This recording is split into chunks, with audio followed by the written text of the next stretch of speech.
All right, here we are at Booyah Bay, golden hour. I feel pretty good today. How do you feel, Ginny? I'm feeling pretty good. How about yourself? I just said I feel great. Well, try again.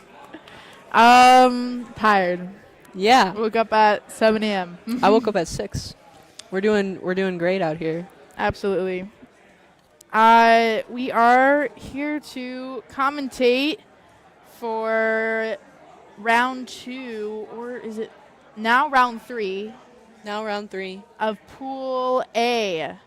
So we have Address Me versus Operation Go Fish. Address Me has Luna Zuka, 5th Gen Goose Swagger MC. Pretty names you see often on streams. Yep. And versus Operation Go Fish, who I do know personally because there's another Annie on there. The Annie from Narrow D Sepia, Yeah. who I've known for quite some time now. I think we Sweet. met around like 2 years ago at Mag West. But they seem like they're still setting up. Let's look at these maps. Yeah. Let's take a look at the map pool that we've got going on here. We actually have a very special friend joining us today. This lovely plushie. It's super soft. I really love this thing and I want to steal it. You can get it at the Nintendo store in San Francisco, which is not too far from us. It's not too far. It's a Train ride away. Yeah. It's around, Maybe like a 30-40 minute train ride from here. I think it's pretty accurate. We've been there many times, been having a blast since its grand opening. Yeah. We went on a little Booyah Bay field trip, did a Oh, little yeah. meetup Did a over little there, went around Japantown as well in San Francisco, had a lot of fun. I don't think we didn't get to see the bridge, but No, we're just a little too far from the little bridge too that far we the have bridge. that we have in our lovely background here. yeah. Let's look at these maps. Where are the maps?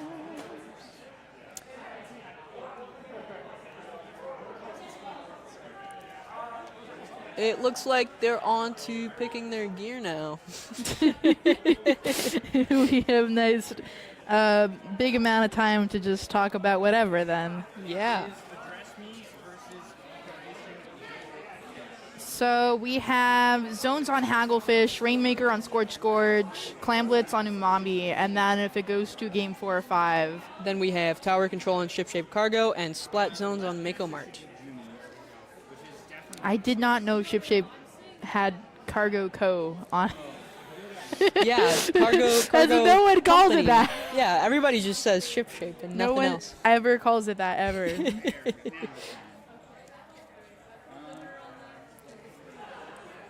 So yeah, Splat Zones on Hagglefish Market. That's your pretty standard opening map.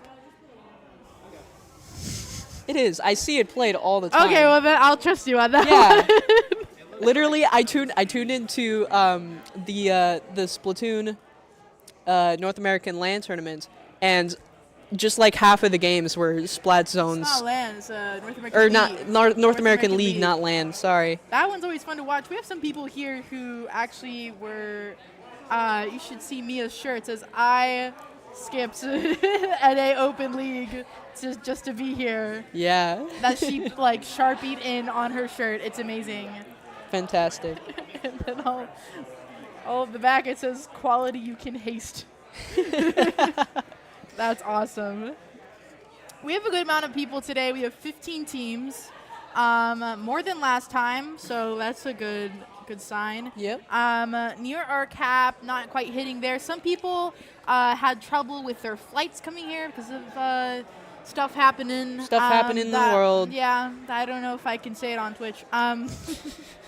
But we had, luckily we didn't lose any teams. We did have a few subs coming in to replace them. Thank you for Typo for coming in. And I think that was the only person who, luckily that was the only person who got their flight canceled was JB. But we're very fortunate to have everyone who bought flights to be like most of them to be able to be here today. Oh, yeah, yeah. Super fortunate.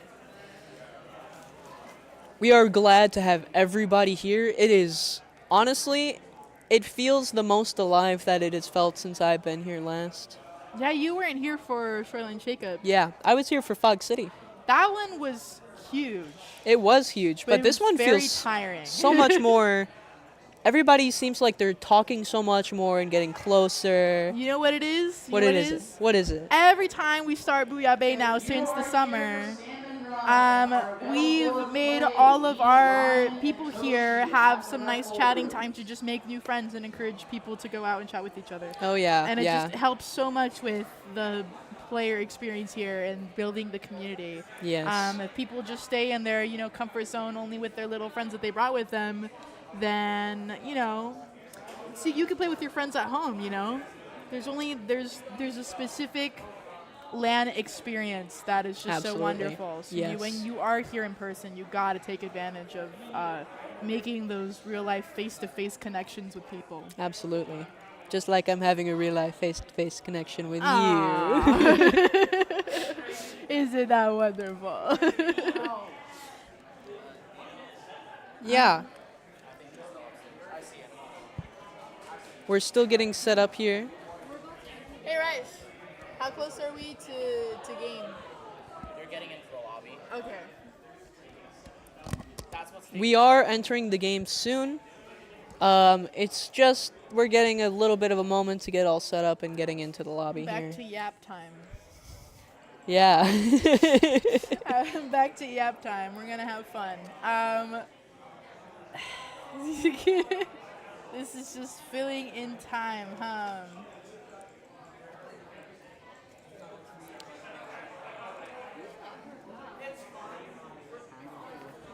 Filling in time.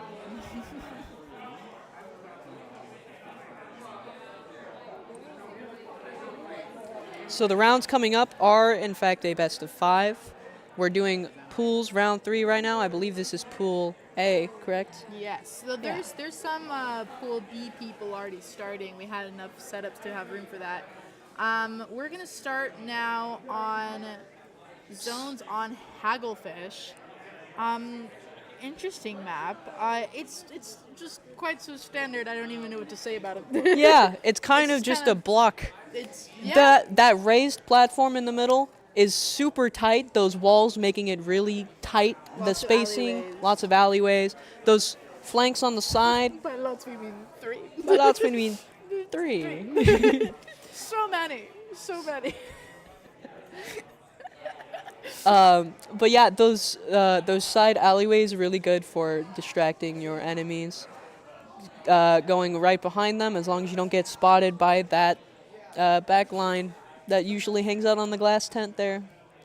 Yeah. Yeah, It's the tart, not glass, right? it's glass. You can see through it, Right, but that'd be like a clearish part. I suppose. I just remember when I walk on there, I hear the sound effects of like a little ting ting ting ting ting, and it's glass. So I'm like, I have to check that. I don't think. I always also thought it have was to a check part. that. Well, I do know it's clear. Yeah, it is. It is clear. It is. It is clear. Oh my god.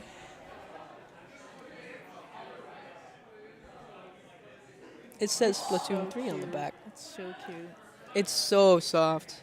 I know there's a few folks planning on going after Booyah Bay tomorrow morning, all to Nintendo. Oh SF. yeah, that'll be a Oh, lot and of we're fun. in And we're in the game. the game. So here we have Address Me. And there's Operation Go Fish. Let's take a look at our setups here. Address Me has. Address Me going backless here. Same with Operation Go Fish. Though Operation Goldfish does have a little bit more range with that Splattershot Pro, able to do some long range pressure. And here we have Address Me taking over the zone really early and just popping that crab to push right on up. Yeah, why have a backline when you have a crab? Exactly. Who's finding the pick here on Annie? My name double. A wipeout on the side of Operation Go Fish. They're Yeah, having this a is tough battle here. This is, Address Me is one of those teams looking for that win of the entire Absolutely. Booyah Bay. But, you know, Operation Fish, they're not going down without a fight. Davesy's doing pretty well, able to get a pick in spawn. There we go on the glass tarp. We'll call it that for now just because I think it's hilarious. Operation Go Fish actually doing really well here. Yeah, we've got Slug here going for the flank. They pop their special before they go down, but I think that might be enough just to flip the zone, help them out there, really put some pressure on Address Me. They were able to get a penalty on Address Me, so they just bought themselves a lot more of time. It's great for them to set up once again. We see a couple members of Operation Go Fish go down, and Address Me just pushing through that choke point right there. 5th Gen being super aggressive, looking for the flank now.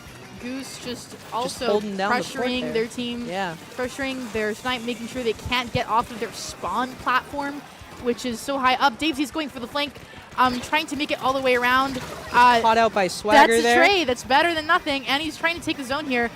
Looks like the flanking was working for a moment. They were able to get to the zone and distract two of their players, but that is the game for Address Me. And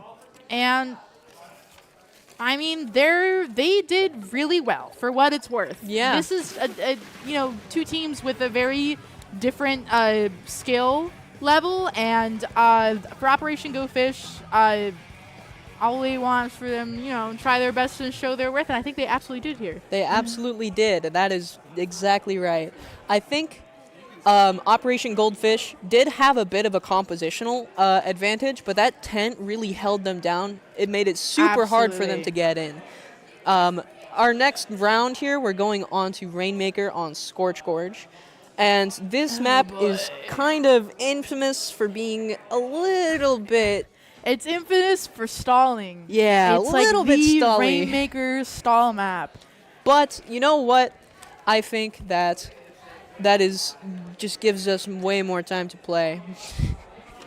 Yeah. And I think that's really all we could ask for here at a LAN, huh? If Operation Go Fish manages to just play out a 5-minute game, I'd give them a high five. Yeah, I would too. I'd say great job. We were having some technical difficulties here at Booyah Bay, so a bit of the stream matchups are a bit mixed up, and unfortunately we didn't get to go to what super close matches are right now because we couldn't install anymore, but they had to play. But hopefully very soon we should be able to get some closer matchups. For now, we're just rooting for Operation Go Fish to do their thing, Oh yeah. But hopefully that explains the current situation we have going on here right now. And Operation Go Fish, they've come to every single Booyah Bay that we've had, haven't they? As far as I'm aware, they've been to... Some of their members, I believe Annie and Davesy's comes to nearly every single Booyah Bay. Yeah. I can't say for certain if it was every single one, but... I know that Davesy's has been coming to these Booyah Bays at least since the first one, I'm pretty sure. Yes. I don't know if they missed any, they went but all of these members for sure have come to a lot of our Booyah Bays. They're big supporters of us out here. Yeah. It's so nice to see the same faces over again, knowing that they enjoy our tournament. Yeah. All right, we're going to go into Game 2.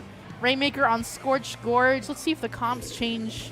Oh, it looks like we're going for quite a different setup for Address Me here. Much more aggressive, much more in your face. We'll see if that works out better to prevent some of that stalling that we were talking about that happens here on Scorched Gorge Rainmaker. Double bucket's such an interesting thing here. I think you can really, one of the things is battling upwards on the ramp, battling upwards to get people on the snipe. I think the double buckets is really just an attempt to pressure the other team just from their high points, saying, actually, you can't go there. It's not advantageous because I'm just going to hit you. Yeah, and Address Me already using those buckets putting those buckets to good use and already pushing far up. We've got MTF Doom here with the Rainmaker just playing it real safe, making sure the entire area is clear before they take that checkpoint. And there they go. They take it right up. Swagger over here on left, pressuring that left side, making sure they don't get their little crawl. But they give up just a little bit of space. But Fifth Gen is up in there in the corner, popping that hammer, pushing up really far into their base. Gets a pick on Annie. Somehow the missiles are able to get the Rainmaker here. And Fifth Gen with the hammer snipe. Down. That's amazing. I think hammer snipes are the funniest thing ever, but it feels so horrible when they happen to me. You understand? Oh, yeah. I absolutely know what you mean. I always hate when that hammer flies in my face. Operation Go Fish doing a pretty good job defending here. Yeah. They're not feeding. They're making sure that they're doing what they're making sure they're not staggering. They're saving for special. They're using their specials. But Address Me is just doing a great job here. Manages to get the wipeout on Operation Go Fish. Is this the game? Maybe. Oh, what are they doing? They squid rolled off of the pedestal. Try to get on their spawn. There they go. And then finally, Address Me interesting takes game two. Yeah, Address Me with the game 2 here. We've got. I can only imagine what happened on their comms when that happened. I really. You don't expect to see something like that. That's really silly, actually. That is very this silly. This is really silly. I was so confused. Me too. Yeah, but that. Who said this couldn't be entertaining? I know, right? But yeah, next up we have Clam Blitz on Umami Ruins here. Now, Umami is known for being one of those Tetris maps, but this one, I feel like Tetris maps, you know, it looks like a Tetris block. I see. But I feel like this map has, it's kind of like a mini Hagglefish Market when you think about it, at least in the mid. But it's more like, yeah, if you rotate it, you flip it sideways, you invert it, and you put invert the height map. Yeah, then maybe. Well, it's those gutters on the side are really just acting as the mid now, where most of those fights happen. That center point is going to be a high point of contention. So it's kind of like the inverse of Hagglefish, kind of, and except a lot smaller. It plays like it, but geographically, it's kind of very similar with the layout there. But you play it quite the opposite. We're gonna have to agree to disagree here. Oh my god. Okay. Let's see. Yeah, so Clam Blitz, the Clam Blitz is going to put good use of all that map, that extra space in there. And here we have the game starting. Let's see if there's any changes to our composition here. We've got Address Me pulling out the bamboo. Okay. And no changes it looks like for Operation Go Fish here. Swagger finding success in the last game a lot with the machine decided to stick around with it. Yeah, and it looks like Address Me is just quickly taking all that space for themselves. That center platform really gives them the entirety of mid, honestly. Ooh. If you have control of that center point, you have control of the game. And there they get a quick clam in, and it's looking like they pop in all their specials, getting all the clams in that they can. Operation Go Fish needs to be smart here. They cannot push too much. They have to make sure they don't stagger. As I say that, 3 members go down. Address Me doing a really good job. Keep continuing to pressure the team, finding those little spots where they just overstep just a little bit and punishing them for it. Looks like getting a pick on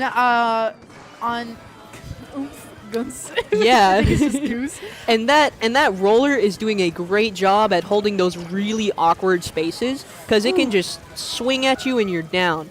But they go ahead and go down, and oh wow. Address Me only needs 1 clam left, and they missed it just barely by a millisecond. And they've got some jumps coming in here. I think this is the end of the Address Me's push here, where Operation Go Fish gets that reclaims some of that mid space. We've got Swagger pushed up all the way here, just trying to hold down them and keep them pressured. Did a great job getting them right out of there. Said, no, actually, you can't have the space anymore. Got 2 picks, and now they gave Address Me 49 penalty.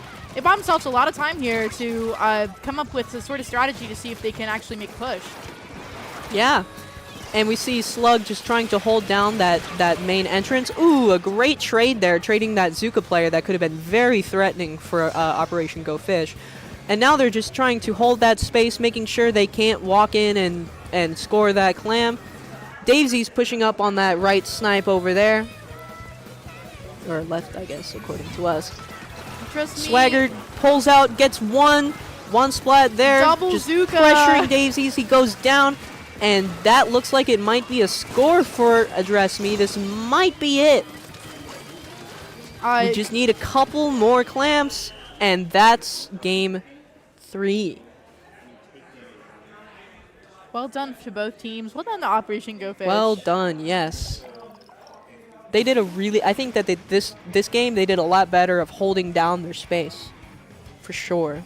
Yeah, I mean, especially with the small map with 2 Zukas, it's pretty difficult to defend sometimes, and they did a great job. They did a great job. And I believe that's the end of game The end of 3. game 3. That's 3-0 in favor of Address Me. I think we're good to go here. We move on to some real commentators. Oh, yeah. Oh, yeah. To some real commentators. We're going to take a brief intermission now. We will be back with Pool B, probably round 2 or round 3. Pool B started a little early. We've got to have the setups for that. And Sig and Kronos will be commentating for you very shortly. Very, very shortly, yes. Please stay tuned, and we'll be back soon. We'll be back.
fun to watch.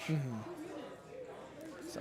But going into things, I believe we are starting off on Hammerhead zones. Hammerhead Bridge zones. That is one that you do not see every day. It's a Booyah-based staple. It is. It is. Look It at is the literally bridge. It's San right Francisco. there. It's the bridge. It's this big. Right here. This bridge. It's the bridge. This bridge. Look at this bridge. But yeah. So we're gonna be kicking things off there. That's gonna be pretty interesting. A novel start. I mean, This is not that. It is on Robo Ramen. We are on round two. So anyways, about the bridge, it's gone. We've replaced it with a ramen shop. But I'm hungry. So I'm very hungry right I'm now. happy to be here. Yeah. I'm very curious. That is a leader. Those are two interesting comps. A leader coming out from one side, and then the Rapid Pro Winter on the other with a major chip comp. But the leader instantly getting 2 picks off the bat, and that's going to be a good start for Hyperpoint. No, absolutely. Typo also going in, finding one more. Pick, and Hyper are just immediately on top of the 4th player. And, I mean, Hyperpoint and Click Adventure are able to get that initial cap. Now it's just a question of how long can they hold. It looks like Typo's doing a fantastic job. Drew 2 people down to the bottom left as well. That makes this retake so much more difficult, especially with the Reef Slider getting picked off right there. Pickles deciding to pop that Slider. Typo getting the crab out, chipping 1, getting 2 from the chip from the Slider. 1 more in zone. And that might just be another wipeout for Hyperpoint. Yeah, a delayed one, if not that. And, I mean, they've just been holding incredibly well. Haven't really relinquished this top elbow area where you have to walk through as the team retaking, which is, you know, exactly where you want to be. Typo's immediately contesting that again. Goes down, but has the tactical to respawn. The Reef Slider isn't going to quite cap the zone. Actually gets picked off by the Wave Breaker, and the Strikes and Bubble are going to at least neutralize it for the time being. But Leaf Sheep still need to find some kind of pick and some kind of way to mitigate this leader to get going. Yeah, unfortunately, Leaf Sheep does not really have anything to super move the leader, and the leader just being able to hold down all of that space. Typo running in, unfortunately gets picked off, but here we see Leaf Sheep finally getting the cap, pushing the leader out, and finally be able to get their own hold. One player ending up going down to, I believe, the Ink Mine, and there's the Dreadringer dropping as well. It's 3 players down with the Rapid Pro Winter dropping. It's just the Strikes to kind of stall this zone, but I don't think that Leaf Sheep, without these cooler jumps, are going to be holding for very long. And even with them, they have to deal with a Reef Slider that goes in, finds 2. Hyper is stalling out that 3rd Twinkle Dualies as the leader comes in for the tap shot and the wipeout. And Typo's got a beautiful crab spot set up here. Typo's popping this crab instantly. Unfortunately, gets picked out by the bomb from the Dread. A crazy bomb there, and taking out the leader. 2 down on either side right now.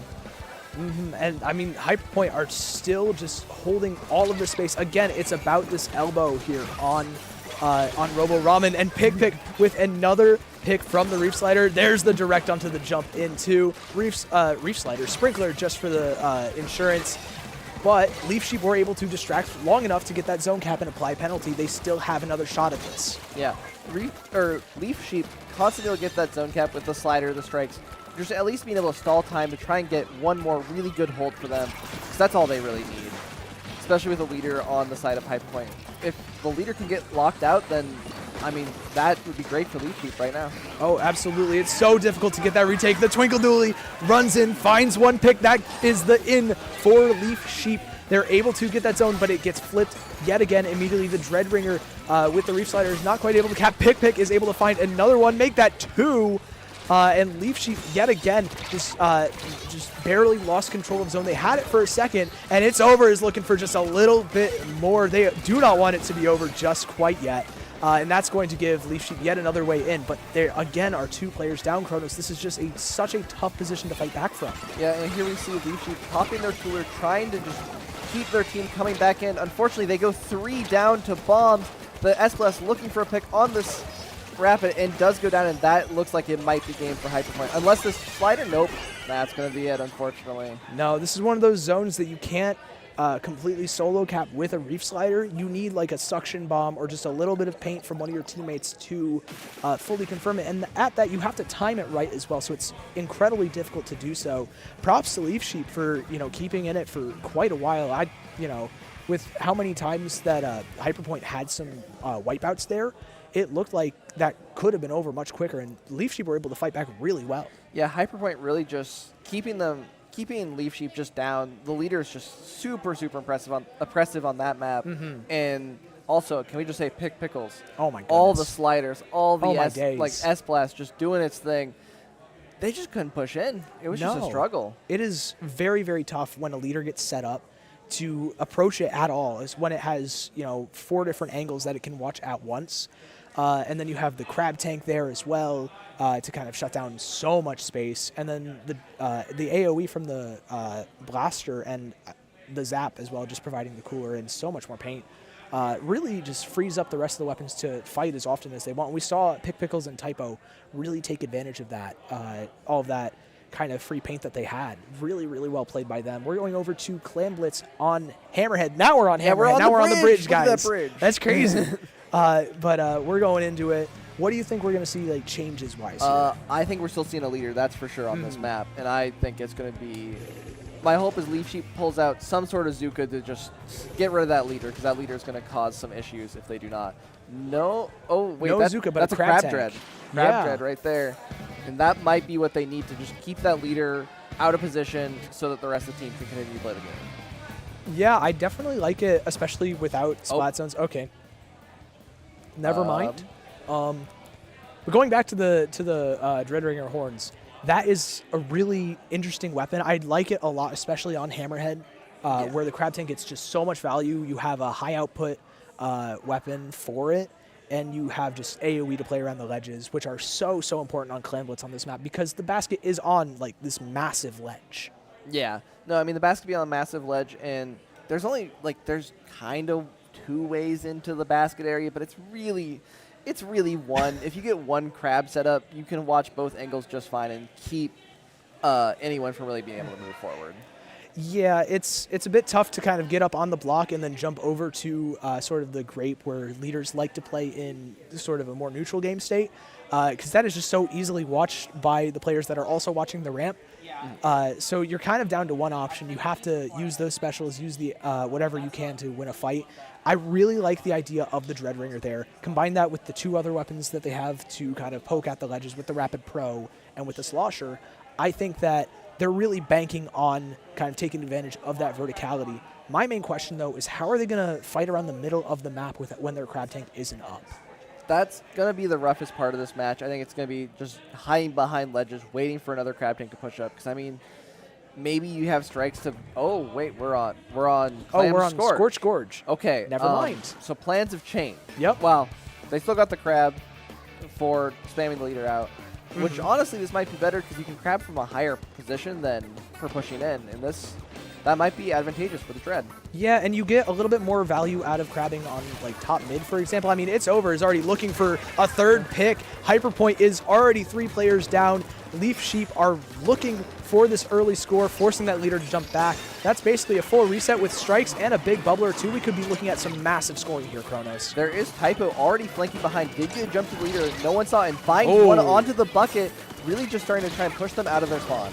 Yeah, but he's only able to find one. The rest of the team does find a couple of more. The crab tank ends up getting picked off by Pick Pickle's Reef Slider as the AoE weapons take a 1v1, and neither side is going to come out on top, but with the rest of Hyperpoint quickly behind them, they will be able to get that retake going, prevent the scoring, get back to top mid, and Typo's already looking for yet another fight on this left-hand side. Yeah, that was a crazy, just fast 50 points from Leaf Sheep. Minute into the game, just already halfway through their score, and that's going to be, that's a heavy set of points to burn that early into this match. Yeah, only a minute in, and I mean, that's pretty tough. However, Hyperpoint do have the player advantage, and they did have the crab tank before it went down. Now it's just the Reef Slider that they really have to take advantage of, but It's Over is going to find Pick Pickles immediately, and so that's completely gone. The possibility of that being used to just open up some spaces completely evaporated. Typo is looking for just the crab 1v1, but with 2 other players contesting that from Leaf Sheep. Hyperpoint have been pushed all the way back into like their basket area, the spawn,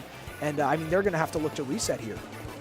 Yeah, and here we see Typo just stuck in a 1v1 with the Twinkle Doolies. Does end up losing the fight, unfortunately, but I mean, we got the strikes, but we don't have a crab up to keep the leader out, and leader's probably going to look for a pick here.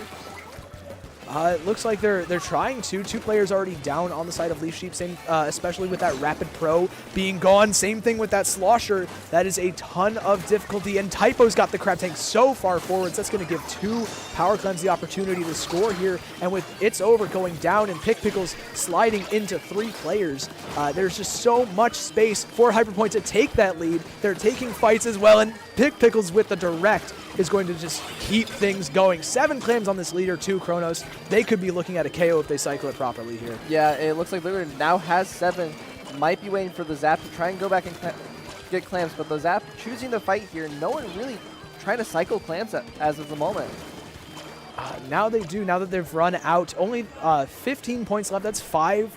And Hyper's got all 5 of them here. It's just a question of getting back in time. The Crab Tank is looking the wrong way and is only able to stall once they get to 9 points left. And immediately Hyper going back in for it. Just 1 remaining. Typo's stuck in the Crab Tank, can't get that clam picked up, but can get the picks. And with Pickles there, they're just barely not able to get it. The clam barely not making it to the basket. Typo really trying to get that clam. Chooses to fight. Going on a 2v1.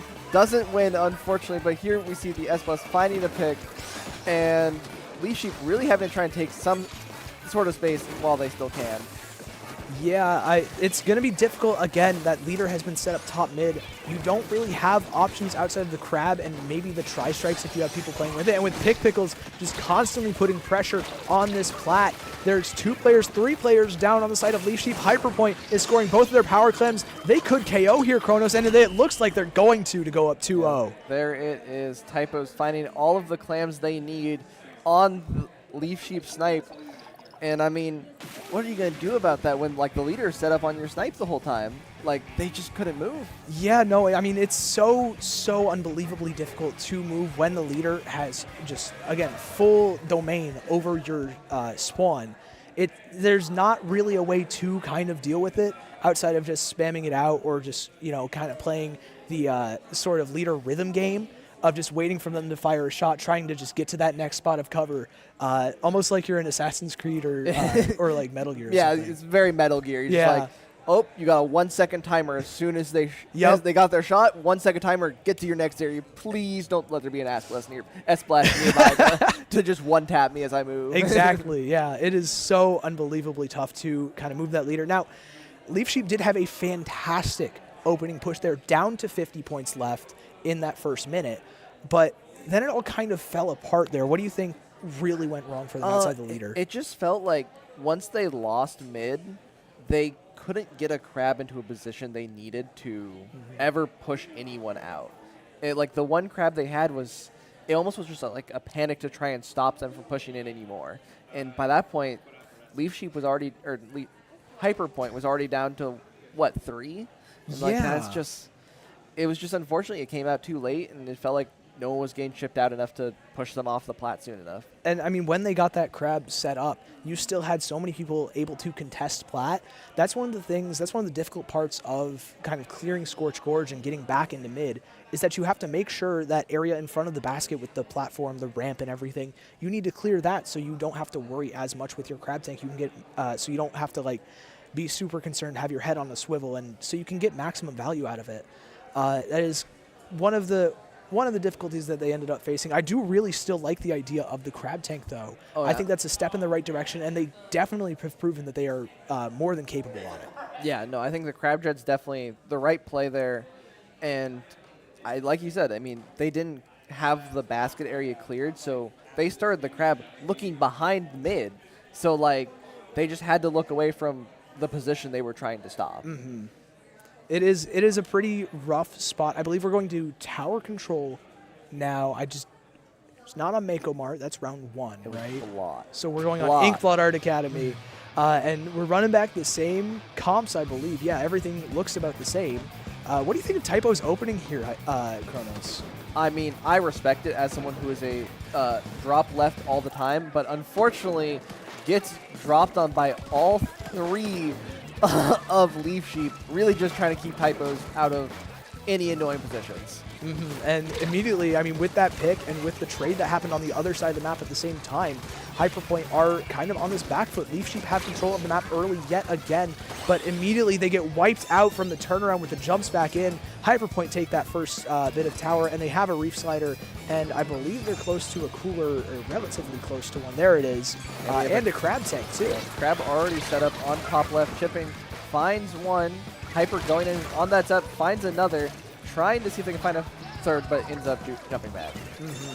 And immediately just goes to fight again in top left, gets that trade for Typo. The strikes come through, able to force everybody off the tower, but Pickles is able to find one more. It's over though, trading out just the dually left standing in. And against the leader, I mean, you're kind of stuck between a rock and a hard place there. Yeah, unfortunately, just gonna have to jump out because that leader, then Brett does find the pick on one, gets the jump in, it's just the zap left, and they might choose to, they're gonna choose to pop cooler and fight this. Oh, I really like this idea. Just try and stall for as long as possible. You have a massive lead going into this, and your leader's already set up. They're able to look at the rest of the map. Speaking of, they already found a pick. Pickles ended up stalling for even more after getting that cooler jump back in, and Typo's set up on this right stack. Definitely looking for that fight, the dually 1v1 with It's Over, forcing them to actually pop the big bubbler. That is a massive investment for that. Yeah, and you already see the leader already just trying to putting over so much pressure over the mid that all of Leaf Sheep is just struggling to find space to take. And there's one, Pickles trying to choose, finds another on right stack, and we see the strikes coming out from Leaf Sheep, but I don't know if it's going to really do anything with 2 down already. No, but they were able to find the fight onto Pickles. The Slosher does end up going down, but if It's Over can find the pick onto the Rainmaker, they're going to at least force them to drop all the way in the mid, but with the help of 2 other teammates, they're able to fight that. It's Over staying alive for way too long fighting against 4. That was quite something, but Typo's about to do the exact same thing, get behind, doesn't find anything either. But with this Crab Tank, Leaf Sheep are finally able to get to that first checkpoint, and I believe they have an incredibly solid chance at getting to that second one if they can deal with Typo's Crab Tank here. Yeah, and that Crab Tank right there was showing just pushing that leader out of position and letting Leaf Sheep start to actually take space. Pickles on this slider, not finding anyone, but dragging all the attention they can. Bubble going to be popped on tower for Leaf Sheep to see if they can continue this push. It looks like it's not going to be very long-lived, but with another Crab Tank going on that tower, trying to force out the leader, but the leader finds that headshot. Oh my goodness, that is a massive swing for this push. It's Over is just doing all that they can on the plat, but fighting against 3 yet again. That is not an easy fight to take. Pickles, though, is going to say, give me all of that, finds the direct, gets traded out, but with a cooler and with Typo now in the bottom left doing the exact same thing, that's a trade you'll take with that lead with Hyperpoint. Yeah, and we see Typo just constantly trying to get behind the enemy as much as possible. Really just keep turning those heads, and that has been a struggle so far for Leaf Sheep to try and get this push really going. Yeah, I mean, again, Typo's just diving onto this tower. They have not responded fantastically to this pressure. Always somebody is trying to flank, and it's caused a lot of kind of scattering around the tower. I mean, Hyperpoint are doing a great job at forcing that, especially against a Rapid that is pretty good against it. Very difficult for the Rapid to deal. And I mean, we see again Pickles in mid, Typo cleaning up as well. And Hyperpoint and Click Adventure, they still have another push in the merp. They are looking for this KO. Yeah, they're going to continue looking for this KO as we see the Crab come out. But on the side of Leaf Sheep, one is dropping behind currently, trying to stall out that leader and keep Typo just alone in the front. Yeah, I mean, so far that fight works beautifully. Hyper's the only one able to support, but with the dueling down on the side of Leaf Sheep, Pickles is soon able to come in and also provide some chip damage. There goes the Slosher, and Leaf Sheep Dream of Sleep, they are really, really struggling here with 20 seconds left. Yeah, here we see Pickles trying to push back up with that S-Blast in the bats. Just keep the Rapid back, but 3 down on the side of Hyperpoint, and this might be Leaf Sheep's time to, like, really get set up. Yeah, I mean, they have the strikes. They're close to the Crab Tank as well. They've broken through the first checkpoint, and sometimes that's all you need. That first checkpoint can be so difficult to clear. It looks like they opt to pop the Crab on the tower, just try and force out this leader who is pretty chipped out, but immediately finds that onto, it finds the pick, headshot, but a wipeout is going to clean things up. Big slider, big dive from Hyper. Not Hyper dive, but a dive from Hyper. Is going to clean up. My apologies. Is going to clean up the 3-0 for Hyperpoint and Click Adventure. Yeah, Hyperpoint really just I mean, Pickles on that S-Blast. The sliders gain so much value. The crabs from Typo gain much value. Typo was just behind him all the time. Yeah. Like, Constantly just almost playing like a Tetra with Yeah. that V-dually. Just using the mobility to stay alive and fight. Found really good crab angles too. Able to just turn those flanks into a push for the team. Really, really well executed. As a last-minute substitute, Typo is playing fantastically. oh, yeah. I played with Typo last Booyah Bay. I'll be honest, I had never heard of the guy. He's insane. Oh, no, he's really good. Like, actually, madman. I wasn't prepared. We ran 2 dualies, bucket in like 10. Oh, yeah, I forgot it- about that comp. It was. That it was you and something. Sovolus, right? Yeah, it was Yeah. me, Sov, OBT, and Typo. Oh, that sounds fun. It was fun. It was a good time. I mean, I got to play New Mini because it literally just came out at the time. So Yeah, that's a good time, but really, really solid showing from Hyperpoint and Click Adventure. It's good to see some East Coast representation out here. You know, Hyper being from the same state as me, from New Jersey. It's really cool to see other guys out here kind of showing up, represent the region on the other side.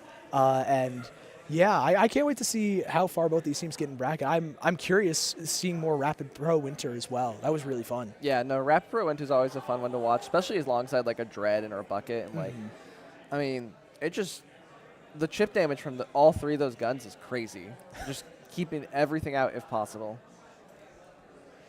Yeah, I like the idea. Everything kind of worked. We've seen the Slosher plus the Dreadringer work multiple times as well, mostly in zones only. But with the Crab Dreadringer, it works really well in all modes too. Yeah. And I'm curious to see more of that. I definitely want to keep an eye on Leaf Sheep Dream of Sleep. No, I think Crab Dread is definitely. I think it's a lot more underrated than it should be. I think it's a really good roller comp gun.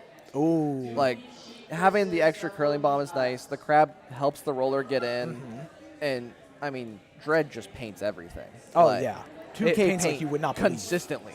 It's kind of funny when you think about it. Like, you have the funny mop bucket, just like. Have you played Dispatch? Kind of like a Telltale game. No. It's like one of the superheroes there. I think Waterboy is his name, where he just kind of hurtles water, like literally. That's what I imagine Dreadringer's like, just throwing all of the sloshes, all that paint everywhere. Dread is a very satisfying gun to play. I can't do bucket. My wrists. I like to keep them attached to my body. What do you mean? This is fun. I have little T-Rex arms, you know? Yeah, Just and whenever then you I play have to do Slosher. like that, and I'm like, ooh, my wrist hurts. You just fling your entire body that way and just hope you hit them on V-Slosh. Maybe that's why I don't understand about bucket players. They're not actually trying to aim. They're just like, if there's enough hitbox. If I get if you cast a wide enough net, you're bound to land a catch, right? Are bucket players just like Fishers? fishermen? Yeah. Oh my. That's I've how I've been solved thinking it. about it. There we go. Wait, but OBT lives in Arizona. How does he do it? There's got to be one lake in Arizona, right? No, can't. There's be. got to be. We're going to have to ask this. Maybe we have to go down to Pepe. Sunset Surge. Where's Pepe when you need him? Is there a single lake in Arizona? Is there please? one? That's our burning question right And now. does the lake have fish? Well, is there a lake, and then That's a does very it have good- fish? Very good point. That one might also be. But we're going to be going to a quick break here before we go into round 3. So we will all see you in a little bit. Yeah.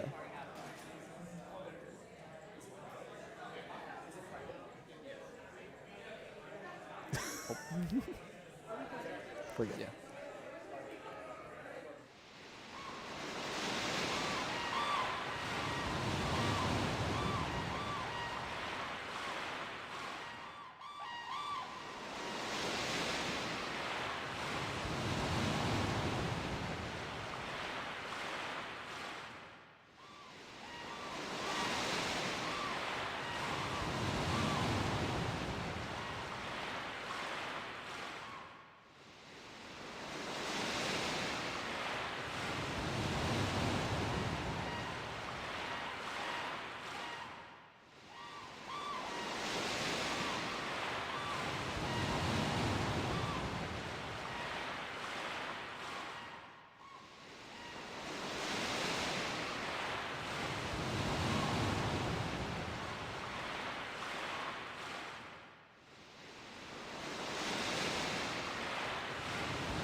Welcome back to Booyah Bay Golden Hour. I'm Sig Dakari. Joining me on the mic yet again is Kronos, and we're missing Big Man, but I mean we have the little buddy, we have the Octoling pillow as well. So no shortage of guests here. Yeah, I mean, we can get Big Man, but we won't could. get Big Man's vocals. Yeah, Which it's it difficult. doesn't feel right. Yeah, it's not. It's just not the same. It's really you not. know. But yeah, we're waiting on the next set for just a little bit longer. We've got Hyper Point and Click Adventure versus DMV, who is new to me. I'm not really sure who's on the team. We're about to find out together I've here. been to the DMV. But, Yeah, I've been to the DMV plenty of times. I'm just not sure who's on the team itself. Oh, it's NATO. Okay. Oh, NATO's team. Okay. So yeah, there's NATO, there's Noodles, Coffee or Torta, and then Plum.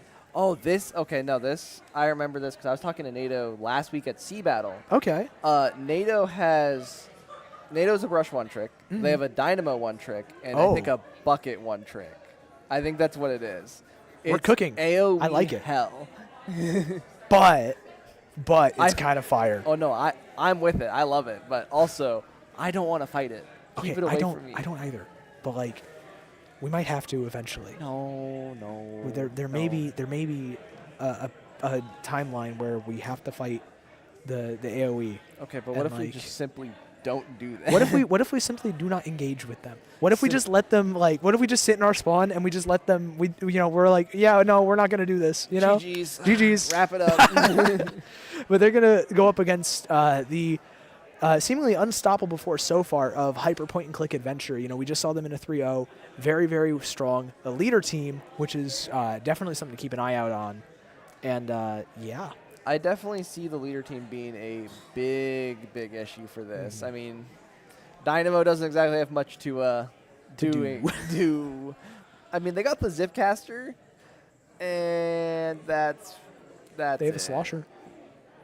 They have strikes. They have strikes. I From- mean, that could work for like a few seconds.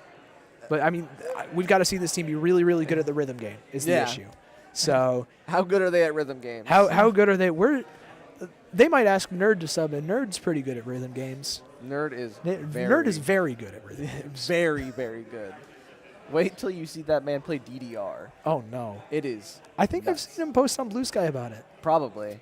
No. It was impressive, Nerd just to is say the least. very impressive at rhythm games. Yeah. Been to a round one with that guy. Terrifying as someone who has no rhythm game skill. Oh, that sounds so fun going to an arcade with He asked everybody. me to play DDR against him. It wasn't even close. See, I have 2 left feet, but like without the feet, I just have 2 left legs when it comes to dancing. I'm hardly capable of it. So, what level are you at rhythm games, Kronos? I was on easy difficulty, and I was still struggling. Glad to know we're in the same boat here. The most I can do is I can do Beat Saber, but I haven't even done that in Okay, well, months. Beat Saber's fire. Well, Beat Saber is fire, except Inkpin, my significant other, very good at Beat Saber now. They got super into it, and now I'm terrified. They're looking over at me right now. They're giving me the death glare. But I am terrified to play Beat Saber now. That's They're- fair. I'm like on a level, like a 4 blocks per second difficulty, Okay. and they're like, honk shoo, Easy. easy. I sleep. Too boring. That's crazy. I haven't played Beat Saber in so long. I should again. It's a good time. It's a good exercise. I have to steal my sister's headset for it, and unfortunately that's not possible when I'm up at university, and it's That- doubly not possible here. So That does make it much harder. Yeah. For a long time, I was stealing my sister's headset, so I get it. there you go. I finally sat down and modded it, and I was like, Oh, wow, okay. this is Beat Saber's way more fun when you get the music you Yeah. want to play. When you actually have more than like 20 songs. more than 20 songs, and the 20 songs that come with it, you know one of, and that's it. It's just Vocaloid now. That's fair. That's Oops. why I stuck to like mostly Osu and Project Sekai. I played a good I've- amount of that. I played Osu at my friend's house, who was also very into rhythm games, Oh. and still no. Yeah, no. I never said I was good. It's fun. I just assume if you play Osu, you're probably good at it. No. No. I'm Yeah, struggling to clear like 4-star levels, bro. It's rough. Okay, well, I'm also used to like because you play a bunch of other like CS:GO and all that. I'm used to all those people also playing Osu for aim training Oh, purposes. yeah. That's what deathmatch is for. You know, I'm an old-fashioned person when it comes to like warm up and aim training and everything. Where you don't go into like Aim Lab or Osu or Squid Aim or any of that. You go into Anarchy, you go into Deathmatch, you do any of that, and that's your aim warm up for X if you have it. In Splatoon 3, I just use the training dummies and I hop on cold. You know. Oh, I queue into X rank and then you just training dummies Yep. for my like 180 seconds. And that's it. That's my time. That's honestly, I think that's the wave. You know, you maximize your amount of time playing X rank. While, minimizing the time that you're not. The real strat is you get on 15 minutes before on the previous X rotation, and that's your aim training for There we go. zones. Yeah, and you're already higher X power than me on all modes compared to my zones, which is crazy. Is it really? Yes, I'm at 2550 on zones right now. My tower might be lower than that now. I hope so. But we're going into the game. We're splat no, zones we're on not. Hagglefish. We're never mind. Noodles has disconnected. We're running into some tech issues. Sometimes unavoidable here at a LAN, but that's double roller and dread. That NATO, that's not a brush. NATO, That's not quite a brush. I mean, what is a paint roller but a very large brush though? I can't deny this fact, but I'm upset about it. I mean, it makes sense, right? Like just to, I mean, instead of, being super precise and everything, you're like, a paint, and you both rolled them along I the ground. can't lie that a paint roller is just the brush of a house for painting a house. Yeah, Yeah. you're right. It's close enough to a brush, honestly. I mean, dynamo roller's a brush then. These are upsetting facts that I'm not ready for. Oh, yeah, I mean, just don't look at the weapon selection of Splatoon 2. Yeah, but we're going on to Hagglefish zones. That's an interesting dynamo map. I'm nowhere near an expert, but that seems tough getting through mid. I don't think it's, well, I was going to say it's not bad if you were fighting a pencil, a or an rapid, edit. or an edit, but a leader. That one's a little bit of a taller task. Yeah, You no, know? there's not many ledges you can hide from the leader, unfortunately. Not really. You have to hope your sprinkler is good enough, where it absorbs like 3 shots. Thankfully, leader doesn't pierce or anything. That'd be unthinkable. Yeah, who would do such a thing? The poor Dynamo players. Oh no. They're struggling out here. Poor Dynamo players. Poor me. Poor Splatling. Oh, you're fine. Okay, yeah, that's fair. I play Pen. What's a splatline? It is. It really is a Splatling. Just with no damage fall off. Why do you think I can play it? That's true. The Krenzel is real. The Krenzel is unfortunately a real fact. I have been the victim of a Krenzel before in scrims. I love playing Pen. It's fun. It's a good time. Well, I got to take off my jacket. It is boiling in here. The Flyers lost, can no longer have their... I can't be representing the Flyers anymore. Unfortunately, the Philadelphia Falco Flyers did lose today, which is quite tragic. But we are loading into the game.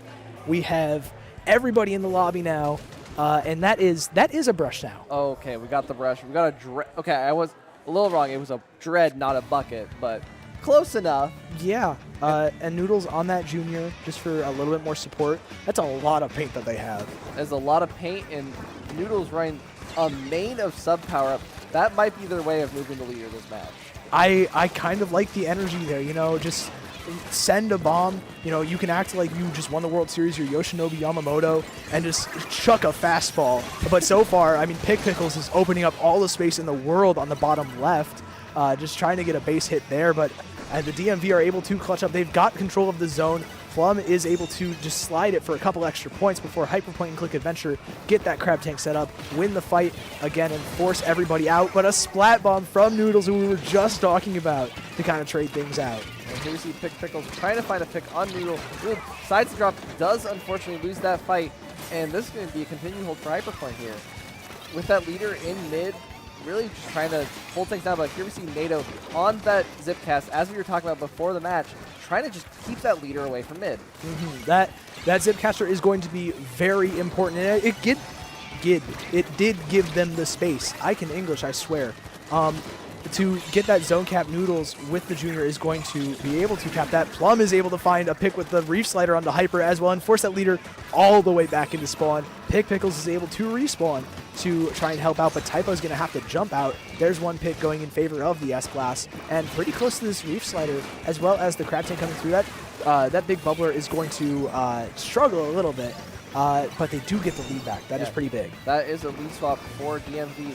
The Dread going down early, but the Junior still up, trying to hold this space while they wait for the rest of their team to get back in.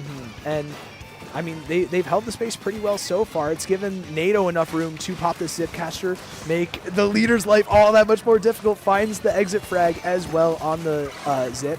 Gives DMV another shot at this retake before they flip the lead as well, so DMV can start just chipping away, not chucking away, that's what the splat bombs are for. They can start chipping away at this lead and start extending it a little.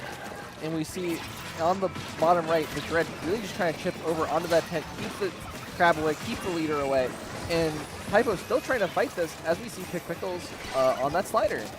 Now, the slider's not going to be able to cap the zone, but Hyper, with the turnaround, is going to at least help try. NATO gets a trade. Plum is going to have to back out. That gives the zone back in favor of Hyperpoint, and they have a ton of space to work with as long as they can pick off Plum.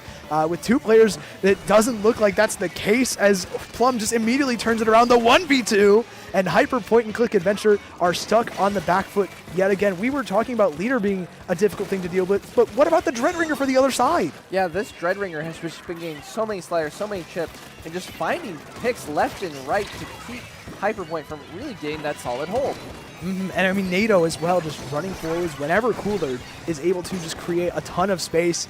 The leader comes through with a pick, but still not enough to cap that zone. Typo with the Crab Tank is just behind that, just trying to force this Dreadringer out. Not quite going to. Really smart player on the cover there. That is just an incredibly underrated spot, honestly. Yeah, and we're really seeing the power of DMV's just paint output here. Like Hyperpoint trying to get some sort of cap, but just can't seem to. Unfortunately, DMV going down, 2 down, but the slider finds one, finds chip onto another, might be able to find a pick on Pickles here. Oh, there it is as well. Plum is doing so much, as well as Coffee coming through to find that last player. Typo does jump into top mid, draw the attention of 3, but he has to jump out here. The Reef Slider comes in to clean up the pick. Not quite going to find anything, but forces Typo to jump back. NATO is not going to be able to find that flank, but the Dynamo of Coffee, Will, and Noodles is already up front with the big bubbler and some splat bombs. Yeah, and due to DMV's comp and just being able to hold zone this whole time, they don't have much penalty. It's gone already. And you see Pickles getting killed with a single slider. It's just the Dynamo remaining, and that will be a wipeout for Hyperpoint onto DMV.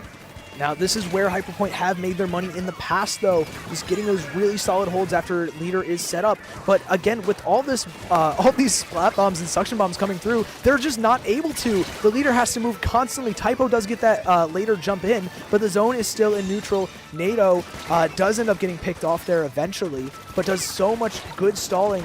It's just not enough, as Pickles is able to find 2 more, almost a third. It's just Coffee left, and they're going to have to relinquish the lead here. The Sprinkler for a little bit of movement. Same thing with the Tax Cooler going over as a last-ditch effort. This Dynamo is going on a flank, but I don't think it's going to be in time, as Hyperpoint just need to control the zone for 4 more seconds. This Dreadringer is trying to. There's the Reef Slider, but it's just too late, and Hyperpoint clutch up for game 1. That was a crazy end match. Pickles getting 2, one of them being on the Dread, who was only 15% away from their slider. That would have capped zone and kept them the lead. Oh, absolutely. That was just a crucial pick. And I mean, that double, it was really, really strong. That's one of the things that S-Blast really excels at, is using the short range, really, really large AoE that we may or may not have some opinions about, that to really just clear out a ton of space, find a lot of picks, and I think we should leave it there. Yeah, I don't want to go on a rant. I'll be here. We'll be here all day. Yeah. We'll be past our pools. We'll have to DQ because I'm still we'll have ranting. to DQ out of whatever out of top cut. Yeah. Unfortunately, but we're going over to Rainmaker back on Scorch Gorge. where we just saw Hyperpoint Click Adventure take a really, really solid comeback win against Leaf Sheep. Do Leaf Sheep Dream of Sleep. There we go. You got Eventually the words. got it. I was thinking, I was like, I don't know, man. Yeah. But for Rainmaker, they're going to have to actually get that leader to push a little bit more than the leader was previously. The leader was just sitting on snipe, holding the basket down, keeping anyone from pushing through. But on Rainmaker, the leader's going to have to be grabbing. Yeah, you have to move. This is probably leader's weakest mode if, we were to rank them. Either this or probably Turf War, if I were to guess.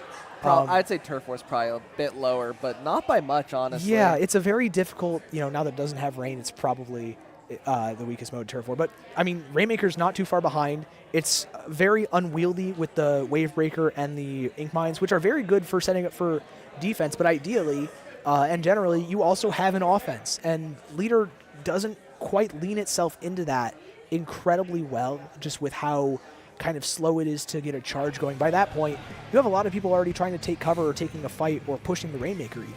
One thing I am curious is we might see a Vac Charger. No, a Sea Leader instead to have that Kraken to just insta-stop Rainmaker at any point. But no changes coming out from DMV.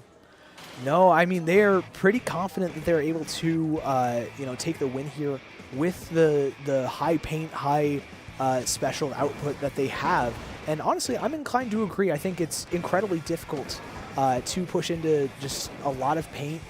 Very defensively minded comp, even with the short range that they have. NATO's already getting on top of the leader, able to find one, looking for that second as well. Breaks the beacon, gives all the space in the world to Noodles and the Rainmaker, and they're already looking for an early checkpoint here, Kronos. Yeah, unfortunately, Pickles does have the Slayer. I think that's 3 down on either side. Yeah, that looks like 3. It's just Plum left on the side of DMV, providing the jumps. Noodles back in, but Hyper is immediately jumping on top of that, just trying to prevent these jumps from going back. But NATO, again, has the follow-up. Does find themselves in a bit of a tougher spot, able to get one onto Typo, looking for that second on the Pickles, but no. The S-Flash short range, again, coming in clutch here for Hyperpoint. Yeah, and here we see Pickles trying to push up on this left side, has their slider ready to chip with that Crab Tank coming out from Typo on the right side, and here we see the leader playing really aggro on this low ground.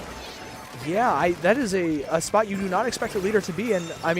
It worked out pretty well. It gives you a really good spot for the Kraken, finds that pick onto NATO as well, and looks to clear that top left. At least burn some of the bombs that were here, but Plum with the Reef Slider is able to find 2. That's one onto Hyper, one onto Typo, and looking for that third onto Pickles. And again, a successful defense for DMV. This, again, it's just something about the amount of chip damage and paint that they have. It just makes it so unbelievably difficult to move in on this team. And I think Leader is kind of expounding on that a lot. Yeah, and I feel like both this match and last match is just sliders going back and forth, getting 1 to 2 people every single time, finding the picks as needed. It's just, unfortunately, that slider, as I say it, not so much, but it happens sometimes. You know what? Sometimes we have those sliders where like, maybe this wasn't the best idea. You press ZR to stop it, and then you immediately notice, oh wait, there's a leader staring straight at me, and that's exactly what happened. Pickles though doesn't really have any bombs right underneath them, able to find that trade on the Plum. But DMV again are looking to push this Rainmaker forward. It's just nobody can get moving past this. The Kraken shuts down to make that a third, and this is just a tale of 2 defenses here, Kronos. Yeah, it's going to be a quick push from Hyperpoint as the DMV was wiped as Rainmaker was getting popped, no less. But NATO finds 3! Oh and my that God. will just be the zap. All of them were coolered, however, so they might be back quick. 2 beacons, I'd assume, by Snipe. But that's still a crazy stop from NATO. Yeah, that is absolutely huge. Nobody else was really in a spot to do anything, but NATO was able to make the heads-up play really solidly. Plum is looking to just punish Typo's Crab Tank. Again, a little bit aggressive. We've been seeing these Crab Tanks on the bottom right really far forwards to try and take this space. But against a Dreadringer, that is so difficult, especially when they have the higher ground. And we just see it right there. Typo's now left all on his lonesome, but this leader is going to bail him out just for a little bit. Plum finds that trade, but still all the map control is in favor of DMV here, and Noodles with a big bubbler could really just help get this push going. Yeah, Noodles trying to push up here, gets a crazy aggro bubbler, finds one with a bomb. The rain does unfortunately get picked off by, I assume, the leader, but here we see NATO pressuring that leader, does find one, unfortunately gets picked out right after finding the pick. The Reef Slider isn't going to get anything, but again, it doesn't. Oh, never mind. That one will. As Pick Pickles finds Noodles and Plum Plum, and a full wipe out here for Hyperpoint. This is where they're going to take the lead. They're looking for a lot more off of it with this Crab Tank, forcing back 3 players of DMV. And already walking forwards, the leader has a massive line of sight, is able to find Coffee, and Hyper is running that all the way down to 38. Yeah, that is a very good push considering that it has taken 4 minutes for someone to break the checkpoint, and to get that far is very important. But here we already see 3 down on the side of Hyperpoint, and DMV might just try and make a quick push here. Yeah, nobody was really cooler. Everybody's coming back a little bit slower. Typo and Pick Pickles in top mid, though. Coffee is able to find 1 pick, looking for another one, forces Typo back. This Dynamo Roller underneath the ledges is so unbelievably strong, but so is that leader at finding individual picks. There it is. And, I mean, Noodles does have the big bubbler here, and that's going to protect the rain for a little bit, get that checkpoint broken. But I mean, now the question is, how are you going to get down to 38? Yeah, that leader's unfortunately staying top left. We don't really have anything to move on the side of DMV. The only thing there was the Zipcaster, and the Zipcaster just got taken out. Yeah, and there's the Rainmaker picked up. 4 seconds left, and Hyperpoint just have to run away with it, and they do so to go up 2-0. That is, wow, that game was blown wide open by that Kraken play from Saiyan Sky, the Uma Musume. Let me see who that is. I think that's Kanan that is actually playing the leader.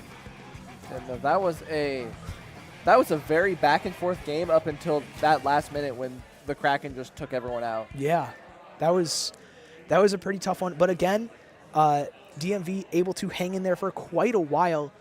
Really, really solid play from them. I'm honestly very impressed that it took that long for either team to get moving. Yeah. These teams are very strong defensively. And we're going on to Clan Blitz on Umami Ruins.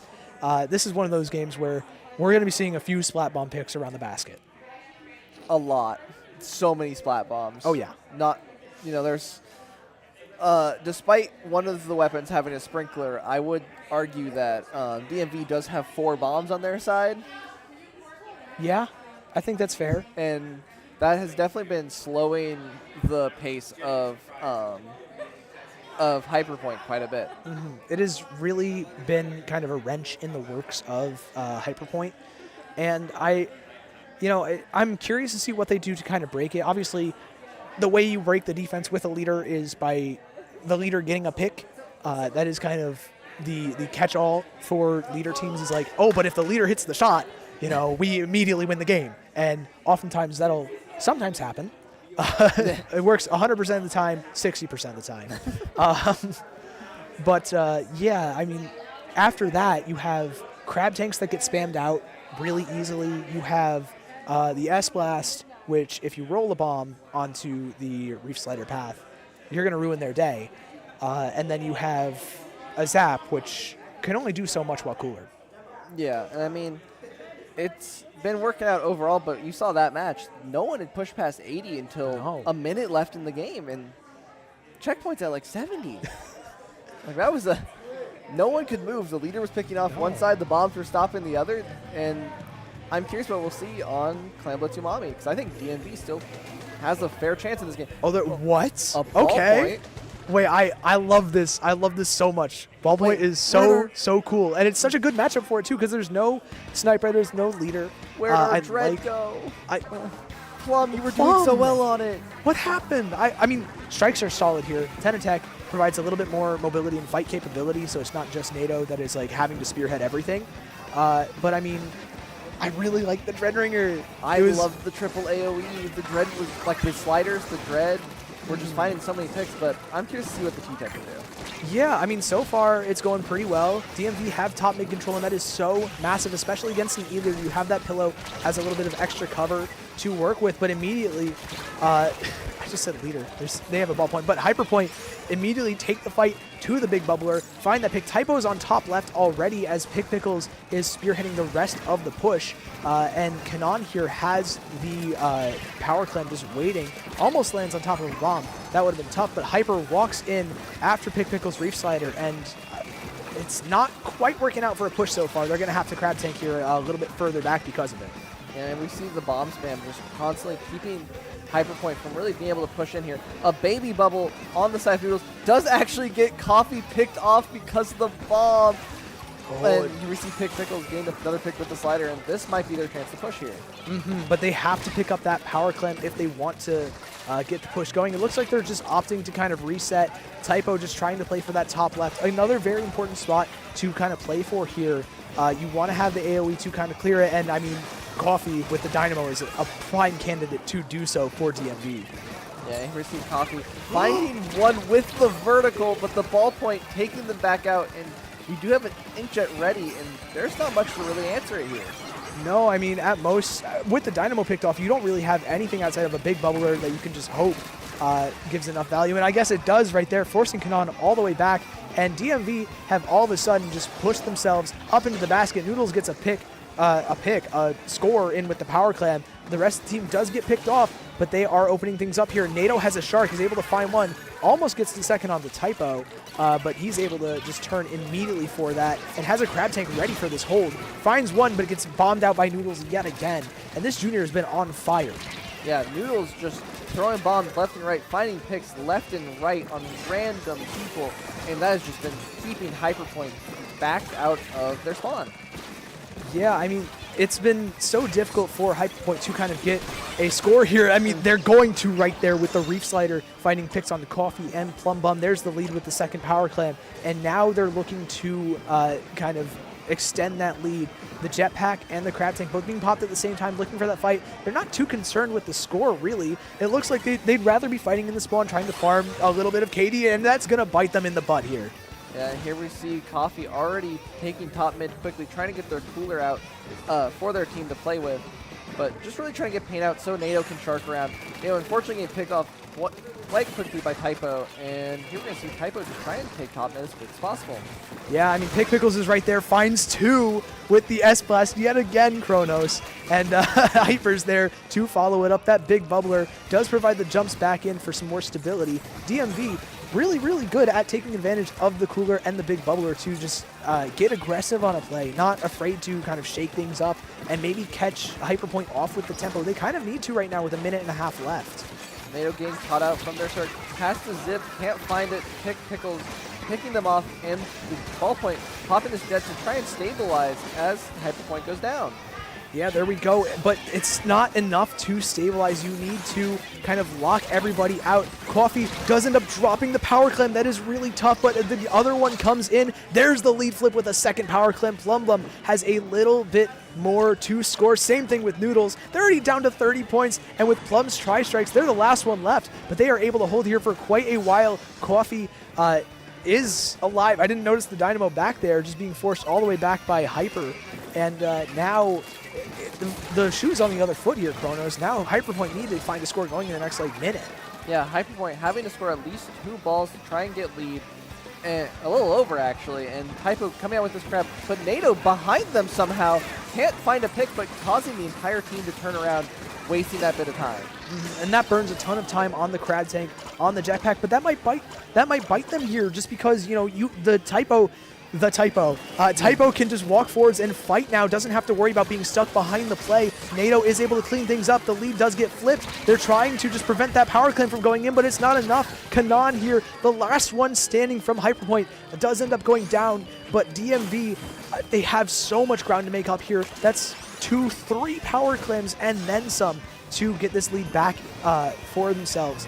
And, I mean, with half overtime already elapsed, Noodles has to find a massive big bubbler. There it is. The Reef Slider, though, is going to just prevent so much. There's the first score. There's the second. You just need a couple more points. Can you clutch up the MV? And yes, they do. They stay alive in the set, and they have taken their first game here. What a clutch bubble from Noodles. Being able to get that bubble up, baits the slider early, got a jump in with it, and that was enough to get both power clams in, and both Noodles and Plum just cleaning up the rest.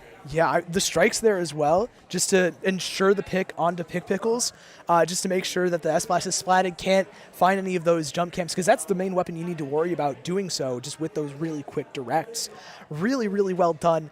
Fantastic clutch job. I didn't even think they had enough clams. You know, maybe I need to go back to school and just learn math again, bro. I think they had one extra clam at the end. And just that barely? was literally just barely. So Absolute cinema. absolute cinema. Oh my goodness. No, that was a crazy game from DMV. Both sides just back and forth, barely getting lead, Yeah. but having such a penalty to break every time. That was really well fought. I want to highlight DMV again because I really like the idea of their comp. You know, they don't have a traditional backline in the sense because the Dynamo is the longest range weapon. But with this, with the splat bombs and the big bubbler from the junior, as well as just the absurd pain output of the comp, it really works incredibly well. You know, you have so much stability without needing a pencil, without needing a heavy edit or a leader or anything. I like that idea. And now we're going on to tower control on Robo Ramen. I don't know. No, I don't quite remember. Definitely it. not Robo. I don't think it's Robo. I want to go back to Muscle Forge Fitness sometimes, but maybe not today. Hold on, we're will finding. put I have you to Muscle get my Forge. glasses and get the paper. You know. Ship shape. Shipshape. Okay, we're going to Shipshape Cargo Company, and this is a leader map. Yeah, I This was is a gonna leader say map. we're just gonna see a leader again. This is gonna be tough. It's gonna be really, really tough. But I'm just saying, Plum with those sliders. If Plum goes back, Could be pretty good. or could be pretty or good. we see a Crab Dread. We were talking about it last set. We did, and I think that was something that Leaf Sheep did pretty well.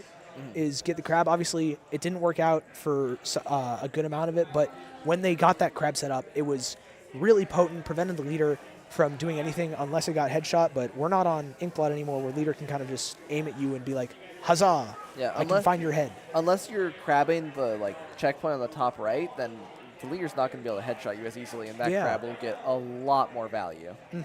That's going to be a really big thing. I'm curious what Plum is going to bring, because we've seen some flexibility too with the short range shooters, just with the 10 attack. I mean, that opens up a whole slew of different options. And so I honestly don't really know what to expect. I am very, very excited. This is my first time today seeing a Game 4, and so I'm very excited. I want to see a Game 5. I want to see Game 5 too. This is hype. Are you kidding me? This has been a fun set. I really like these teams. I like Dualies. I like Octobrush. Very fun. Triple AoE is always funny. It's incredibly funny. And then obviously we never see the S-Blast 92, is it? That's the original kit, 92. right? Yeah, we never see a 92. And I mean, Pick Pickles being the premier user of it is really, really cool to have. It gives me nostalgia because I miss my 92 days. When that gun came out, You were playing it? Oh, I was a 92. Was that before Sorella 10? No, but it No? was Okay. It was back when I wasn't a full one trick for 10. Ah. I played it on tower. Okay. I messed people up on that gun. And then Oh, don't worry. I know. did I fight I think you with it? so. Oh, I think my- we scrimmed once or twice. Way back when we were like on when we were Div not 5s. Blitz and Yellow jackets. Yeah. What team were you on? I was on Crescent Knight. That sounds familiar. Yeah. That was me, Shays, Callan, Piner, Wolf, and Sunflower. Okay, I definitely remember scrimming Piner, so I had Yes. to scrim you at some point. Probably. We had a lot of people rotating just during scrims at that point. But yeah, that was fun. Fun, air quotes. I don't like fighting S-Blast, even when it was before it was broken. Or it was fully cheating. Before it was a fully cheater gun. Very, very fun to play as. I think what's funny is when the new one came out with Booyah, I was bad at it. I was so used to sprinkler slider. It took me a month of learning it to realize Dude. to actually be able to play the burst one. How? I don't know how. I don't know. I'm impressed. I just got so used to Have you never played a Booyah weapon before? Like, competitively? competitive. You've probably played it. No, I hadn't. Okay. I guess is a little bit of a learning curve, just where and when to pop it and everything as well. Honestly, what it was is I spammed burst too much. Oh, The yeah, fact you that can't burst- be using it that. Is that a Stars Dynamo? That is a Stars Dynamo. No and weaknesses? Zap. That is a Zap with a main of Bomb Saber. Okay, but it's Noodles. Oh no, it's Noodles. I'm not blaming, but they don't have. Well, wait, you don't have a leader. Leader's staying on ballpoint. Yeah, Kanan is back on the BP. Pretty confident in it still, but NATO's going to apply some pressure, force two people to look at them. unfortunately, it looks like, oh, never mind, it's a 2 for 2 as Coffee and Plum are still able to hold the area in front of the tower. The Crab Tank being popped to fight Typo here. The Dually is just running back around trying to turn the Crab, and there's Hyper with the cleanup. The Killer Whale not doing enough to stop things. Hyper with 2, looking for that third, drops down. There it is for the wipeout, and Hyper Point are able to move this tower pretty far forwards, and they have a couple specialists to break this checkpoint. Typo already top left on that bridge with a Crab Tank ready, choosing to pop it right now, and I think this just might be a first check for Hyperpoint without any contest. No, I mean, with that clean wipeout, DMV don't really have any space they can comfortably move in when you have to deal with a Crab Tank. You know, it's very difficult to contest that first checkpoint, and so far, it's looking even further, more difficult still with the jetpack and with Typo walking forwards as supports. And everybody's kind of stuck on this top left. Now Coffee is able to kind of walk forwards, not able to find any picks, but forces everybody off tower with just the sheer threat of that Dynamo Roller, and the rest of the team following up. NATO with the Zipcaster is able to find 2, I believe. And Hyper and Kanan are both going to have to back all the way up behind mid here. And they're really just trying to keep everyone corralled top left, taking this space, and as the Dynamo's waiting to get there, NATO just trying to pressure this, get ready to pressure this wall as much as possible. Yeah, I mean, Octobrush is one of the really solid weapons at it. You have so many just projectiles that you're feeling that fall straight down if you need them to. Pickles not able to find anything with the Reef Slider, but trades out the Horns Dreadringer. Typo contesting the tower in the meantime, does force everybody off. Noodles has to back up, able to get the tactical cooler, but the only one on the team that's able to before it gets broken. And now Hyperpoint and Click Adventure have another shot at a solid push with this jetpack and with all the space they have in court. Yeah, that jet is really keeping anyone from DMV being able to take mid, and NATO trying to turn heads, but gets picked off a little too early from that S-Blast. Yeah, and Pickles is able to find the shot onto the fading away Coffee. Not quite able to get down to cover in time for the jump out. NATO looking for something on this right-hand side, but is found by 3 players. Hyperpoint and Click Adventure have a Crab Tank on this tower. They're close to a lot of different specials. There's all of them basically ready and popped immediately. And they're looking for the second check and possibly a KO here, Kronos. Yeah, and here we see Pickles popping that Slayer, trying to get behind, chooses to jump out, but NATO, behind the towers, no one's even trying to ride it. No, I mean, everybody was forced off by that Zipcaster. Pickles is able to get on there, find the pick onto NATO, but Coffee is in another fantastic spot. Stalls for just that little bit longer, but it's only Plum that's able to contest. Typo's behind them immediately, and I mean, Hyperpoint are just looking unstoppable here. And here we see Pickles popping that Slayer top right, trying to clear anyone around tower, gets 2. It's just the Dynamo and the Octobrush. Now it's just a Jet versus an Octobrush trying to live, but NATO cannot, and Hyperpoint going to get all their jumps back in. Yeah, I mean, this looks like it could be a KO here, Kronos, but the chip damage from Plum is going to force Hyper off. Noodles is going immediately to contest tower, and they're the only player left on DMV here. NATO is back, but I mean, Hyperpoint just have set up in the spawn of DMV, and it's just looking like a losing battle so far with how many jumps they're getting back in. But as I say that, they're able to find everybody. Typo is alone with that Crab Tank, trying to find some picks, not quite successful either. And DMV with a tenacious defense, a minute left to get all the way down to 8 points though, Kronos. What do you think they need to be able to do it? They really just need to get control of that top left. They have the AoE to do it. They just need to have people there to contest it. Oh, and NATO's right there. Yeah, NATO there finds one, and we're set up top left now, just like I said. And we're probably going to have a Crab Tank soon. That's what we need to just keep this push going. Mm-hmm. Now, Crab Tank can go in one of 2 places here. It looks like Plum is going to opt to pop it towards court and mid, just directly contest people trying to just get on top of the tower. But it looks like they're going to save it for that tower to just move a little bit further, maximize the value, maybe burn that Reef Slider as well. There it is, 2 players down on the side of Hyperpoint. This is exactly what you need to make your money as DMV, but Typo is behind. Kanan is able to find another pick. It's just Coffee. Coffee gets picked off, and that's everybody down. Nobody's able to contest the tower on the side of DMV. Noodles tries, but Kanan is there with the Splatling. Plum is still trying. The jumps in aren't in time. Hyper gets on that tower and cleans things up for Hyperpoint and Click Adventure. Yeah, I think if DMV just could have gotten that momentum just a little bit sooner, they honestly could have won that game. But yeah, it just took till the last 30 seconds to finally get their foot in, to get their ground, to get their specials lined up. And that, unfortunately, is you just need to get it done a little sooner sometimes. Yeah, I mean, that's kind of the difficulty of kind of being locked in your spawn for quite a while. Sometimes you lose track of time. Sometimes you're like, okay, I just need to get out back into mid, reset this, and you lose track of time there sometimes. And we just saw it happen. A little bit tough for DMV. I'm already forgetting team names, but a little bit tough for DMV. But they, really solid showing still. Those are some tight games, just through and through. Yeah. Very, very well done from them. All of those games felt like they could have gone both ways, if I'm being completely honest. And I liked watching that set. That was a fun set. That was very well done. But with that being said, the set is over. We're going to have to hand it off to some other people after a quick break. And that being said, where can the lovely people find you, Kronos? I believe it's Kronos Piley on Blue Sky and Twitter. It might be an underscore somewhere. I don't remember. I don't keep track enough. That's fair. Not a professional. You're too busy playing X-Rank to I got too much really X-Rank social media. to social media. Absolutely not. Don't got time. And what about you, Sig? You can find me anywhere where the Splatoon community hangs out, at Sig Dakari. Like you see at the bottom of your screen right here. Whether that's Blue Sky, Discord, Twitter, Twitch, YouTube, any of that kind of stuff, at Sig Dakari. That being said, it has been fantastic casting with you, Kronos. It's been a great time casting with you, Shout out Sig. production. We have a little bit more coming later, maybe. But with that being said, we will see y'all in a little bit after this break.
There we are. Hello, everybody watching on stream. Welcome to Booyah Bay from the break. I'm Jerky. I'm Captain Stabby right here. Oh, how's your Booyah Bay been going so far? It's been excellent. Yeah, I said get ready, Booyah Bay. We got ready, Booyah Bay. Just got done playing salmon. The last few teams are finishing that up right now. And yeah, we're going to get ready to commentate for a winners semifinals right here. Yeah, it's pretty crazy. Like, you haven't come before. How are you feeling? We're going to have fun with this thing. Yeah, let's do it. Let's do it. Yeah. All right, right now we have Blitz Jackets versus In. And so they are in winner semifinals, just as you said. They are going to start on Umami Ruins with Splat Zones. How do you feel about that stage and map mode? I believe that's the map mode that was the last game when Ryan and I did that iconic set at the Sunset Surge to win it. Yeah. It ended on Umami Zones when we, got third place. Hell yeah. Hell yeah. Yeah, Pepe over there. Yeah, of course he remembers. You know what? Shout out to Sunset Surge, a good land too. It's not the Bay Area, but it's a good place too. Yeah.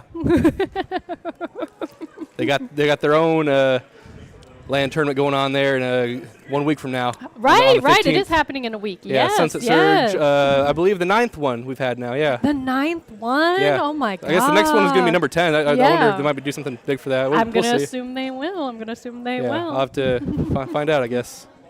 Well, like you're running the salmon run for the first time over there, right? Yes, I am. Yeah. After. Let's see, over 2 years of Sunset Surges, we're finally getting the better mode, salmon run. The better mode, repping right here, even though it's green screen. Yeah, you can see the logo. It's good enough. It's good enough. It's going to be exciting. Yeah. Oh, man. Yeah, we're kind of copying a lot of Booyah Bay's homework to get salmon run set up, but they said they don't mind. I mean, you got to copy from the best, right? Hell yeah, we do. You already know. Dude, you're my favorite out-of-towner. Oh, thank you for that one, buddy. Oh, man. All right, so while we're waiting for them to match, for those that don't remember who's on these teams, so Blitz Jackets, we have Kronos, that one nerd, Dio, and Sigdokari? Sorry, let me see that. Yeah, right here. Yeah, your guess is good as mine. That's fine. It's fine. It's fine. But it looks like that some of them are in other teams before. You know, we have Kronos of that one nerd. Yellow Jackets. Yeah. So it's just a combination of the players. Yeah, like halves and halves. So it's like slight pickup, slight team. So they probably have some of that synergy already. You know, like we can see some of them have. I mean, they made it all the way to winter semis. So that's true. That's true. And you can even see in some of their results, we got like first C battle, we got second C battle. You know, and we even have a head TO from H-Town. Oh yeah, that's Dio, the Texas land right there. Yeah, there we go. Hey, Texas. Yeah. And then we also have In. So we got In specifically, because even their little. You think team instead logo. of burgers they'd have like pizza or something then? Yeah, maybe it's like a universe different scenario kind of thingy. Alternate universe food. Yeah. But yeah, it looks like a lot of them were from former teams. Yeah. So it seems like a pretty good pickup because we got some members that were part of Rain Dance. We got some Cherry Limeade. I remember them from back in the day. Yeah, they had a really cute logo too. Yeah. And we have some like good Blue D results as well. So pretty good. Yep. You know, pretty good. Good. I think that these semis are going to be pretty exciting. Looks like we're starting right now. Here timing. we go. Let's do this. All right, looks like we got on yellow and we got In on blue. Okay, we got some pencil action, so we obviously got the metas. So we got our coolers. What are you saying? That's the Snipe Rider 5H right there. I am so sorry. Yeah, you where are are your correct. manners? Come on. Oh my goodness. All right. All right, so right now we see people are setting up. We only have one zone filled right now, but right now we see In coming in. We see Weatherman two down on both teams. Yep. So it's still pretty neutral. Still pretty neutral. Zones are not quite filled yet. Still waiting to take that first zone flip. Well, right now we see Sky set up on the top, so that way they did end up setting the zones. Finally gets control of the zone. Nice. Only for it to be taken away shortly after. Well, yeah, with two zone maps, it kind of tends to happen really quickly. You know what I mean? This is a fun map, yeah. Yeah, it's a fun map to see. It's a fun. Oh, we see Dio trying to shark over here, trying to get. Oh, but didn't quite weren't able to hop make their it. screen. Yeah, unfortunate. Gotta watch out for that crab tank special attack coming out right there. Yeah, exactly. The train's gonna make it a little hard to hit your targets, but you know. Yeah, but the Trizuka. Get out of the way of that Trizuka just in time, just only in to time. die. Unfortunate. Yeah, too bad. Oh, but we do have. Oh, we have a Booyah bomb coming in, hitting Blitz the one Jackets zone looking right to over retake there. control of the zone and to keep their timer going down lower. Yeah, still pretty close. Oh, that's the second time we've seen no more screen. Yeah, unfortunate. Okay, now we have the zones flipped That's to a in and big in. penalty for Blitz Jackets right there. Oh yeah, quite a bit. But you know, there's still 3.5 minutes left. It's anyone's game. It's still anyone's game. Yeah. Like these ticks, they go by fast, but then they go back and forth. We see Blitz Jackets 2 down right now, and so we see the counter for in and in going quite down. They might actually and get. managed to take the lead. Yeah, there we points. go. They took the lead. Let's see how much farther they can get it before it flips back. Ooh, we see the gal. I forget which gal that was. Just go down. That is the 52 gal 52? Deco. Oh, quick. Perfect. Oh, we see the Trizuka special attack going around. The triple Inkzuka right there. Yep. Tell you what. Oh, we see. Oh, there goes the Snipe Rider 5H down to the Ultra Stamp special attack. Yeah, but that Ultra Stamp was a pretty good placement there. Yep. All right, they're still racking up those points. Yeah. Look, in and end is going real hard right now. You know, if Blitz Jackets wants to take this back, they still got that whole penalty to work through as well. Oh, that is so true, though. So true. Well, Well, right now we are at about 25 ticks remaining. Now's their remaining. chance to get all juiced up and head back in there and see what happens. We have Weatherman trying to make sure the zone and was the Trizuka. took, but unfortunately, that Trizuka got him. We see there we go. There we go. We got it flipped. But then it immediately that's still stopped. a 63-point penalty. For Yeah, them, that's pretty. Yeah. That's pretty huge. That's pretty huge. Absolutely. Oh, right now we have several people down on both sides. I have a feeling this might go through to the whole remaining 2 minutes right here. Yeah, I think so. Because like right now, the zones have been flipping back and forth. Yeah. They've been stopping This pretty is what fast. we like to see. You know, we like to be. We want a little bit of excitement in semis. You know, it's always good. Really always couldn't good. tell you now. Supposed to. Oh, here comes the crab special attack going for. Good old crab tank right there. For the shooting the shield on that tent umbrella. Is it the? Sorella tent umbrella. Was it That's what Sorella? it is. I could not tell. Sorry about that one, buddy. Oh, go, good. Mia Well, managed to good job, slash them Mia. Nice. Yep. Also getting the cooler special. Just Slowly to make working sure. away at that penalty. Yeah, that penalty is going down quite a bit. I mean, it's Maybe already they in can keep the on 30s. making even more progress. You know, make their lead even larger. Oh, and then Dio sent the screen special to There try. we go. There we go. We Wait to see finally that. see it. Just gotta watch out for Mia's that Ultra pretty Stamp. gnarly with that Ultra yeah, Stamp. Yeah. Oh, 3 down though. Oh, Just Mia by herself right now. Yeah. Unfortunate. Yeah, but I mean, Blitz Jacket still has a pretty large penalty to work through before they can even start scoring. So we'll see what happens before the rest of the like right day now, comes back. our backline SIG, you know, they are Now's a good holding time the to line. start. Yep. They are in fact holding the line. They gotta. hold. And then we had everyone jump into SIG, so that way Blitz Jackets are in. Blitz Jackets is still all juiced up on that tactical cooler. So Yeah, exactly. And then here's I was just about to say they're free to just run and pop their specials. Look Yeah. at that. They're only 15 points away from the flipping lead now, it. so Yeah, for sure. we'll see what happens. Oh, we got Dio.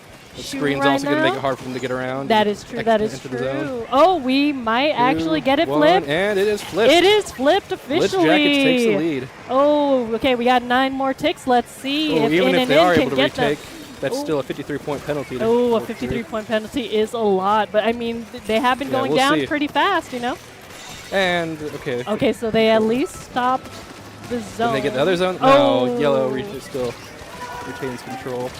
Oh. Big penalties for both Yeah, teams, big with Blitz penalties. Jackets still in the lead. Oh, and there doesn't matter you because go. that's the It's game. Game 1 goes to Blitz Jackets. They seem pretty excited. They are super stoked over there. That's what we like to hear. You know, that's Yeah. that's the whole appeal of coming into LAN. Yeah. For those of you watching on stream, if you haven't been to a LAN yet, I highly recommend it. Just the energy that you're feeling from the different players. It's got really some good. in Northern California. That's this one right here. We got SoCali down in SoCal. Let's see. We got Big Dapple up in New York. We've got H-Town Splashtown in Texas. Sunset Surge in Arizona. We've got Sea Battle up in Seattle, Washington. Yep. We've got Rocky Mountain Splatdown up in Colorado as well. Oh, I didn't know we had one in Colorado. That's lovely. I'm pretty sure that one's pretty new. They're still working on getting things dialed in. But go ahead and support them if you have the chance. Absolutely. Yeah, love having just more lands everyone out here. is so lovely They've at got land. some in Chicago as well. Oh, they have. I'm sure there's a lot more that There's I'm not yeah, thinking of. But there's some in like just, the New England I'm sure if you zone, look online, too. you can find some lands somewhat close to you. So. All right, so right now we're going to have a counter pick from in and in. We will see what map find out mode they are going to choose. All right. Very exciting, though. Very exciting. That was a pretty exciting match, though. Yeah, it went back and forth. I couldn't tell you who was going to win, man. Yeah, I could not tell. It was just going back and forth. The ticks were going up. They both had, really high points at the end. But, it was pretty good. Pretty good. Absolutely. That's what to see. Yeah, and this is best of 5, so we've got at least 2 more games we're going to see right here. So we'll see what happens. Yeah, I wonder what they're going to counterpick because, with the metas that have been happening, a lot of teams like to use splat zones in general. Like, that's usually the popular one. Yeah, I know a lot of people seem to really dislike Rainmaker. Yeah, because of all the stalling that happens. So my guess is that it's going to probably be another splat zone zap, but who knows, Yeah. I mean, this is not like we'll a Nintendo tournament where you can pick turf, right? Yeah. No, it's not going to be that. Yeah, the NA League, that's happening today too, technically. It's a Saturday, right? Oh, I would have no idea. But it looks like they have chosen their map Oh. already. It's going to be Splat Zones on Robo Oh, Ramen. I told you it's going to be zones, my man. Yep. You knew it. I love the Robo Ramen Would map. like to see a little variety here in modes, but that's what they want to play on, so we got to give it to them Yeah, for sure. that for sure. But I do like the little ramen on the top. I love that it's little very, decoration. very cute map for sure. Yeah. I feel like, especially in Splatoon 3, there's just not really a whole lot of indoor themed maps like that. You got this and Humpback are the only ones I can think of off the top of my head. I mean, it's all like a bunch There's of all outside outdoorsy stuff. and wasteland type of maps. And it's weird too because the ones that are outdoors are indoor but outdoor. For example, Museum has the exhibits on the outside, but it's still outside and not in a museum. Yeah, but Robo Ramen's inside the actual restaurant itself, so that's where we're going right now. All right, here we go. We go. Same colors still for Blitz Jackets and in. Yeah, looks like the comps have pretty much stayed consistent. I believe everyone's on the same weapons as last game. So here is our start. Yep. Both teams still rocking that Snipe Rider 5H. Yeah, that Snipe Rider 5H is just so meta. It's a very especially over here on zones, you can just keep on dumping paint into the zone the whole time. That's very true. And with the Robo Ramen, you could put the sprinkler sub weapon up on top, so that just be sprinkling on the zone the whole time. Gotta have that passive control right there. Oh, and right now we see 2 down on Blitz Jackets, but then they're both teams. But right now they're still having the zone cap, so we are seeing them go forward a little bit more. Yeah, and Dio pops the screen and then goes in gets the triple. That's a really good one.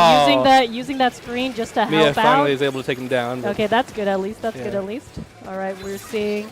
It's interesting because Blitz Jackets is pretty much using 2 things to shield them because you got the tent, you got the screen, you got the different things helping out. All right, we see the Crab Tank special attack that is helping make them go forward now. See if they can get their counter a little closer to. Yeah, and then we got the Booyah Bomb from Raze, so that way they can make the other team go back a little Unfortunately, it seems more. like they're still losing their players quicker than Blitz Jackets. Yeah, unfortunate. Kronos launching the Zuka into the zone, hoping to pick off even more of them. Yeah, but it looks like the zone is still at a stall right now. Oh, and now Blitz Jackets has got it, but they have a decent penalty, so we'll see if they're able to count that down. Yeah, looks like they've all pushed past their half of the map, and they're already trying to keep in further at bay. Yeah, they're really in it right now. They're really not going in. That's not what it looks like to me. Well, Kronos has been really using the Tensor Umbrella really well because I see the shield, and it's really helping block a lot. Oh, that's always been a weapon that I've always thought was really interesting, but I don't want to put in the time to learn it, so I will just observe. It's definitely a hard one because it's quite slow. Love it in salmon, though. I do love it in salmon. I do love it. Come on, let's see that stamp. Yeah, let's see Mia's stamp because the Ultra Stamp special attack. Mia's really pretty good. There you go. They got the numbers advantage now. There we go. There we go. And so we have the zone flip for Mia in goes and down in before right she can use now. her Unfortunate. Oh, and the zone flip back to Blitz Can't this Jacket. jump? Yeah, they got it. There we go. 2 people, a little overkill right there. Yep. Yeah, a little bit. Well, right now they're counting down their penalty, but it looks like they're keeping the zone for a while. They want to make their lead even bigger. Oh, their crab definitely got canceled. Yeah. Unfortunate. Just blasted out of existence. I'm sorry, Claudia. Oh, here we have Rays on the There you go. S-Blast. The giant AoE hitbox. Yeah, we this is love just like in the Salmon AoE. Run. Exactly. I'm like, we love the AoE in Sure Salmon do. Run, so we love it here too. Trying to hit around those edges, catching the unsuspecting Blitz Jackets players. Oh, yeah, and then here we see the Booyah Trying to bomb flush them trying out to with that. keep Yeah, them you can pinch there. in between. Yeah, we see the There you go. pinch in. They still have not been able to go back to the zone, but the screen That is screen's out. blocking pretty much the whole zone right there, so they're not going to be able to advance much further until it moves out the Oh, way. we have Nerd with the... Which one is that one? that is the regular old spot roller, yes. I was like, sure oh my is. gosh, okay, yeah. I haven't seen that one in a hot minute. We don't see that many people play rollers in meta, really. Oh, I know.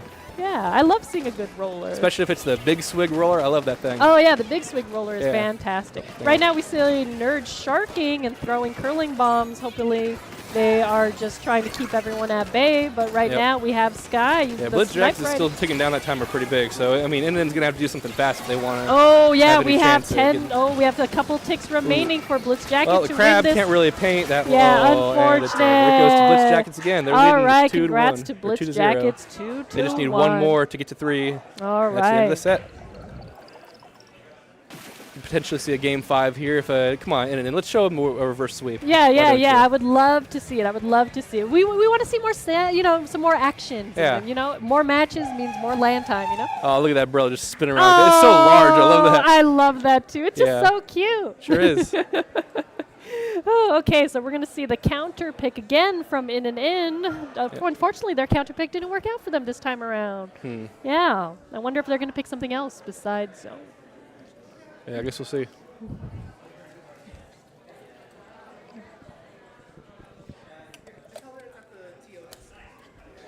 Oh, yeah. The green screen kind of makes it a little hard to see, but we got Claudia right here.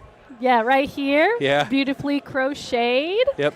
By made by Carto right Carto, there, yeah. one of the people at the LAN, also participating. He has talent, I'll tell you what. Yeah, they are in loser's bracket right now on Top Cut. I don't know how they're doing right now, but I hope they're doing all right. Yep, for sure. Let's go ahead and check out some Twitch chat. Why don't we? Oh, let's see what they've been saying. let's see what they've been saying. Oh, so Callie mentioned stabbing my goat. Hey, I got you, JoJo. Yeah, I love SoCal. Get ready, SoCal. The SoCal folks are I think lovely. they got another one coming up on. What day was the next SoCal? It was in early February, wasn't it? Oh, early February. I want to say it was the 6th, but I'm not 100% sure, so don't put me on that. Sorry about that one, buddy. Yeah. Well, how was your SoCal experience when you went down there? I love SoCal. I mean, the venue is pretty nice. It's in Irvine, California. There's this whole like just shopping mall area full of all different kinds of food there. They got we went to like 3 different boba shops there. They got different ones? Yeah. Dang. Oh, I remember one of the SoCalis. We went to this real nice. I don't remember. Look, it's been so long. I don't remember what it was called, but there's plenty to eat there. So. Yeah, they got the 2-story mall there with the, you can get in the parking garage. Like we can pretty much exit just right in front of all the restaurants there, up on the 2nd floor. Yeah, Ryan and I we were launching paper airplanes off the balcony there. Oh, you're littering, eh? We cleaned them up when we were done. It wasn't like that. Alrighty, In has picked their counter pick. It is going to be Rainmaker Scorch Gorge. How are you feeling about that? I feel like every time it's Rainmaker Scorch Gorge, when I play on the lane, I tend to lose. So personal bias here, I suppose. Yeah. I feel like it's a pretty common pick for Rainmaker in terms of maps, because we have just pretty much that tunnel that's towards the end. So it's like very, It's a lot of action the heavy. best mode to play the map on in general. Well, you know what? I think In might have picked it because, Mia has the Stamper special, so perhaps because of like how, one-sided most of the action is happening, so they're going to aim like really straight with that, for example. Though we do have the screen, and if they're still using tent, you have that as a counterplay as well. So we'll see you kind of have to go through one specific area to advance the Rainmaker through there. So. You might have leaked something on accident. What are you talking about? One chat right here. What? Well, whenever they have their next LAN. I could have sworn it was announced, but no. Looks like My we bad. will still have I similar don't remember comps, where- though I definitely see a sploosh. I don't remember seeing a sploosh last time, for sure. Yeah, that's new. All right, so we have. Oh, Mia pretty- already goes down to the pop right Oh, that's so. Oh, Yeah. but then Nerd is also going down. there. All right. Oh, whoa, a lot of people on internet have been down. Dio is continually going forward, and also with the Ultra Stamp special. Got one on each side, I tell you what. Yeah. Oh, they have their All right, little come on, let's see how far they get it through. pedestal filled. Should be a nice clean shot to the check. Yeah, yep, they got it. Oh, they got it. Yeah. Nice and clean. That's nice what I and like to clean. see. Yep. All right, we are seeing the Ultra Stamp going forward as I have predicted. Right It into the is back, help- yeah. Yep, but unfortunately got stopped. Oh. 3 down on in and in. So we have Dio just Blitz going. Jackets loses too, super but there was a fast. full wipeout on Yeah, the inside. it So. was almost. Unfortunate. Oh, and then so we have some people have been taken down, but Nerd is still holding strong. Oh, nope, never mind. Now looks like they are down. So now we're going to see that Rainmaker get popped so it can get reset, and hopefully in and in can go. Oh, they didn't reset Yeah, it. they got to just get pretty ran far with if they it. want to get that lead. They got to go all the way past 20 there. Yeah, let's see if they're going to make it. They actually didn't restart the Rainward. They decided to grab it in their area, so Yeah. we'll see if they're able They to already go managed forward. to get back to the center. Yeah, we'll see Yeah, what so happens. that's good. At least that's good. Okay, their pedestal needs All right. a little Well, bit they of paint. get checked now. Yeah, Yeah. they need a little bit Oh, of paint. that- Oh, there we go. There Well, we go. Yeah, the vac can't splat you on its own at least, so. Yeah, not quite, not Yeah, quite, still not was quite. able to swim right through it. Oh, we got 2 down on in and in. That and was there a delayed wipe, There wasn't was it? maybe it was Yeah. a delayed wipe. I didn't quite catch that. Right now we got Sig on the Rainmaker coming slowly forward. Oh, Dio is now down. We got Sky throwing a sprinkler to help with the paint, so that maybe get that On more that output. Snipe Rider 5H. Right. And then we have the cooler special, so that way they can have that and be buffed up to hopefully go more forward. Yeah. Oh, the stamp explosion right there. That's what we like to see. That was a good one, The Mia. one Zuka. All right. Oh, then we got the rain. Yeah, the not able to Rainmaker get behind that tense shield. Yeah, Unfortunately unfortunate. goes down. Trying to get the Rainmaker. Looks like they are They're real setting patient up. to Yeah, they're come in being here. patient. That's- You know, they have quite a They're lead. going to have to watch out for that Killer Whale 5.1 Oh, yeah. special attack right Yeah, there. That's for sure. You are correct, because that easily can get the person with the Rainmaker. Yeah. Looks like we have 2 down on in Yeah, they were able to dance around it, but the timer was almost up to that Rainmaker. So. Oh, yeah, you're right. Yeah, Right. it Oh, goes ahead and and they resets. lost it. There we go. All right, we're going to see. Well, right now we got 2 down on Might Internet have been a and little 1 down too on Blitz patient there. Jacket. Oh, well. Oh, maybe. Oh, We'll see and what happens. okay, we have Kronos now on the Rainmaker. Oh, Oh, we got Dio Mia gets stamped getting, immediately. Get immediately Come on. stamped. Oh, 2. Whoa, There 2. you go. Oh, wait, is there going to And be just more? to Is there get going to nerd be as more? well. Throw that. Oh, I did not know where that Yeah, went. that is completely out of my sight. Yeah, unfortunate. Oh, we're going to well. see. Okay, we see Nerd on. Oh, Mia's pretty cornered there, and she jumps out. Yeah. Oh, there you go. Okay, we see. And the Snipe Rider 5H picks up the Rainmaker just but to immediately be destroyed by the other Snipe Rider 5H. All right, we see Sig on that Snipe Rider 5H Yeah. right now painting, hopefully getting a cooler soon. That tactical- Mia got canceled with right in the that. middle of the stamp. Unfortunate. Okay, we see Kronos setting up the Rainmaker, but not quite popping that shield. Maybe that's a strategic not popping. Maybe they just don't want the gameplay to go down. Yeah, it's going to be hard to get in the entire area there with the S-Blast 92 controlling it. Yeah, That's a lot of AoE. You don't want to get anywhere near that, I tell you what. that's true. That's true. Yep. Yeah, right now the Rainmaker is in a very Things are weird pretty spot. spread out here, yeah. Like right now, there isn't quite mid-control for Indian to be able to take advantage of trying to get that. There we go. That's good teamwork right there. You got it back. Yeah, that was Another was. Killer Whale 5. Oh, Whoa! two people died from Oh, that. they popped the Killer Whale 5.1 special attack, but Yeah. that wasn't enough to protect them. Yeah, not enough from that vacuum 2 special go down to attack. that, yeah. Dang. Oh, Good old ink vac. Yeah, looks like the Rainmaker hasn't even popped yet. It's still like a little bit yellow right now, and I Yeah. think they're just trying to stall it in that corner over there. Yeah, neither team wants to give it up that easily, I tell you what. Oh, the Snipe Rider 5H manages to pick off Nerd right there. Oh, unfortunate. Yeah, right now it's still yellow. It's like Internet really needs to go in and get that Rainmaker ASAP. I because- suppose they do have a pretty large lead right now, so I mean, as long as they're able to just, prevent prevented Yeah. from getting it. Yeah, right now we Yeah. got 15 more ticks. We're going to see if they're able to get it. Oh, Kronos using yeah, that they're shield stopped by on 10. the Tenta Sorella umbrella right there. Yeah. Oh, we got Weatherman on the. Well, let's see if they can get all the way down to 20 and take Yeah, the lead we here. can That's see. the only way if we're going into overtime right here. Yeah, but Weather is in. Yeah, they do have the player advantage right now. Yeah, right now. We'll see. Oh, All right, the trade right snap. there. Yep, good, just a trade. Yeah. They still got 43 ticks left on the Rainmaker's timer, so Yeah, they yeah. might not want to go, Yeah, they got to too kind of risky. take it a little slow. Yeah, but make they sure also their need to team definitely comes. pay attention because once that runs out, it's over. There's no more chances to pick this thing up. So. Yeah, we have less than 30 ticks All right, to go both right teams still have now. all their players up right now. So. Yeah, I don't know. And Mia goes down. Some players on Blitz Jackets tried to flank the left area, but unfortunately we're not able to make it. Oh, we see Dio coming off to the left side. Oh, but God! Only 15 Got ticks left on slaughtered. that Rainmaker. Oh, they are no, down that- 2 players. Oh, And- no! It doesn't even matter how much time is left because they have fallen off the map. Oh, unfortunate. All right, Blitz Jackets takes the win there in 3-0. Oh, that is so They'll be moving on to unfortunate. winners finals. Whew. Well, in will have to work their way through the losers bracket to have another chance at challenging them. Yeah, well, congrats whoever to else happens Blitz to- Jacket for winning that. Good, Yeah, look at them good go. job. Yeah. It was a great show right there, I tell you what. Oh, that recoil, it was just such a bummer. Oh, my gosh. Recoil in Splatoon I guess 3 they can be rough. weren't able to account for that. That's Yeah. I guess with how they had 2 players down and they were just constantly being pressured further and further back. It just they really didn't have much of a choice. Right.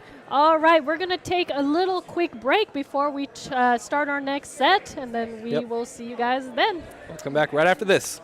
Bye.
All right, welcome back, Booyah Bay. We're over here with the winners finals right now.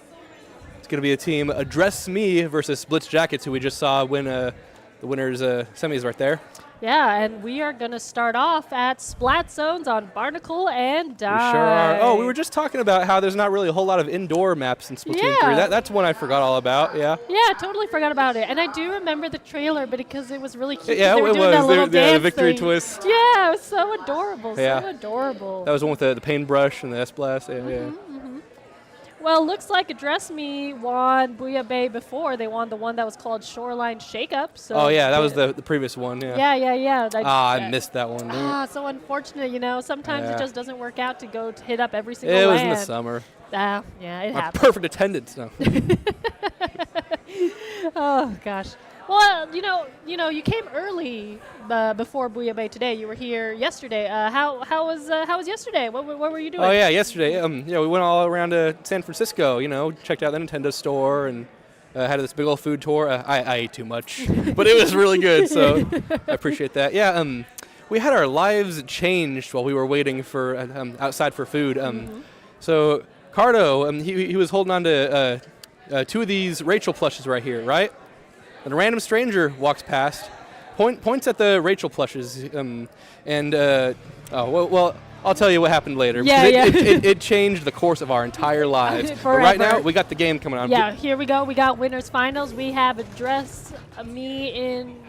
Whoa, wait. I think No. Blitz Jackets is on yellow again, just like the last set. Yeah, okay, and gotcha. Address Me is going to be on blue. Yeah. It's just off by the logo up there. That's all right. That's all good.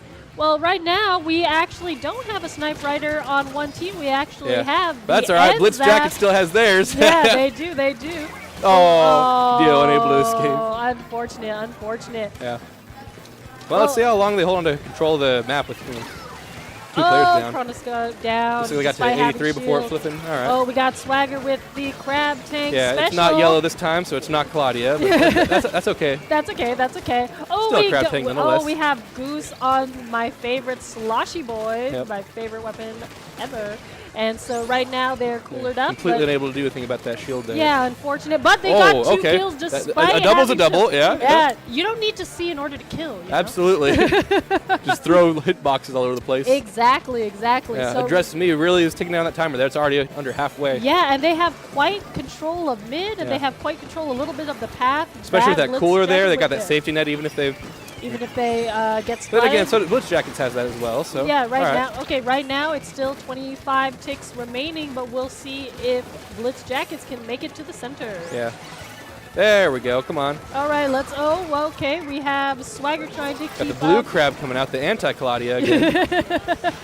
Oh, we're gonna see if the zone. Oh, the zone still goes to Address Me, and so now. Address Me sure has been keeping great control of this map. Yeah, right now they have 6 ticks. Are they going to get all the way without getting a penalty? We'll see. Oh wait, we see. I mean, they're down there to- we go. yeah. Now they Oh. have a huge penalty. The zone flip, yeah. 73 points they got to work through to get to there. Yeah, so we see Dio right now going forward, seeing Yeah. if they Let's can see if they can use- reverse this. Yeah, let's see. Right now we got Nerd trying to It's going to take quite a while for with Address the Me to wall get out ledge. of their spawn and get all the way back there. So Yeah. they got plenty of time to set up.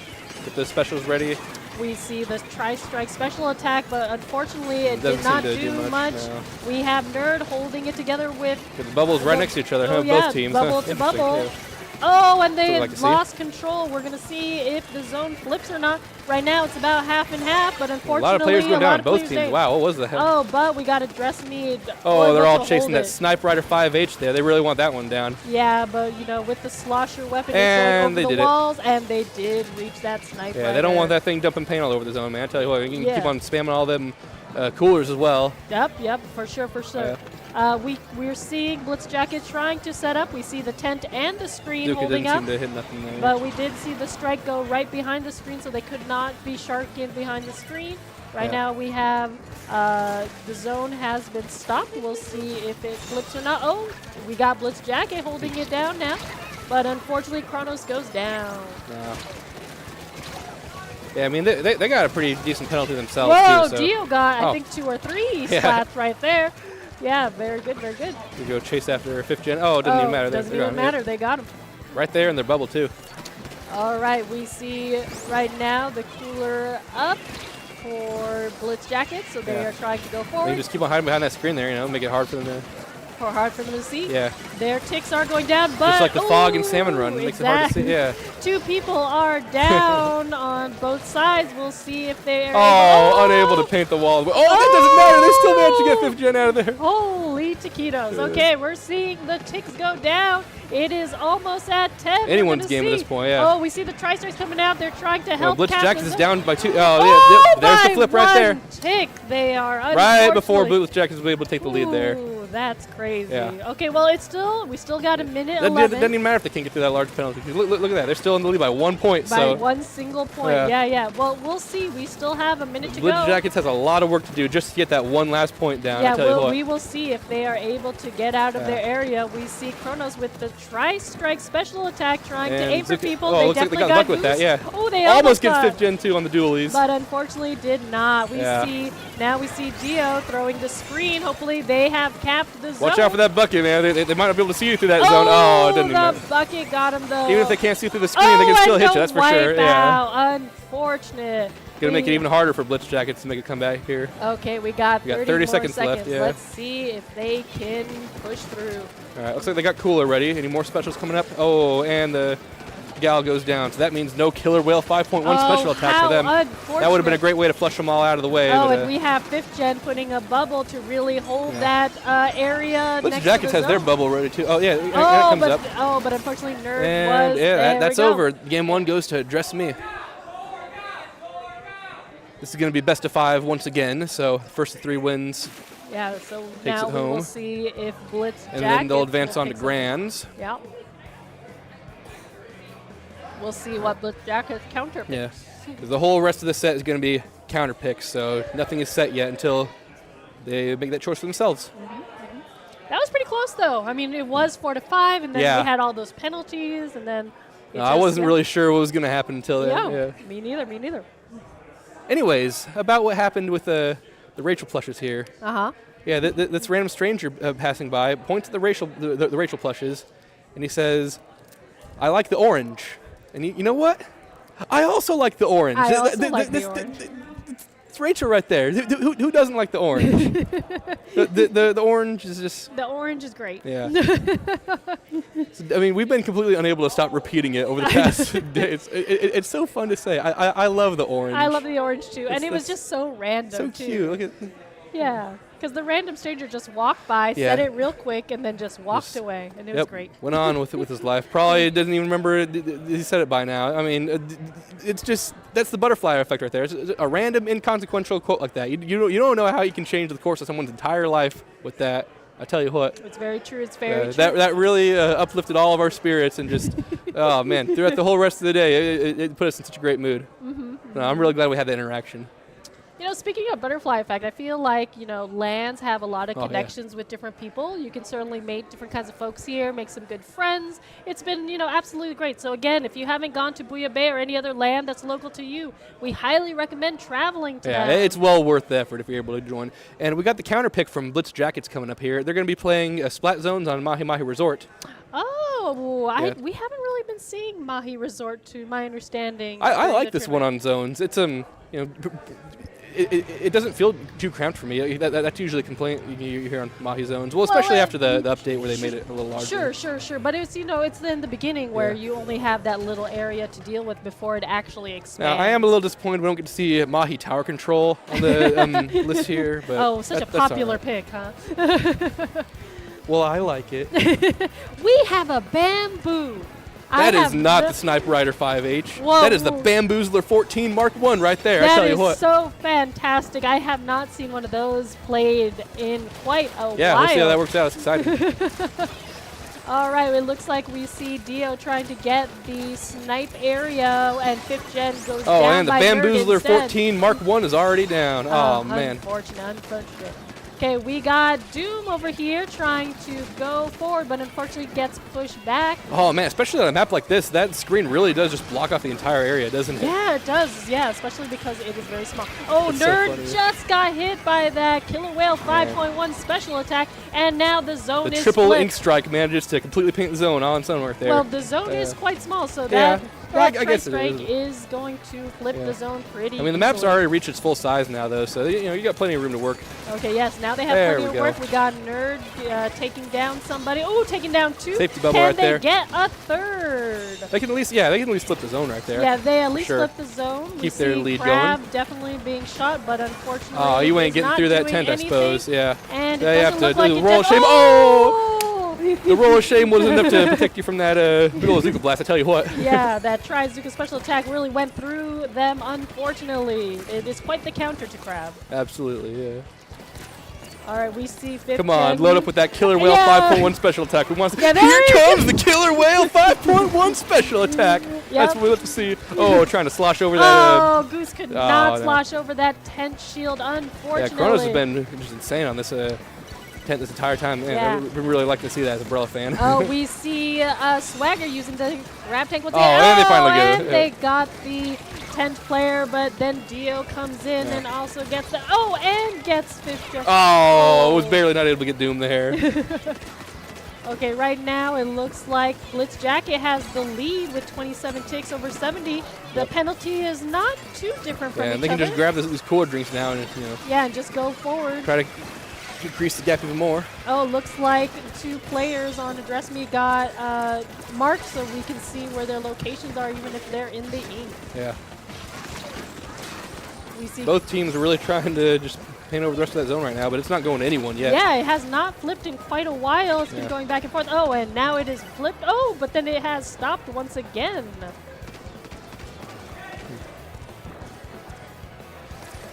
We see the zone is constantly going back and forth. 2 Yeah, people Address Me down down on 2 Address players, Me, so yes. they were really close to flipping it there, but not quite. It was like Last one almost- left is the splash on Address Me. Yeah. And now we see the ticks going down for Blitz Yeah. Jacket. We'll see if they can get rid of all We're their gonna have penalty to regroup. points. Oh man, the Bamboozler 14 Mark 1's already down, so Oh, unfortunate. Unfortunately, we're not going to see that whale quite yet. yeah. Oh, we see Swagger once again Blitz on Jackets that is through with their grab. penalty now, so now they're just taking out the full timer. Address Me is going to have to really get in there and flip the zone quick if they want to extend this game any further. We just saw the Oh, and Trizuka unfortunately, catch- they got wiped out wiped completely out! So as I say that. we got 5 more ticks to go, but I obviously don't they're think they not have gonna time to be get to able the zone. make it. No, game 2 goes to Blitz Unfortunate. Jackets. Let's go. We are 1-1 now. 1-1. It's pretty even so far. That was quite an exciting match. Oh yeah, for sure. Yeah.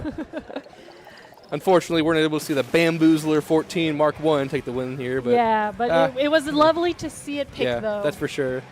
Oh, I Something a little different from just Snipe Rider 5H all the time. Yeah, exactly. It's like, yes, we need a cooler, but we also like to see the different kinds of picks you can pick. I like variety. It's fun. Variety is the spice of life. Exactly. I'm saying, yeah. Not every Absolutely. team needs the Snipe Rider, you know? Yeah. Ooh, that was really good, though. That was a really I good. think more teams could use an undercover umbrella, though, but that's just a personal opinion, I suppose. Oh, you think so? Yeah. Yeah. Hey, remember when we did Quad Wonder? That was the only game we won, right? I mean, it was turf war. It was just playing. Details. The stream doesn't need to know that. Well, imagine we played 4 undercover umbrellas in In the land? PvP, like LAN right now. I think it'd be great. Yeah, you think we're gonna reach finals grand? I don't think so. Obviously, I know we will. It's the best weapon right there. I tell you what. All right, now we get to actually see Address Me do a counter pick. Yeah. Yeah. So hopefully we see some interesting action chosen. You thinking zones again? I am thinking zones again. Seems to be pretty popular. Yeah. Yeah, zones is it's a very That's popular all right. choice. People know what they like, Yeah, they know what they like. Yeah. They, with zones, there's like less stalling. Oh, never mind. It's Rainmaker, the one Whoa! on humpback dump truck. Isn't it supposed to be humpback pump track? Oh well. Behind the scenes, y'all. Yeah, Behind classic the scenes. Rainmaker map right there. We'll see what happens. It is a classic map, We Yeah. do see this picked a lot. We see that a lot of people. Rainmaker specifically, yeah. Yeah, for Rainmaker very specifically. You don't see it in the other modes No, too often. that's it. No, just pretty much Rainmaker. All right, 1-1. So someone's gonna take the lead here. We're gonna see who it is. All right, let's go. Let's find Let's out. see what the comps are. Looks like comps are It's the the same same. for Blitz Jacket. Oh, no more of that Bamboozler 14 Mark 1. They're on machine But now. we do got the Sloshy I'm Machine sorry, Neo. Slosh Machine Neo. That's right. Again, one of my faves because the sloshy class is my That's for fave. sure. We got 2 sloshers. Address on Me gets the Address pop Me. here. All right now we're just seeing setup, so no one is quite at an advantage yet. We see two. Oh, we see two people Players down. are going down, both teams. Oh, but definitely more on Address Me. Okay, yeah. You're able to take 5th gen here. Oh, No. not quite. Yeah. You're not really going to be able to get through that tent shield, though, so they got no choice but to back up. Yeah. But, and they lost the Rainmaker. Yeah, not quite getting that checkpoint just yet. We see Kronos jump back. This looks like a great chance for Address Me to try and take it themselves, considering there's so much more blue on the map right now. And going with the cooler, so they can just go in and die right now. Yeah, that's true. We have 5th gen nice right now. Straight shot to that Rainmaker. checkpoint. We see and Goose they get it. Swagger, All right. the sloshy class. They are right now going forward, trying to hold it, but now they have jumped down. I guess they just didn't want to deal with that tent. Yeah, I mean, dealing with I'm really impressed watching this tent, that's for sure. We see the vacuum come out right now. right not a whole now. lot you can do when that's on you. No projectiles are coming out. Yeah, unfortunate. Now that's a great defense from them, for sure. Okay, they have grabbed the Rainmaker right now. Sig has grabbed it. We will see if they're able to go forward. That's the Sniper Rider 5H right there. Right now we see perhaps Sig they can get checked themselves Oh, now. yeah. Not with the triple link strike in the way. Yeah, you got to really be careful. Oh, the touch of death. You just barely graze it, and that's enough to just completely destroy you. Yeah, 3 people down on Blitzjack, and unfortunately that push did not get them to that pedestal. Excellent defense from this tent right here, though. They're really having a hard time taking them down at any time. Yeah, very true. All right, we are seeing. We see the Neo definitely grab. Good old sloshing machine Neo right there with these giant hitboxes.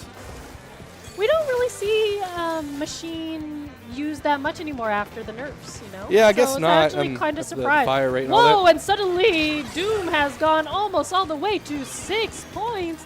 Yeah. They just Blitzjack is going to have to go pretty far if they want to win this one now, with the goalpost being moved all the way to 6 points. Yeah, we see the pop, and then Dio is now going. Dio is going to try to run because Looks like Address Me is already backing up, getting ready to intercept them here at the checkpoint. Okay, we see 5th Gen trying to hold the pedestal. We see Kronos on that vacuum. Oh, unable to go in even with the defense from the vac. That's unfortunate. Unfortunate. Oh, and then so many people are going Blitzjack down. is down by 2 now, so... Okay, let's see. Is there any... Oh, the Rainmaker is in an interesting spot because right now is just on top of a weird place. I think it's going to reset to the middle. So Address Me is completely unable to access it from there. So the best bet's either wait for it to reset or, Blitzjack's going to have to... And there is the reset. Yeah. We have approximately 2 minutes to go, and the Rainmaker has been popped. Yeah. It looks like Address Me is not picking up the Rainmaker. I suppose the way they see it, they've already gotten it down to 6 points. So unless they're sure they can knock it out, I guess. Then we have 5th Gen with the hammer. Got one, tried to get another, but did not get them. Yep. Sniper Rider 5H, they're providing a jump point. Oh, unfortunately, they doesn't seem to be safe. We have Doom once again on Rainmaker, seeing they're just, right now trying to go a little forward. They're all the way up to 6, and I guess they want to close it out now. Yeah, they could try to close it out with a minute 30 to go. Oh, they are. Oh, we got several people down right now. We got Swagger unfortunately, they had to keep 2 on backing up splats. further. So. And we got the Tri-Stacks going forward. I tried to flank him from the rail, but no, they spotted that immediately. They did spot that immediately. Oh, the Sniper Rider 5H unable to pick off. I'm sorry, is it? All right. We have Doom right now. Oh, they went forward, but unfortunately they went too forward because Blitzjacket was. It looks like they won't be taking the lead this time. Nope. Or further increasing their lead, I suppose. Looks like mid-control is in Address Me's favor right now. Well, with only a minute left, Blitzjacket has quite a long way to go if they want to take that lead back. Yeah, they definitely. They don't even have the checkpoint yet, unfortunately, so they still got plenty of time. That's going to take if they want to do this. Well, right now it looks like they were trying to paint the other pedestal that isn't with used. The reset, all teams have 4 players. Let's see what happens now.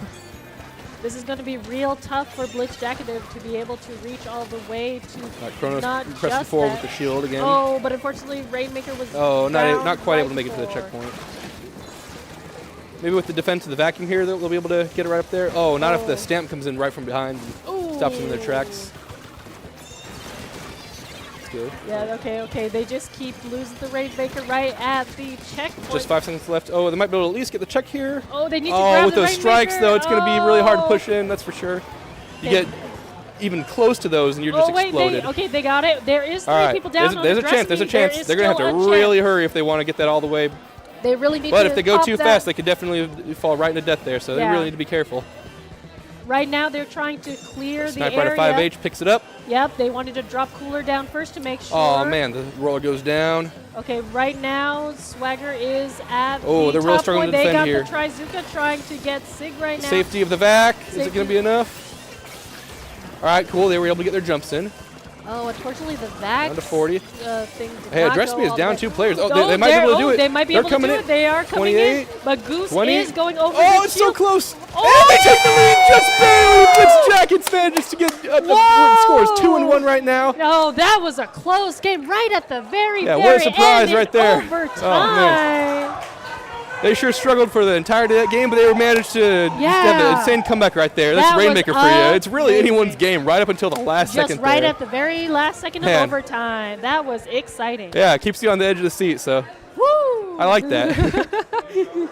We love seeing games like that where Yeah. it's just so close and then suddenly the underdog Well, makes looks it all like the you way. can be beat down the entire game, but it doesn't matter until you get that final pedestal there. It's not over till it's over. Yeah, it's not over till it's over. They didn't. Their spirits were still high. They Yeah. still were trying their best, even though they got shot down a lot. They still managed to get the lead. Yeah. Woo. These games have been pretty close, though. Well, this one being the most close. Oh, I feel absolutely, like yeah. All the games I have been don't really know if close. anyone could have predicted that. Yeah, that was great. Moving on to game 4 now. All right.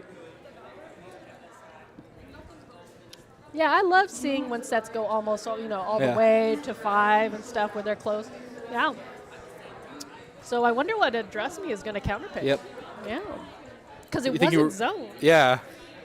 You thinking they'll pick Rainmaker again? No.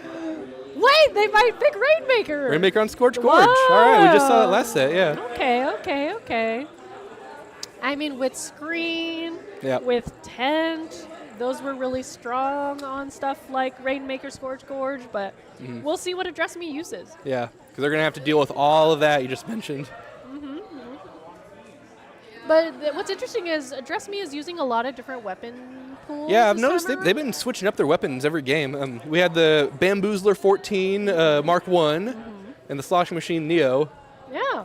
So maybe we'll see some new stuff. Yeah, we did see I'm some hoping to stuff. see some more changes, next game. Yeah. Like Blitz Jacket, they know what they're good at. They are a pickup of 2 different teams, so they know what they're comfortable Yeah. with.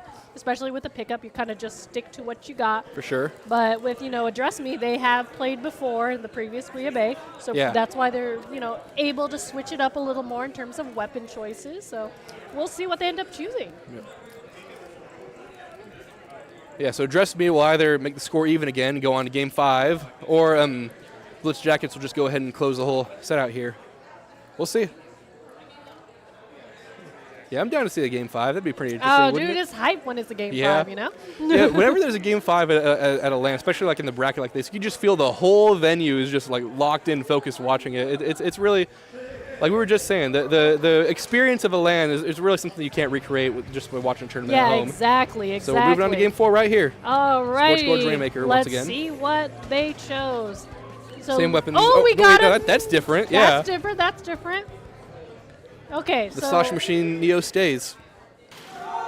all right. First time seeing the mini splatling on here. Yeah, we haven't seen a mini spatling, I think, at all today. No, not at all. Yeah, or at least when we were not casting these sets. anyway. Yeah, that's for sure. Yeah.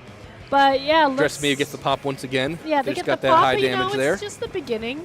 Not quite a Yep. lot of action happens quite yet until people start going down. Oh, and no speaking tent. of which, we do not have Kronos on tent anymore. Oh, we Three have down on 3 Blitz down Jackets on already. Blitz Nobody Jackets. grabs the Rainmaker, Yeah, unfortunately. no, So yeah, we need people to grab the we'll Rainmaker. see if anyone scores here. Okay, now they have grabbed the Alright. Rainmaker. Looks like they have a nice clear shot up there still. Oh, yeah. All right, there you go. just in Easy time. pedestal. Cool. Easy pedestal. What we like to see right there.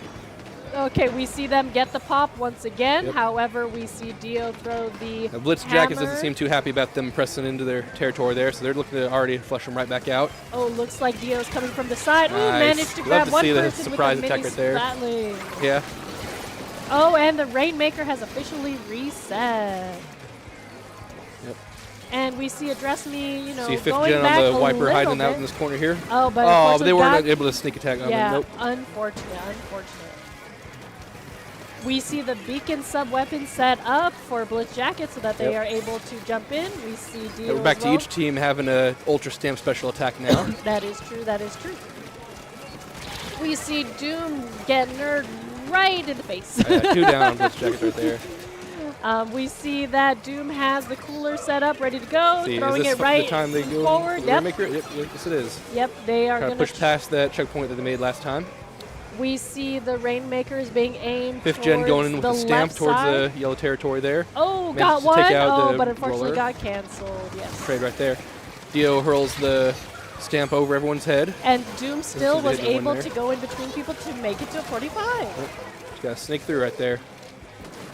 Now it looks, you know, with Scorch Gorge Rainmaker, 45 is not necessarily elite because I feel like Yeah, I there's guess. a lot of push back and forth. Yeah. And so I think they're going to, you know, we'll see if they're able to go even more or if Blizzjack is able to go forward. A lot of players going down on both sides here. Yeah, lots of players going down both sides. So right now, Yeah, Rainmaker the Rainmaker's has still right there in the reset. center, so I mean, Okay, doesn't we matter got- who wants to grab it. It's the same spot. Oh, Dio's popped Yeah, special, no but more unfortunately stamp was for that, not nope. able to use it. So that's always too bad. Oh, we got Nerd Sharkin. Let's see Yeah. if Nerd's able Yeah, to it looks like they found him, yeah. Oh, wait.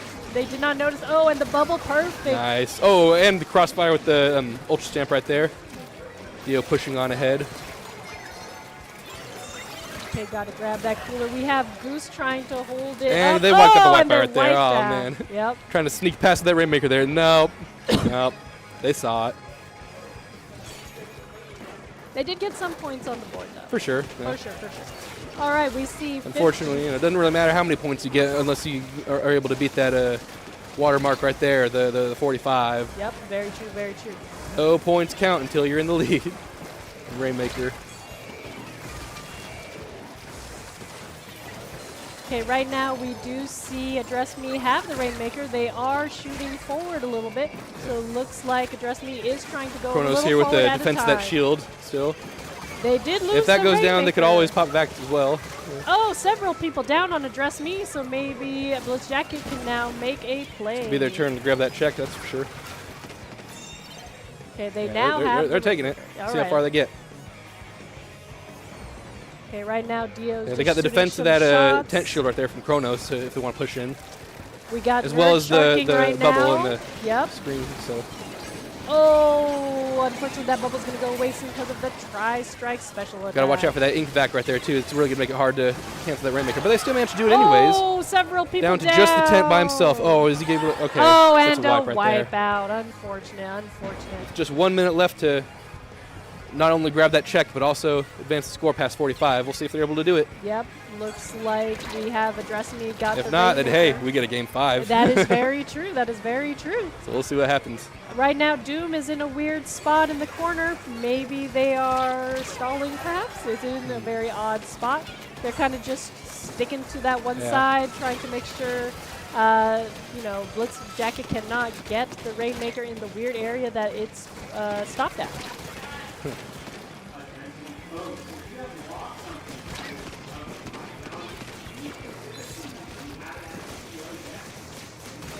Oh, 5th gen cancels the Oh, stamp right there. We'll see if their own comes out soon. It's all charged up right there. Oh. And they go down before they're able to pop it out. We have 5 more The vac on ticks. that Rainmaker there is going to make it hard for We'll see if they Address can Me get to- out to of that stop it. area. Okay, so now this is the uphill climb. But they did it once. Yeah. They could do it again. They'll have to break that checkpoint first if they want to score any further. They were able to do it on Yeah. Humpback Pump Track. Maybe they're able to do it again. Let's We'll find see. out. The defense of that tent is once again paving the way. Yeah, but But you got to watch out for those hitboxes from that slosher there, because slosher. that can hit you right over your shield. It ain't even going to matter no more. Exactly. We only have 30 ticks Oh, they had to left back on out the- pretty far to oh, avoid no. those strikes. Luckily, that stamp wasn't able to quite stop them in They their only tracks. have 20-ish more ticks to Well, go to reach that Lots checkpoint. of players going down on Address Me. This could be their chance to hit the checkpoint right there, and they get it. They get it. All right. All right, let's see. It splatted immediately after, but it doesn't matter. Once it's on that checkpoint, it's good. Yeah, So overtime they have a short right window now of is time about to halfway. pop it and grab it again before the overtime timer is over, and it doesn't even matter. Oh. It stopped right there in their tracks.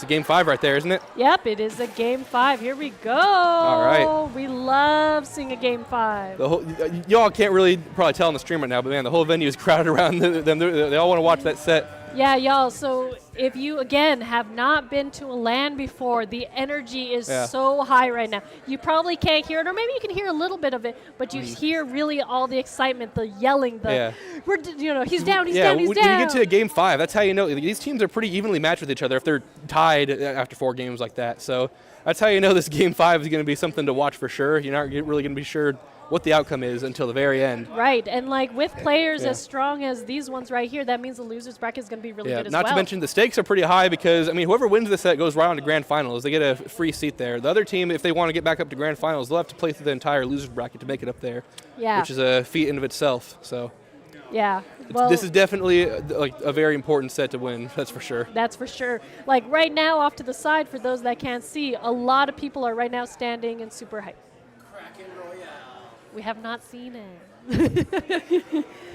Oh, we're actually doing the counter pick of Clam Blitz on Umami. All right, we haven't seen Clam Blitz yet in our sets. I'm excited to commentate over some of this. I love Clam. Okay. Yeah, it's fun. A lot of people don't like clams. I know, yeah. I love Clam. Okay, I'm not much of a PvP player, but you think I am? we're like the best people to come right now. Yeah, for sure. I'm surprised they chose me. But I do love clams when I did play PvP. Absolutely, yeah. It was always like probably my favorite mode just because the depth of it. I mean, it's not just shooting towards one specific target. You got clams all over the map. So exactly, and it's just really fun to work together. Now, granted, if you're trying to play solo, there's a difference it's between playing it in like something like X rank compared to when you have a full team on VC like that. Exactly. Yeah. So that's then why I like playing stupid stuff like jumping in and all that. Exactly. Like playing on open with friends is a lot. You just get so creative with it. It's fun. But right now a lot of Booyah Bay LAN people are on their feet. Yeah. They are ready to watch this match. So many of everybody's them already are all out overcrowded, and like they are really excited to see this last match. Yeah, the pressure's really on these players here. They got so many eyes on them, like in person, not just on the stream. Someone's real excited, that's for sure. Yeah. If you can hear that on stream, we have some exciting folks right now. All right. Get ready, Booyah Bay. Get ready, Booyah Bay. Here's our last match for this set. The ready, go chant. Oh, that gets me every time. That's become a tradition at these Game 5s by now. Exactly. Game 5 right here. All right now, clam control looks like it's on Address Me. We have more clams on their side. However, I am seeing Blitz Jacket pick up a lot more. Oh, but unfortunately, 3 people are down. Blitz Jacket is all the way down, so there's not a whole lot of defense for that basket there. If they're able to get a power clam right here, they can just shatter that right now and start throwing those clams. And there we go. We get the score taken down. Well, right now it's just Blitz one Jackets power is back clam up and able to few flush them out of their spawn, so it's going to be a little hard for them to, push that score any further. But it's still early. Good opening right there. Yeah, it's still quite early. Got the trade right there between the roller and the wiper. Yeah, so right now we still have screen. That's going to shut down the entire right side of the map for Address Me here. Okay, Cooler is up for Blitz Jacket, so hopefully they can move forward. Yeah, if they're able to get some of these Address Me players out of the spawn, they can just throw that power clam right in. Yeah, it looks like they have one power clam. And they ain't going to have the lead no more, I'll tell you what. Yep. But right now, 2 down on Blitz Jacket does not have that. Oh, now they actually do have a couple more clams. They have several clams. They just need to push as long as they can break that basket there, they have a lot of chances to score. Right now, unfortunately, they seem to be losing players. Yeah, unfortunately, their push did not quite go according to plan. We have Goose right now using Slosher trying to get the Snipe Rider 5H because it is very easy to see them because they've been holding on to that power for quite a while. Yeah, they're playing very nice and patiently here. They don't want to advance too far, just have it taken from them, that's for sure. Yeah, well, right now we see 2 There's power 2 of them on their clams. side. Yeah. So if they are able to break it, I mean, they got a chance. There we go. It's open right now. The barrier is broken. You go. Hopefully that Snipe Rider 5H can slip right in. They unfortunately got sniped themselves. Yeah, it looks like they're down 3 players. So never mind. That's a full wipeout right there. So this won't be the time to get the lead, but let's see. They got 3 more minutes left in the game, so there's some chances to do it. Yeah, we'll see what happens. On the board, we see several clams that are easily takeable right now. a lot of clams on Dress Me. We have 8 clams on their side. However, we see one player go down. We see Nerd 2 down going on forward, Dress Me. trying to sneak past everyone with their curling bomb and going in the ink. Yeah, slowly but surely they're pushing with the screen and the back and the shield. They're just really making the push towards Dress Me's basket there. Looks like and, yeah, Dio like I was saying, able they're to able make to a break it power open right clam, there. and now there Taking are the lead. several clams going in. Slowly but surely, just throwing more and more of them in. No, we have a Let's see decent how long amount they're of able to keep clams. this basket open, yeah. Yeah, Someone's they going to got have to go back and get some more. They're oh, tossing 40. them right up there on that. Oh, that's very good on them. We have Sig going back just to Okay, make looks like they've sure- finally been flushed out of the basket area. Yeah, but that's a pretty Yeah, not before solid getting lead. a pretty big lead, so. Pretty big lead, yes. Yes, of So course now this we means have the there's barrier yet another up. power clam available on Dress Me's side. So we'll see if they're able to get there. Clam economy built back up. They do have 2 power clams right now. We just have Yep. to see if they're able to go forward. But with having 2 power clams means it's very easy to Yeah, spot Blitz them. Jackets is set up pretty deep in that spawn. I mean, check out how they have the bubble there. They're all completely occupying the area, so it's going to make it hard for Dress Me to even break out of there, much less score. So Yeah, right now Blitz Jacket has control of mid. We'll see if Dress Me can go more forward. We see... especially with the Trizuka firing into their base, going to make it even harder to break out. Exactly. Right now we have the Snipe Rider Sig is using... Yeah, that's the thing with like Blitz Jackets is that they have not only the screen, the shield, and the vac. It's just a lot of hazards that are really hard to just get around. So they're doing great, just pushing Dress Me like back further and further these whole games. Well, looks like mid control is slowly getting to Dress Me's side because there is a lot more blue. And we've got on specials there. ready, so this could be the push right here. We do see 2 different specials available. Yep, here comes the Trizuka coming out. Yep. Unfortunately, looks like it's not able to get any of Blitz Jackets members down.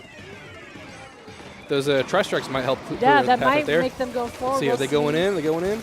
They have not. With the cooler, quite- we'll see. Okay, cooler has been thrown back because they want their players to they're go down a back. few players, so hopefully they can at least get some jumps in. It looks like the clam economy is on Blitz Jacket's side. They have 2 power clams while... Yeah, it looks like they're Dress getting Me in. has I mean, they one. set up pretty deep with that bubble there. Going to make it really hard for Dress Me to prevent them from making that dunk there. Well, But it looks like they were people still able to do it. Yeah, they down managed to on get Blitz 2 Jacket, members so down. we'll see if Dress Me can And go the power is... I thought that was going to fall off the map right there. forward. Yeah, it almost did. And seconds. There is a lot of clams on the Dress Me side right now. We have Blitz one... Jackets is still holding the lead pretty far. But then they have a lot of clams. If they are able to Come on. go forward in this overtime, they could Yeah, get the they'll lead have to very score easily. quite a bit if they want to. Oh, they got 2 down. They did get 2 If they down. can get Dio here, well, they opened the Okay, they basket. Let's opened see the how many more they basket. can get in before it's We over. see Swagger throwing some, but then they got Need, hit. I think, 5 more clams to make the score even. Oh, but unfortunately, so many people were down. Well, Unless Doom right here has 6. Oh, they managed to get 2 in. Oh, Get 1 more in and you win. Oh, can They Swagger? did it! They've taken the lead. Address Me wins Game 5 here. Wow. Your winners finals winners are Address Me. They will be moving right on to Grand Finals. Looks like we had a disconnect in the lobby here. Maybe right at the very end. Some probably, equipment might have. Probably like a little bit of frustration or a little bit of victory, Oh, maybe. I hope not. Well, When you hit the regardless, table. yeah, That was crazy, though. for sure, yeah. Yeah. That was exactly what the Game 5 we were wanting to see, where it was just like anyone's game right up until the end. They managed Exactly. to get through the overtime. Wow, they're moving on to Grands. All right. Yeah. Congrats to them. Congrats to them.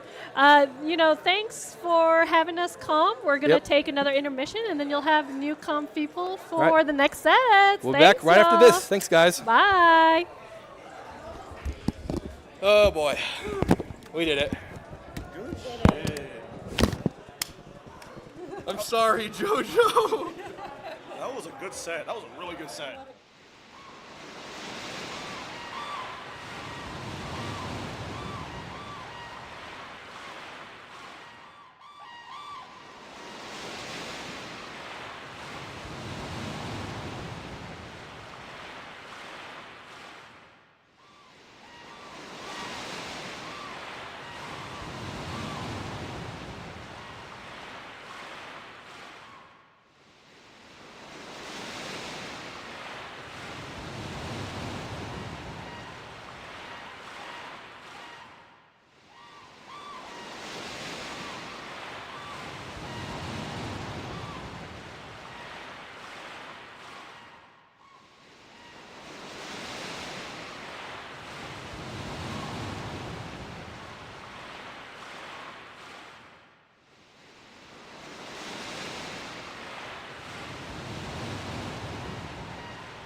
Hello and welcome back to Booyah Bay Golden Hour.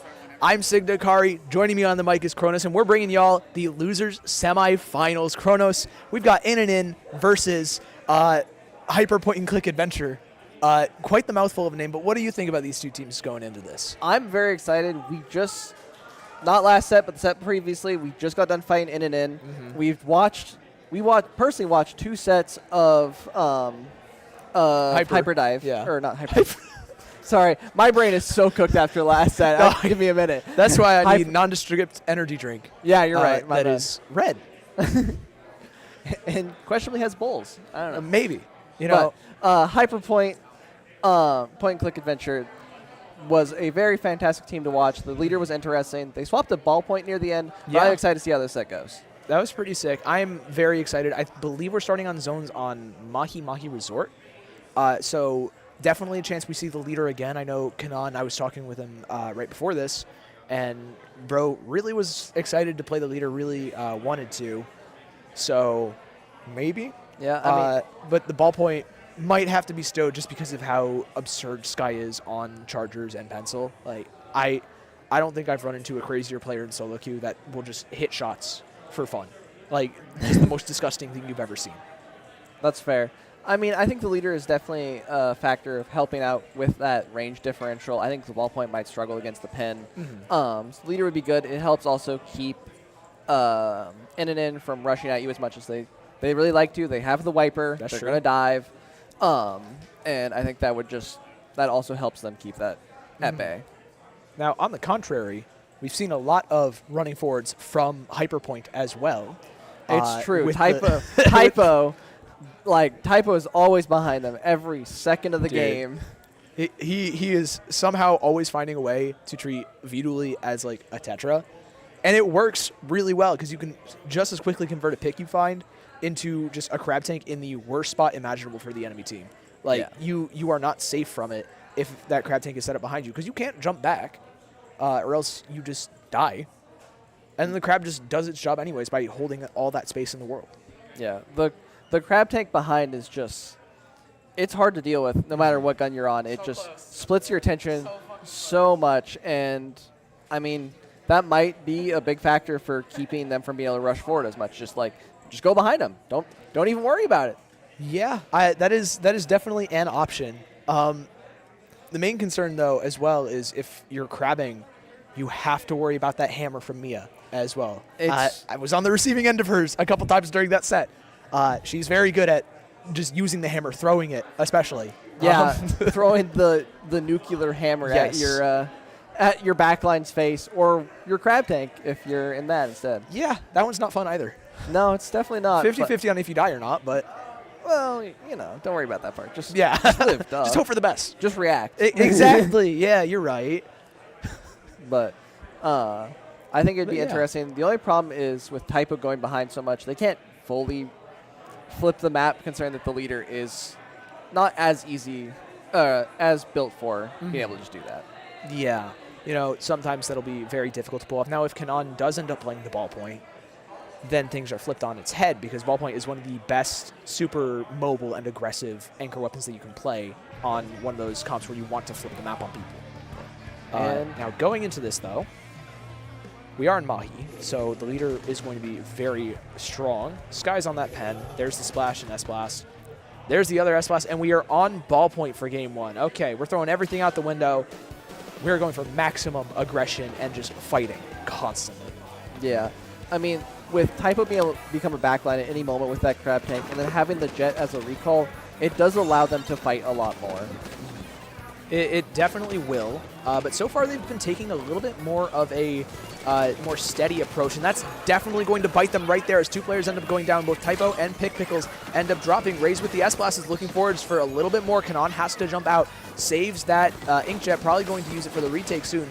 Typo's in a bit of a tough spot as well in the face of a Crab Tank and Snipe Rider, and now Mia rushing forwards. This is going to be a tough one. Kanan is able to find the trade, forces another jump back, but Raze is still living in this spawn. Hyper's able to pick them off. The hammer throw isn't going to find anybody, but Hyper ends up dropping before being able to toss the cooler, and that is massive for in here. Mia already behind them. Typo popped that crab to try and take space. Not able to. Does get the wiper, though, outside the crab tank, and they're going to have to move pretty quickly here. Yeah, I mean, they're moving. They've got to move fast. Kanan has the pack already, but not able to find any picks just yet. Actually, quite the contrary, almost getting picked off by Sky on that Snipe Rider, and it looks like it's just going to be a win for In and In unless Pickles is able to stall the zone. There's the flip from the Reef Slider, and 3 players down. So In and In have a little bit more work to do to clean this up here, Kronos. Yeah, and then gain a very good push off the bat. But that slider from Pickles just able to stall zone enough for their team to get in, paint the zone, and get the retake. And here we see Sky having to jump out from that bottom right position. The Jet coming out from Kanan. Yeah, I mean, the Jet is clearing a lot of space, getting Typo into that really strong spot for the Crab Tank, but Mia and Razor are going to be able to pick that off. Forces the jump out of Hyper, and getting the pick onto Pickles as well is going to be pretty big. They are back and ready to set up this hold. They are hunting for that KO with the Booyah Bomb. Close to the tactical as well. That is going to be a really big go button for them here. Yeah, Hyper Point not really having any specials online. Slider almost coming up for the S-Blast, enough to be able to stall zone, but will they be able to find a pick with it? Ooh, the Reef Slider is not going to be able to find anything, not even going to contest the zone, but it gets Typo in and eventually picked off by the, I believe that's Mystic on the Splash-O-Matic. And there's the subsequent Crab from the Splash. Hyper goes down, his 3 players gone, and that with that little penalty remaining, In and In strike first blood. Yeah, In and In just having a very solid hold both times. I mean, pushing out a 1 immediately is always a great hold. Unfortunately, not able to take it out, but I mean, that's as close as you can get, though. Yeah, that's as close as you can get, and second hold, that's all they needed. Yeah, very, very solid stuff, showing why Wiper's pretty solid. We didn't really touch on it, but Wiper has a very, very strong matchup into a lot of the weapons that Hyperpoint, there we go, Hyperpoint and Click Adventure are playing right now. You know, the dually, I think most people know that the Wiper is able to kite out the dually pretty effectively. S-Blast is kind of in the same vein with the strafe speed, I feel. I think you might have some It's much easier. I think the S-Blast 92, the Reef Slider one, is definitely much easier to kite out and fight just because it doesn't have a burst bomb to chip you. It doesn't have HP. It has a slider, but sometimes the startup just doesn't matter. So, the startup for Slider just gets you killed anyway, so. Yeah, Slider, Lamau. You know, you sign the contract and you gamble with your life to either get 4 or paint the zone, and if you don't, you get splatted in the process. I mean, that's just kind of how it goes at this point. And unfortunately, it was most of the time getting splatted in the process for that game for Hyperpoint and Click Adventure. But going into things here, we're going to Clam Blitz on Barnacle and Dime. So that's going to be a bit of a change-up. No zones. We were seeing a lot of zones in the previous sets as well. So how do you think that's going to change things up a little bit? Slower of a game mode too.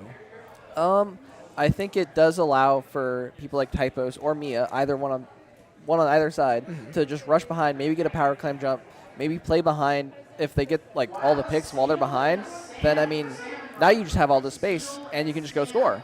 Yeah, I mean, it's very strong. You know, we have known a few people that have made a comp career out of kind of getting behind and jumping a power climb in. Just a few. Just a few. But, you know, it's still incredibly viable if you are able to kind of get around the problem of everybody turning to try and fight you. That can oftentimes be very difficult. But the counter to that is the rest of your team running forwards while everybody's turning for you to turn on the team.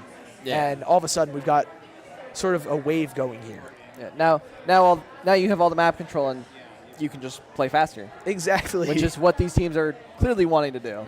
They want to fight non-stop. Even the specials we saw were pretty aggressive, especially like Typo on the Crab, constantly like popping them in. Granted, a little bit precarious scenarios, but scenarios where the Crab is looking to fight people, looking to use that damage and get picks. And I think this map especially, we're going to have to keep an eye on Mystic and Typo with the Crab Tanks, as well as Sky switching to that custom leader. Sky going to the custom leader. Oh, and Pickles. No Wiper coming out from Mia. Mia opting to play 52 here. Okay. I'm not sure about the 52 versus Wiper idea here on this map. I personally am not. Look at that jelly. Oh, look at them. Jellies are just hanging out, having a good time, just like we all here at Booyah. Great time at Booyah, though. Anyway, as we see, 3 down on the side of Hyperpoint. Ray's just going to try to find the zap. Doesn't find it. And plenty of clams already for In and 2 balls about to just go into the basket. Yeah, I mean, already down to 54 points. We were talking a little bit earlier about really solid pushes, and this is a fantastic one. 30 seconds in, 40 points scored, looking for a little bit more. Raze with another pick has been going nuclear this entire game. Pops the Booyah Bomb. The barrier goes back up. Typo is behind in the midst of 3. That gives a little bit of space for the rest of the team to kind of just set back up, catch their breath a little bit. But at the same time, you already have Mystic scoring another power clam with that zap. Hyper is able to eventually find the pick, but now with 3 players collapsing, you're in a bit of a tough spot here. Yeah, the S+ going down. The basket not quite going up as they have more and more clams to score. Typo's going into this rail, trying to escape that Kraken. Does manage to and is trying to retake their plat. Almost finds that pick onto Raze as well. If he gets that, that is a massive win for the defense there. Kanan right there trying to follow up, gets the trade. But with two players down on the side of in and in, this is a really good opportunity for Hyperpoint and Click Adventure to get back onto mid, just get set up again. They have a big bubbler as well, but they're not really close to anything else, so they're going to have to make this special count. Yeah. Weatherman here just getting picked off by that blaster. Barely lived the initial leader shot. And here we see Hyperpoint trying to take their plat, but not quite able to. No, not quite. Hyperpoint and Click Adventure, though, do have a ton of map control. Hyper actually has 7 clams here, is almost able to make the ball, opts not to, just to stay hidden on the map for a little bit of time, just waits for Sky to shoot that last leader shot before opting to pick it up. Now, Typo has a crab tank set up in a pretty solid position, able to hold a lot of space in front of the team, but that comes with the caveat of just getting dove on. Raze is already punishing Typo. Hyper ends up going down, and all of a sudden, in and in have full control again and are setting up for another push here. Yeah, and not quite at enough for a ball, but they have the space to play wherever they want and just try and wait for a ball to get made. Yeah, and you know, with Clan Blitz, it's only a matter of time, especially with how you can kind of force the pods to do your bidding. You know, if you drain some of the ones on your side of the map. There's the power clam from Raze, but it's just a little bit too late. Hyperpoint able to find a very necessary couple of picks, make that a few, as Raze ends up going down. Hyper's looking for a little bit more space with this crab tank, but the splash wall is going to stop him there for a little bit, as Typo is run in on by Mia, who gets the trade with Kanan on the blaster. And, I mean, Hyperpoint, they have control of it, but they, again, their economy isn't in the greatest of spots right now. They really need to make this ball, but Typo's just going for the play immediately, just trying to look for that jump in. They have the ball at the ready. Pickles getting another few picks. It's just Sky on this Kraken left, and that Kraken doesn't have the range to camp out the jump. There's 1, there's 2. They're looking for a little bit more with this crab tank. Hyper's backing out because Mia's quickly on his tail, and Typo finds 2 with the crab tank, looking for a little bit more Chronos. There's a 3rd, and might get the 4th behind. The 4th opts to jump out. Plenty of clams scored. Another ball coming in from the jump in. That is down to 16, and Typo is in their spawn fighting. Can't find a pick, but still stalling them out, maybe trying to get clams from the blaster. Ooh, Kanan has enough clams to KO, but may have gotten a little bit greedy there, going for all 7 instead of just trying to get a few more in, just extend that scoreline. But hey, you got a 40-point lead and a good amount of penalty to go through. I mean, I don't blame him at all. But Typo ends up going down here, and that is, again, a really, really big pick for in and in. They only have a minute to make this space, and with Mystic going down here and Mia in a tough spot, the rest of the team is going to have to kind of pick up the slack here as Raze ends up going in, finds 2, gets traded out eventually. Mia and Sky are going to need to do a lot here. Yeah, Kanan just trying to hold this plat here, trying to keep Mia from taking any space, has the bubble here soon, and has to shoot, opts to back out, trying to hold that bubble, wait for the full push from the enemy team. Ooh, the suction bomb there from Typo is going to find Raze. There's the barrier broken, though. Sky has 5 clams, looking for that pick on the Typo, not even able to get onto the plat to score them. Opts to pop the Kraken for Raze, who gets their jump camped. And this Kraken is just not letting Hyper breathe. Mia, though, has a couple of the clams, is able to score down to 23 points, is looking for that lead with 2 more, is only able to get 1. We are within 1 point here, Corners, and there's the lead with a headshot on the crab from Sky. Yeah, this is going to be a tough bring back, like, tough to take back for Hyperpoint, as they do have to get over 2 balls worth of clams in to take lead in overtime. Bubble is up from Kanan, does go down, unfortunately. Leader goes down, it is just Typos, and that will be the game for in and in. It looked so good for them as well. I think it was Sky that got the collateral, maybe on one player close, and Pickles at the very end there, pretty far out. But, I mean, that's kind of how the cookie crumbles sometimes, you know.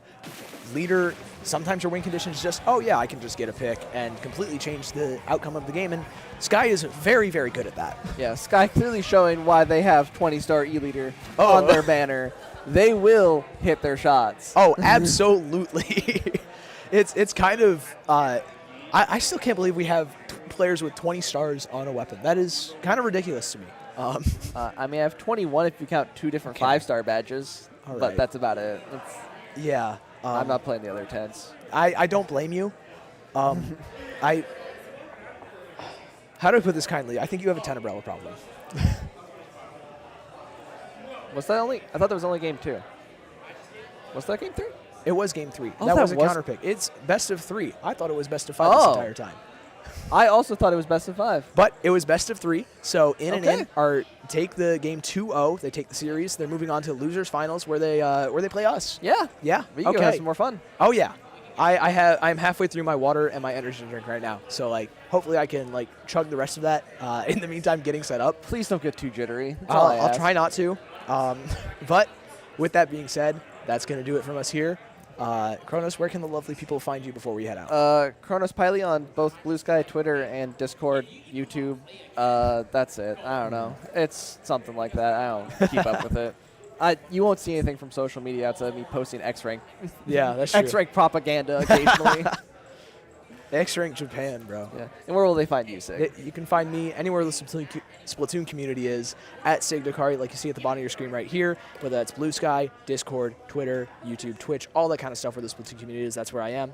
It has been lovely casting with you. I can't wait to play some more sets with you. Shout out production again. This has been really, really fun, super streamlined and everything. Shout out to Yos. Shout out to Yos. Massive shout out to the TOs for putting this on. This is really shockingly big. I was surprised. And this is like one of the esports places in the Bay Area. So, yeah, really it's cool great stuff down here. Oh, yeah, absolutely. But with that being said, we will see y'all on stream next.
Hello and welcome back to Booyah Bay Golden Hour.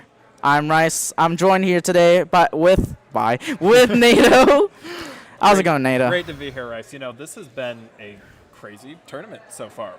Winners finals, pardon me, went to a game 5, and it could have been anyone's game. Yep. Like, legitimately, you know, one different splat had gone differently. It could have been the other direction. And we are now here in losers finals with Blitz Jacket versus In and In. That's not In and Out, that's In and In, because we are in California, and like me, if you're traveling from out of state, you've eaten In and Out like 3 times so far. That's just how it is when you come to California. So who do we got up against each other, Rice? Yeah, so Blitz Jacket, I know these guys. Might know these guys. You might be familiar. Might be my teammates plus my friends, my close friends. But no bias here today. Can't be biased on the mic, especially also as the head TO. Yeah. We've got, if I really wanted them to win, they would be the first seed at this. No, I was kidding. Yeah, but regardless of whether or not you know them or not, they are an extremely strong team. They are the Kronos, Sig, Nerd, and Dio, H-Town Dio from Houston. Dio pickup. Really, really strong compositions coming out of them. We have Kronos, the amazing tent player. We have Nerd, I think the guy can play every weapon in the game. Like Nerd flexes to like every gun. Nerd flexes to like every gun. I know. Nerd was playing like Wellstring the other day. Yes. I just came from Sea Battle up in Seattle, and they were like playing Wellstring in a map. I was like, what do you mean you can play Wellstring? But it's Nerd, so of course. Of course. So. And then on In and In, we got Mia, a +3 Wiper player. Very strong Wiper player. Yep. And Sky, yes. Charger player, just got sniped by them like 15 times. They just knocked us out of bracket. So I can speak to that as well. And we have Mystic coming in, as well as Raze, who is one of the lead TOs for Riptide. I just learned that. Yeah, Raze being a former member of Shoreline as well. They do a lot of coaching for the community. Yeah. Check them out on Metafy. Plug here. It looks like we already started. All right, what are we seeing here? It's looking like an early lead on the side of In and In. They're pushed up really far so far. Holy smokes, Rice. The typical comp kind of coming out from the side of Blitz Jacket. We've seen that Nerd on the roller, Kronos on the tent several times today, and we're in a 2v2 situation. They're going to have to push back very soon. Yeah, we see that, that's 2 picks down on the side of In and In. Blitz Jacket trying to push back in. Sig putting down that cooler for the rest of their team. No cap just yet. We see that flank from Raze, but Sig gets that pick real quick. Yeah, Sig's got a bunch of picks. They also have a bunch of jumps coming into them as well, although so far it's been mainly In and In. They've finally gone 2 down. It's time for Blitz Jacket to get set up here, and you don't want to be underneath Nerd. Right now, they have a roller under the stack or on top of the stack. You got to be watching all your angles. Speaking of Nerd, he's able to get the trade there. 2 down on the side of In and In. Yeah, but also 2 down on the side of Blitz Jackets. That's the third. It's just Sig trying to jump out. Nerd gets that cheeky jump in. Not sure if they're going to get anything with that. Gets actually a pick on that side. We see Weatherman here. Yes. Looks like Weatherman is playing far down here, fighting. It's the Gal fight versus Dio. Weatherman comes out on top, and that is 3 down on the side of Blitz Jackets. This is a very, very strong opening from In and In. There's only been about a minute and a half in the match so far. Yeah, for sure. It's a strong opening, but on Makomore, anything can happen, especially on Blitz Jacket having that roller. That's actually 2 down on the side of In and In. Blitz Jacket's trying to push back in here. Yeah, Blitz Jacket's able to get a couple of good picks. Kronos knows where Mia is. Now we've got a hammer versus a tent fight. Unfortunately for the tent, that is definitely favored to the hammer there. Mia able to get another pick and clean up with a second one. That just leaves Dio here on the right-hand side fighting with the screen, although they are called out like 2 players on the side of In and In. Yeah, a little bit unfortunate of a pick getting taken down early. We see Raze here trying to push Kronos out of that corner. 3 people on the right side, 1 person, Weatherman on that left side trying to poke at Sig. Gets the pick on Sig. Extremely big pick on Sig there. Nerd is able to get in, but they don't find the pick on Sky. Sky is able to turn that off, and suddenly things are getting pretty dire for Blitz Jacket. In and In only has about 15 points left, and they lost 3 players. This is going to have to be a quad, basically, from Nerd, who goes down into zone. And, Rice, that is the first game. What a showing from In and In. Yeah, we didn't get to really see the beginning of that game. I'm wondering, I wonder what really happened at the start, but I'm thinking, In and In they have such an aggressive comp. They totally do. Having that Wiper, having a S-Blast, having a 52 gal, they constantly are fighting, and with Sky in that back supporting them with that pencil, having Cooler, just giving them that chip damage, it was really hard for Blitz Jackets to really get back in with such strong stability coming out of Sky. Exactly. We saw a couple of times when Blitz Jacket was sort of dropping down into in, and every single time it wasn't, they never got anything for free. Every single time it was a fight. We saw like Nerd dropping into Mia there with Kronos as well, where, you know, the Wiper matchup can sometimes win against Tent. In that case, it definitely did, because most of the time they're relying on Kronos' Tent to be that giant shield to get them in. But if that's being punished by a Wiper or a Hammer or really anything, then it becomes way harder. And I feel like In has sort of been winning the fights in this game. And as we go on to tower control on Inkblot Art Academy, I think things might change a little bit, because we no longer have, you know, the centralized objective. Now the objective is moving throughout the field, and we might see these players play a little differently. Yeah, exactly. I'm wondering how we will see Blitz Jackets really encounter that S-Blast on Raze on the side of In, because S-Blast being such a strong weapon on tower control, and such a strong weapon in general, I think, on Inkblot, just having that ability to poke around corners, poke to bats, have that burst bomb and Booyah bomb to clear things. And poking on the stacks, too, because especially if Nerd decides to stay on that roller, that's a very sharky weapon, right? And if you know where the roller is, even if you're not splatting them, at least you're hitting them with the radius. It's like, okay, I know rollers on this stack, I know rollers on this stack. So Nerd, maybe they're going to switch to a different weapon. They're going to have to play around that S-Blast from Raze. Speaking of Raze, and you said this earlier, it's very strong just as a main weapon, S-Blast, but also if they play the Booyah version, that's a GG special as well, right? So regardless of whether or not you have Bubble on tower, which we could see, you can still just GG someone with the Booyah. The Booyah takes out anyone in its path. Doesn't matter. No, exactly. You know, if we ever get to that overtime situation, we want to see Blitz Jackets play aggressively. Yeah. Because even though you have that GG special, if no one's able to touch that tower, you can actually stall it out. Yeah, you totally can. It doesn't matter. Doesn't matter if you can stall it for long enough, then you can just take it. And as we're going in here, some definite changes. This is really interesting, Rice. We actually see Kronos swap off the tent. I don't know if I've seen them swap off the tent the entire day. This is really something. Yeah, no, again, as a teammate of Kronos, I know he's been talking about just playing around different weapons, especially not on, you know, maps he feels comfortable in. But we see 2 down on the side of Blitz Jacket. We saw that Painter Jelly up there. Yeah, Painter Jelly, C Jelly, Say Jelly, talk to Toshi here, but really strong opening again from In with 2 down a second time. You know, major changes coming out from their comp. They have the mini Splatling, which will output a lot of paint, but so far it isn't really working that well for them. They just have not been able to get even close to the tower, and right now it's sort of up to Kronos to make a play, and again 2 down on the side of Blitz Jackets. Yeah, 2 down on side of Blitz Jackets. They're in a bit of a stagger here. Sig has to play that stability role, gets help to take one down, but Sky having that pen joust, getting away with that. And there's the wipeout. You know, Rice, this is Inkblot tower control, and anything can snowball, but an initial push to 20 in the first minute of the game is exactly what you want to see if you're In. They've been playing these really aggressive plays, and the aggression has not gone away. They have them 2 down again. Yeah, we saw Blitz getting, Raze getting that double onto Blitz. We see Mia trying to play around this left stack, knowing that 2 people are in that right stack, touching that tower, knowing that they can take advantage of that passive special charge tower control gives them. Indeed. Yeah, you know, the passive special charge has been entirely in the favor of In this whole game. They just have not been able to get In off the tower, and even now Dio basically has to back up to mid in really big trouble. Is taken out by Mia. She's been playing extremely well on that Viper all day. Yeah, Dio's doing such a good job actually just stalling that out. Unfortunately, get caught off at the end there, and we see Mia trying to push that bats area. We see on the side here, on off angle from Weatherman, getting a pick onto Nerd, and it has to be Blitz Jackets to try to stop the tower here. Yeah, you know, a good pick coming down. Kronos is able to get that pick, but Raze unfortunately is still there, and based on how In has been playing, they're not just going to want to back up to mid. Already they have multiple jumps into them as they're contesting the bats, and Weatherman is back here on tower. They might try to eke out a couple of more points if they can't find the pick. Holy smokes, Weatherman, how are you alive? Weatherman doing that tower dance, as we call it, but that's 2 down on the side of Blitz Jackets. It's just Kronos defending the tower. Gets a kick, that's a wipeout on Blitz Jacket, and it's just Sky left for In. Indeed. You know, I don't know if it's going to be a knockout here because Nerd, Tio, and Sig are all on the tower, but like we saw before, Rice, they have to clear them out entirely. It's not safe until everyone is gone. Already the jump from Mia coming back in. Sky able to punish Kronos yet again. This has been insane play from Sky on the pen here. Yeah, Sky being such a strong anchor there. That's going to be multiple trades in mid. We see Weatherman sharking. Kronos sees them, but gets taken down by Mia.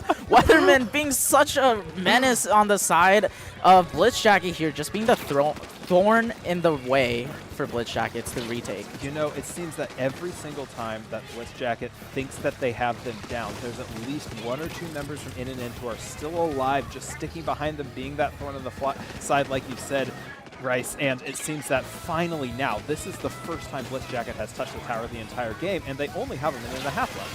Yeah, but again, Weatherman on that flank. Ooh, what a double from Dio. Oh, a triple from Dio. Oh, Dio had maybe just cracked this game wide open. They have finally gotten up into their bats. Kronos is going to be moving toward the tower. Needs to win. Unfortunately, loses the 1v1 S-Blast. And you know, Dio just did an insane triple play there, but they need to convert a little bit more. Dio has not stopped. They are still fighting up in the bats. They know where Mia is, does not get the hammer throw, and it's just them alive. Yeah, Dio being pretty famous for being a very strong hammer player on that swoosh, but on that mini spelling has that same special, can do the exact same thing they do, but fortunately gets taken down on that hold there. You know, it seems that every single time In just wants to get onto their flat. They are not content with having a push to 4. Already they have them 2 down again, and Blitzjacket only has about 40 seconds left in the match. They can still come back. On a map like this, it is totally possible, but they need to start converting very, very quickly if they want to do so. Yeah, but we see here they got jumps into bats on the side of In, and we have to clear this bats if you're on the side of Blitzjacket. It's clearing it finally, but Sky back into mid already, being that very strong presence in mid. Indeed, and I think what Blitzjackets is going to have to do here is they're going to have to make sure that no one gets close to the tower. Already Dio is fighting Weatherman here. Unfortunately, they're sort of out in a corner, and 2 are able to go down. That's actually 3 down as the last one is coming back from spawn. This is the first push they're going to have to do entirely in overtime, right? Yeah, and we called it here. Raze trying to get that Booyah bomb for their team, but unable to right now. We see 3 down, delayed 3 down. That's another down. That's Raze down. They need to get to this last checkpoint very soon. They do. This is going to be an incredibly important fight on Mia. If they could get rid of Mia, they just aren't quite able to. If they can just take on the tower, they have to win the fight here. It seems that that is a wipe, Rice. Oh my goodness. What a push at the end from Blitzjackets. It just simply was not enough. Yeah, you know, throughout that game, we just saw In have that constant pressure in mid. Constant pressure, just not leaving, not stopping the what is it? Their foot off the pedal. Yeah, you know, they kept their foot on the gas that entire game, and it wasn't until we saw the members of Blitzjacket sort of come together, get a couple of picks, and then we saw the snowball happen. Like you said in the game, they got 2 picks, then they got another 2 picks, and had they gotten maybe another couple of 2 picks after that, they would have been able to take it right back. You know, Nerd's bubble was probably close to being ready, and we could have just seen a cheese to the end, but now they sort of have their backs up against the wall. We are Rainmaker on Undertow Spillway, and they changed their comp a lot from game 1 to game 2. Yes. Do you think things are going to change again? Like, do we think we're going to see a return of the tent? Like, if your backup is against the wall, do you go back to what you're known for, or do you like, we're going to change things up and try and catch them off guard? You know, again, this insider knowledge. You're the expert here. That's why I'm asking you this question. Insider knowledge, as someone who plays with Kronos and Nerd usually, from my understanding, we'll most likely stick to a roller. We'll go back to roller. Yep. And for Kronos, you know, Vacuum with that most recent buff with the Vacuum might go to that Ink Vac Vacuum or Ink Vac Tent. Yes. You know, Tent being such just a weapon that Kronos understands very well. Definitely. Whether it's a different kit, they can still do extremely well. And I'm wondering if will he think that I need the Zuka on that Zuka tent, or will it be like, oh, it's Rainmaker, and we know how strong that can be. Yeah. I can still play Tenebrella. Yeah. Is that what I'm going to do? Yeah, it's a really good question, because we've seen this just ever-present presence on their opponent's side, that Sky on the pen. They need some way of dealing with them, whether that's just, you know, protect them using the vac or Zuking them in the face when they're trying to take them down. Like, they need some way of dealing with Sky, and that might come regardless of what tent Kronos decides to pick here, assuming they do go tent. But yeah, really interesting to see. I love Dio switching off onto that mini splat link there. I think the mini was probably the right choice. And now we'll see, like you said, Rice, that is the VAC tent from the side of Kronos. And also to your point, Nerd is bringing the roller back. Yeah, but Dio going back to that screen 52, very strong to try to block the vision of Sky, Yeah. We said how strong Sky can be, but if they can't see their opponents, maybe that's their answer. But we see the early pick up from in. They're going towards that left checkpoint. Sky protecting the Rainmaker, doing a really good job there, but unable to get that checkpoint. Not able to get the checkpoint. That is probably a sigh of relief from the side of Blitzjack as Dio is able to sort of clean up in bottom right, and this is the better opening that we haven't seen them do. Good pump from Kronos. Good second pump from Kronos. They can go left here and maybe pick up a ton of points. They just need to be really careful not to get punished by Sky. No, exactly. And we see here, Kronos has that vacuum. They have the win condition here. They might wait to throw it out with a tent shield. But they have 2 down, right? They have 2 down. And that's 3 down, actually. Oh, it's just Sky. Oh, unfortunately, the vacuum wasn't able to block that. But they still have the shot. They can get the pop here, and they have the shield to follow up. It's looking like they're just going to try to cheese a few more points. 17 is an excellent push here, Rice. Yeah, 17 is excellent, but it is not a winning push on Undertow Spillway. There's a lot you can do. Kronos unfortunately, I don't think they wanted to jump down there, but just has to jump out, reset, and go back into mid just to play a strong defense on this side. And I think strong defense is what they're going to have to do. That was by far the best opening we've seen from Blitz Jackets this entire set so far, where they actually are in the lead with 3 minutes left. And right now, they have mid control. Sure, they lost Dio, but also In lost Mia, and I think things are just going to stall until one of these two teams. Yeah, we see Sky winning that pen joust again. Man, getting another one. Sky being such a thorn on the side of Blitz Jacket, they need to be very careful when Sky has those sight lines. Oh, excellent play from Mia's looking for 2 here. They are able to use it, unfortunately. Mia able to get the 3rd. This is a dangerous situation. Mia's looking for the quad here. Nerd does have the bubble up, and they now be 2v1. They are able to shut down that threat, but the checkpoint has been cleared, and they do need to slow them down. Checkpoint has been cleared. They need to be careful. Sig winning the pen joust against Sky this time. That's the delayed wipeout on the side. Oh, no, there's still the S-Blast there. I didn't even realize Raze was still down there. Yeah, Raze is still down there, but they do know where they are, and it's looking like they're going to have to try to camp this jump. Weatherman has no fear. They are just going to try to jump back in here, and they need to clean them out. It's just Sky left. I don't think that Sky's going to push it. Yeah, but what a defense from Sky, getting the pick on Dio and getting that cooler and jumps in for their teammates. And they can just hold on to mid here. Yeah, they totally can. This battle has been very interesting because both teams have popped the checkpoint, but Blitz Jacket's defense on that push was just a little better than In. They did not have the tent shield or the vacuum to sort of extend the push. And right now, things have sort of stagnated in mid. We lost one on In side, and both teams can push. Again, we see Mia's hammer just punish that back coming in from the side of Kronos. We do see a jump out, and we're back to mid.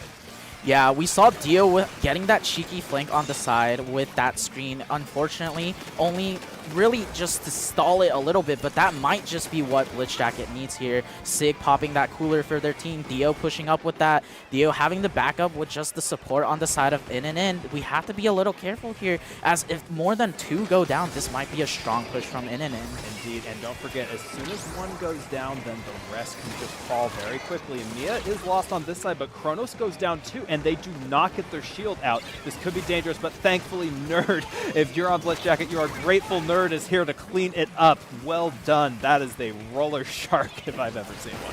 Yeah, Nerd doing such a good job playing that patience, Indeed. knowing when their opponents will move up and punishing that. Dio trading out with Raze there, but, we can see on the side of Blitz Jackets, they're not too eager to push this. They know that they have to play strong defense until they get an opening, whether it be with ink back or it be with multiple picks. Indeed, and like you said, Rice, they are not afraid to play defense here. They know that they can hold on for a very long time with a combination of Nerd's bubble and Kronos' tent, although Mia here is using the hammer like she's done the entire game, just not able to come up with anyone. Now fighting Kronos in the tent. Kronos does pull out the back. We have the fight, and Mia does go down, but they still have to take out Sky on the Rainbow. Yeah.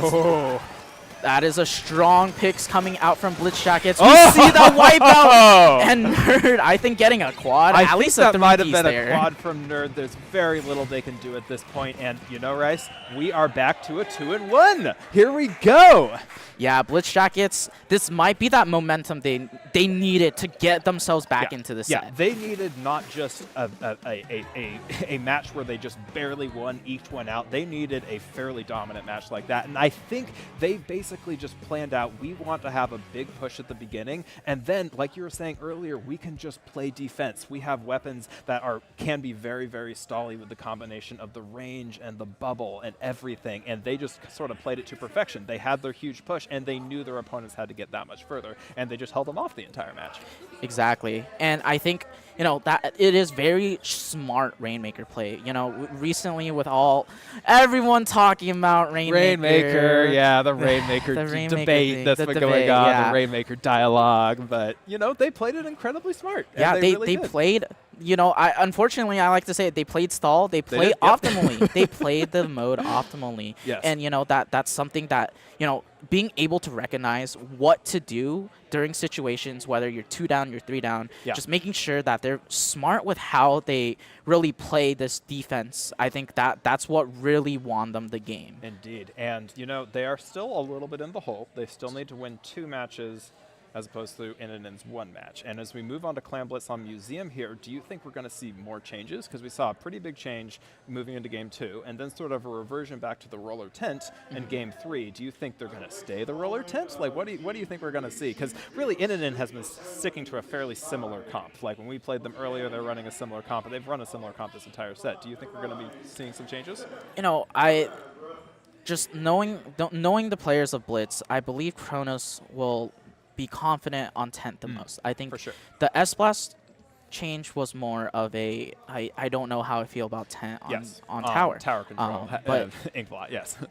But knowing tent being pretty strong, I believe, on Museum, just from knowing how my team plays together on that, you know, Nerd and Kronos being a really good combo on Museum claims, being very strong. I think I'm interested to see what Dio will switch to, whether it's going to stick to the 52 or going back to that mini. And we'll learn pretty quickly here, as it looks like a very similar comp coming out from the side of Inninen. And speaking of Dio, it looks like they are sticking with this 52 gal deco with the screen. And, you know, we haven't talked a lot about the screen yet, but that is a very disruptive sort of thing. And unfortunately, we lose Nerd right at the beginning, but we do see a trade in mid here, as I think things will stabilize until those 2 players come back. No, for sure. It was unfortunate. I think Nerd might have missed the jump. It happens to all of us. It happens to the best of us. Ooh, a trade out for Mia, though. We see just Raze pushing very aggressively. That S-Blast is such a menace.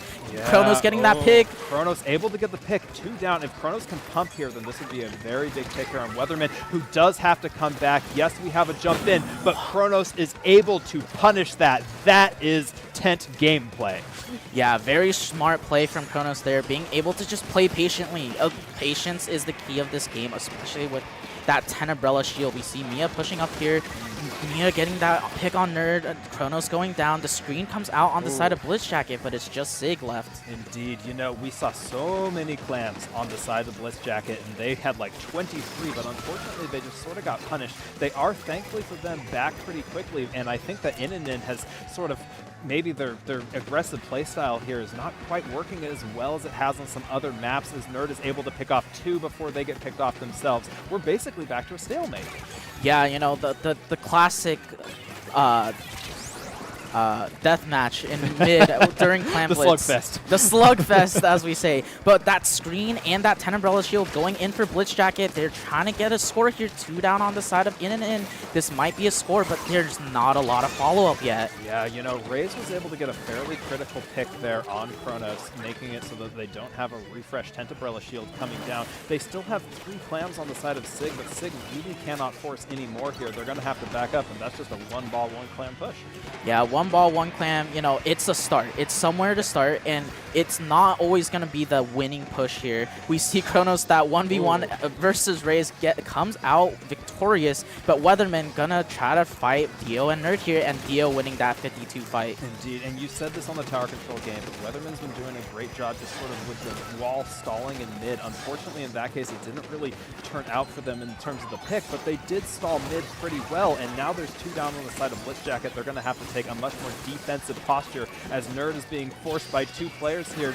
Did they get out? I think they did. Yeah, I think Nerd got out with that tacticooler jump that they had, but Nerd getting picked off, I'm not sure where. We see Raze pushing up fast, Weatherman with that 52 whale, and that might be a score. Ooh, not score just yet. What a pick with that Zuka from Kronos. You know, Kronos knew exactly where they were, and they were able to punish them with the Zuka. Mia is behind them, and they do get punished again by Sig. It seems that Mia has been using this hammer the entire time, and sometimes it works out, and sometimes it just doesn't. In that particular case, it didn't, and now we are back to stalemate in mid with 2 down on the side of Blitz Jackets. Yeah, we see Nerd here trying to shark around mid, has that big bubbler, gonna activate it, trying to get Mia, but Mia gets Nerd in that bubble. That bubble is down, and this might be a score for In right now. Indeed, it looks like the clam has come off here. They can pretty easily take the lead, but unfortunately 2 do go down, and we're punished again. It's looking like they did get that second ball in. Now we have a 20-point lead on the side of In, and I think this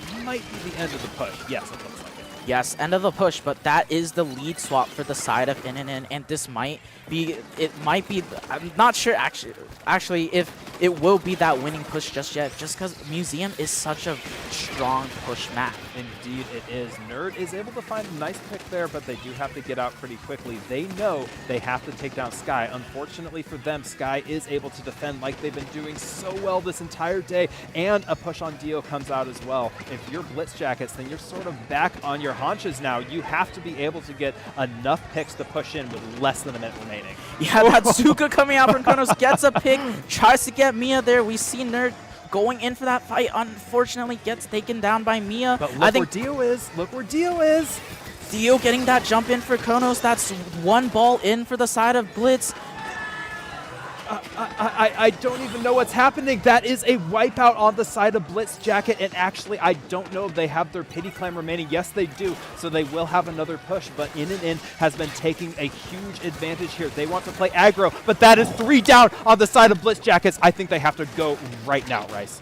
Yes, they do. Blitz Jackets pushing out Kronos, being smart. Unfortunately, Sky playing very smart with their pencil, getting that pick on Kronos, knowing that they're weak enough for a partial charge to really get that pick. They need a ball and a clam. They just need a ball and a clam, and they do have defense here. Sig is able to move in. Nerd is taken down, and unfortunately their bubble's out too. They have to push with Kronos. They have to rely on this, and the ball does not come off. Someone's got to pick it up, and that is a wipe on the side of Blitz Jackets. Oh my goodness, what a play from them. It's looking like most likely no one will be able to make it back into mid. What a showing from In. Yeah, In doing such a good job on that defensive play. Sky, again, as I said, knowing that a partial charge could get Kronos that pick. You know, I think if Kronos didn't get taken down there, got their shield out, that might have been a score. We all saw it there. The shield was coming out, and it was either pick or be picked from the side of Sky, but they just knew how much health Kronos had left, and were just able to punish them at the very end. Just like razor-thin margins on all these matches between these two teams, and what a showing from both of them. No, exactly. And, you know, Blitz Jacket put up a really good fight. That last game was very, very back and forth. You know, anyone a bit of turbulence. Yeah, a little turbulence. But you know, Blitz Jacket doing such a good job towards, you know, the beginning, getting that strong opening, but unfortunately not able to lock on that defense like they did on that Rainmaker game. Yeah, you know, it's every single time we just see the aggression coming out from one side. In that particular case, the aggression just favored In, and they were able to take it and win that set. What a fantastic showing from both teams. Yeah, I think we're going to take a quick intermission. Yes. We are going into our grand finals. Finals. Here we go. Yeah, it will be In versus Address Me, our returning champions from our last Booyah Bay. Yes. But we'll take a quick break, get everything set up, but don't go anywhere. Yep, don't go anywhere. We'll see you guys soon.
Alrighty. We're back for grand finals. Grand finals, and we have an incredible matchup for y'all here. We have our #1 seed, Address Me, with the fancy font. And I did ask the question, how in the world do you get the fancy font to show up on Start GG? I still don't know how you did that or they did that. They definitely did that, and I looked at it. I'm like, can I get this onto our comm doc? And I was like, I'll work my magic. And on the other side, we have In coming from Losers. They just put up an amazing show versus the #2 seed, coming off with a 3-1 victory. And they, I think, are fighting Address Me for the first time today. Am I not mistaken, right? Yes, I didn't realize this kind of until now, even though I took the score. But In did play Blitz Jackets in the winners semifinals. Indeed, they did. Yeah. Sorry. Yeah. But yeah, our a little bit of TOing. Head TO over here has to wear many hats simultaneously. But we're starting here, Rice, on Splat Zone's Hammerhead Bridge, the true classic grand finals starting. It's the bridge. Map, you know, the bridge in the background. You know, bridge pictures. You know, bridge behind us. We have to start on the bridge. You know, it all makes total sense. But you know, we have two really strong teams fighting here. We just saw In play amazing wiper comp out of the side of Mia and incredible backlining from Sky, and some really good just, you know, gal hold the mid play from Weatherman, and finally Rays on that S-Blast just finishing out the super aggressive comp. Yeah, exactly. And coming out from Address Me, they are our returning champions. Yes. Won last Booyah Bay a couple months, more than a couple, but like a few more of them. A few months back in the summer, and coming back, you know, they're under a different name. I keep telling them, I'm like, can you keep the same name? It's the same roster. Yeah, but they want to be addressed, so they're like, Address Me. But speaking of roster, we got Lunazuka, 5th Gen, Goose, and Swagger MC. And really interesting, like, these players can play quite a few different weapons, but I'm really excited to see if 5th Gen plays the Wiper, because they are also a very strong Wiper player. No, and it's going to be interesting to see the dynamic of Address Me, because Address Me also has a very talented tent player from Goose. Indeed, yes. So maybe 2 tent matches in a row, perhaps. We'll see. What I'm hearing from Goose recently is they're not playing 10. Okay. Well, they could play 10 if they wanted they could play 10 if they so desired. But yeah. Yes. But don't forget that Address Me is on the winner side of the bracket. So those of you who are not familiar with this, In is coming from the loser side. They will need to win the first set, not the first match, in order to reset the bracket if they want a chance of winning the bracket reset. From the winner side as Address Me, they only have to win 1 of the next 2 sets. Basically, you have to lose twice. So really, In is coming in from the perspective of, we just have to win this first set, we reset it, get everything back to normal, and then we can take the second set and win, whereas Address Me has a little bit of cushion. They can just win 1 of the next 2 sets, and they take home the trophy. Yeah, well, even though we say this, though, it is interesting to figure out how these players will be with that type of, you know, Address Me had a bit of a break. Yes, It's been about, I'd say, 30, 40 minutes since they last they've cooled played. down a little bit, which, you know, in some perspectives could be a good thing. You play a little less Splatoon, you get to watch other people, but in some ways it's like In is coming off of a ton of momentum. They just had a really good win over our #2 seed, and they kind of are just in the zone right now. So we'll see if the break-taking team versus the still remain hot team, we'll see how that pans out, probably in the very first push. No, exactly. I'm wondering at the same point, you know, we saw a lot from In that they had a very strong opening push. Those are the reasons why they won like the first 2 games. They had strong opening pushes, and they never let go of the gas. Exactly. They were pushing as if they didn't have the lead basically the entire game, even though, to your point, they had winning pushes to begin with, and they would push to like 30 or 40 or something, and they would just continue the push. The ongoing aggression was what sort of marked In. And like you said, they sort of won the opening pushes on the first 2, which allowed them to get in a really good condition for the 3rd and the 4th game. On the other hand, Address Me is coming off a little bit colder, and I think both of these teams have the ability to play very aggressive, so it'll be really interesting to see who wins those fights. Yeah, and especially with Address Me, inherently their comp will be faster paced just because they don't have a traditional anchor player. Yes, you know, most of their players are very aggressive front lines, and I'm being told to scoot in. I think I'm in the void. You're in the void back there, lost in the bridge. On the perhaps. bridge, yeah. Yeah, like you're saying, aggressive players and no traditional anchor on their side, most likely. Yeah, I've seen Swagger, who's a very strong player on their team, sometimes play the pencil, but we'll see what happens. But we're getting in here to grand finals of Booyah Bay. What do we see these loadouts here? Yeah, we've seen the same loadout from In, and from the side of Address Me, we see that Frozen Pro, the Tenta missiles out there. Yeah, so the Tenta missiles is very interesting. This is a very long and thin map, super duper long and thin. If you back up long enough, then you can target a lot of players with those Tenta missiles. And right now, this is a zones map that's extremely long and thin. You don't want to be going multiple down, but first blood is drawn by Address Me. Actually, second blood and third blood by Address Me. That is 3 down on the side of In.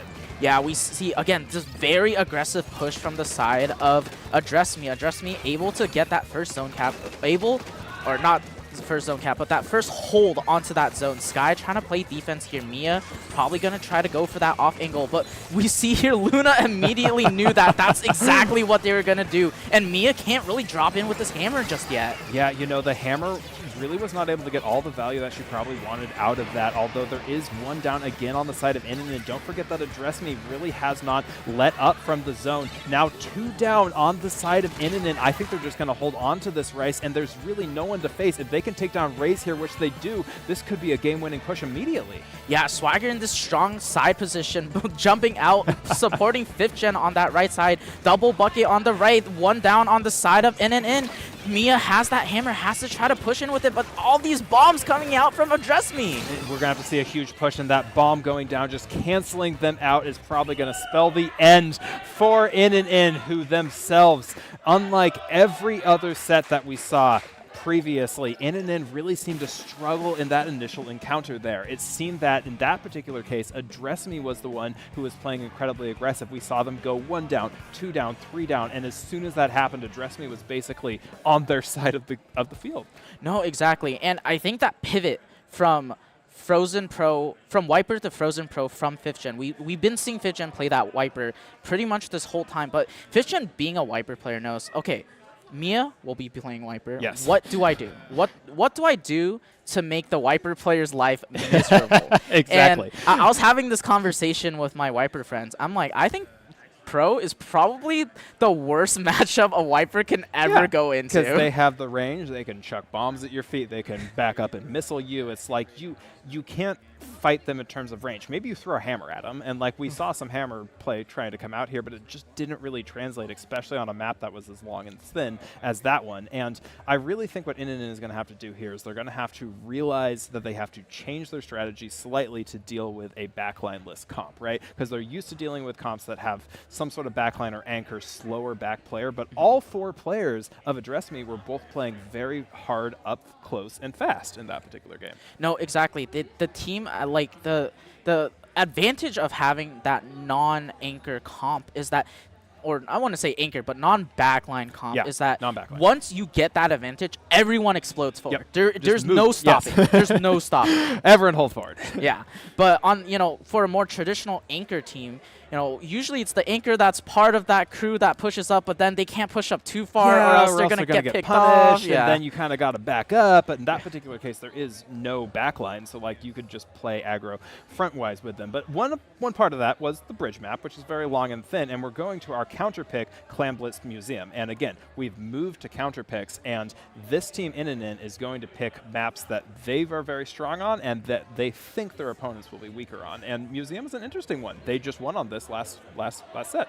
Yeah, this was the map and mode combination that they won on in that last set, and it makes a lot of sense. Museum being such a strong charger backline map, and they Sky can take a lot of advantage with that on this map, and I'm sure Sky was like, guys, I need something to help me. And like, Hammerhead being a very anchor heavy map too as well, but when you get shut out, it's very hard to really reset as an anchor. But on Museum, there's a lot of positions in spawn to really hold that line. Yeah, you can go top left, you can go top right, you can get on the spinner if you wanted to for some reason, and then once you get to mid, you can just go to top mid and basically shut down the entire side of the plat that isn't guarded by the spinner. So I think this is a really smart counter pick from the side of In, and right now, we will see if the charger comes back out, and indeed it does. The pen is back out on the side of Sky. It looks like they're sticking with the same comp, and really, I think that's a very similar comp from the side of Address Me as well, with Goose pulling out that V Slosher.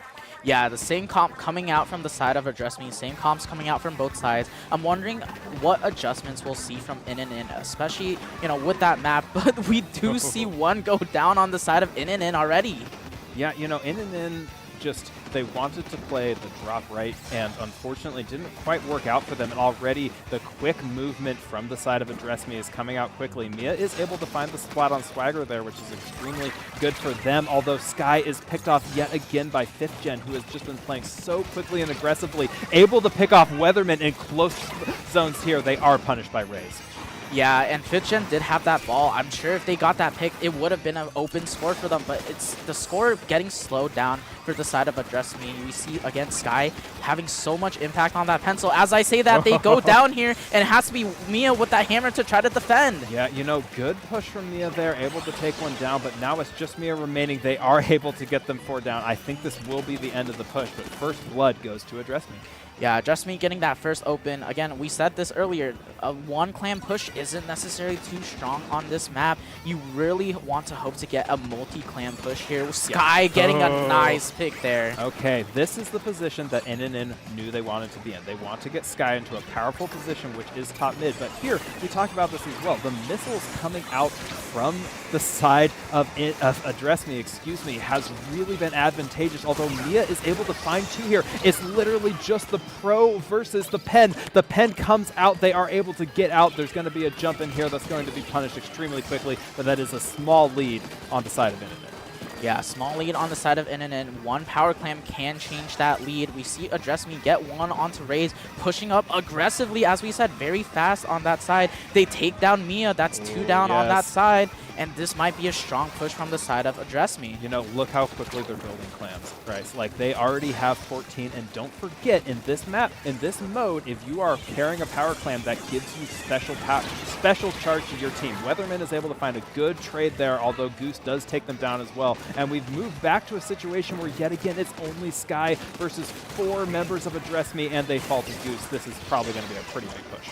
Yeah, big push coming out from the side of Address Me. They get it down to 43. Goose, the only one left with clams, gets taken down. Luna has clams, but they might decide to retreat and reset here. Swagger on that side has that Zuka, tries to get out, but Raze with that punish. You know, wise backup from Luna there, just knowing that they don't have to push particularly further. They have about a 30-point lead, forcing Goose to jump back out here. You know, the difference between the 2 pushes, from In, we just saw 1 ball and a couple of clams, whereas Address Me has been able to string together enough of these pushes to basically take a 30-point-ish lead. And right now, it's just this another slugfest in mid with 1 down on both sides.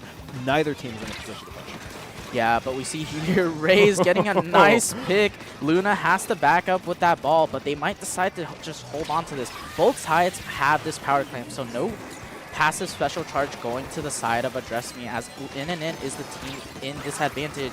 We see that Zuka coming out. Raze has the power clamp trying to push up here, but not able to get too much. Oh, Swagger able to punish so many times as Swagger just pulls out multiple splats. They are punished by Raze, but I think if you're Address Me, you're happy with having held off the push for just long enough, because all 4 of your members are back, and they really can't push right now. They need to find a pick or 2. 1 does come out, but again, it's just a trade. There are no pushes yet. Yeah, Swagger doing such a good job playing that machine to its max range, making sure that they're using the elevation to their advantage to get those nice picks. We see the jump in with the ball from the side of Weatherman, but that's not going to be enough to swap the lead there. And indeed, you know, I think I see the idea. They wanted to get Mia behind and then jump on a ball and just try to extend the push a little bit more. Unfortunately for them, that push just kind of died as they were able to get punished extremely quickly. And yet again, we see that Jen and Raze fighting each other is a trade. And honestly, trades are favoring the side of Address Me right now because they're just trying to stall. Yeah, but we see Mia here. Nice pick from Mia. Has that flank angle, but their teammates are going down, unable to really get too much. Gets a pick on Swagger. That's 2 down. That's another one. Okay, Mia is going a little crazy here. They are the only member out on the plat, and they need to avoid the Zuka coming from the side of Address Me, who does find a pick, but Swagger goes down as well. Mia's close to forming a ball. There is another ball, but it's only Mia alive. They're going to have to pull out an absolute enormous play with 3 down on the side of Address Me. What's even happening right now? Yeah, Address Me getting the late knockout, and there wasn't that pity clam left for the side of In.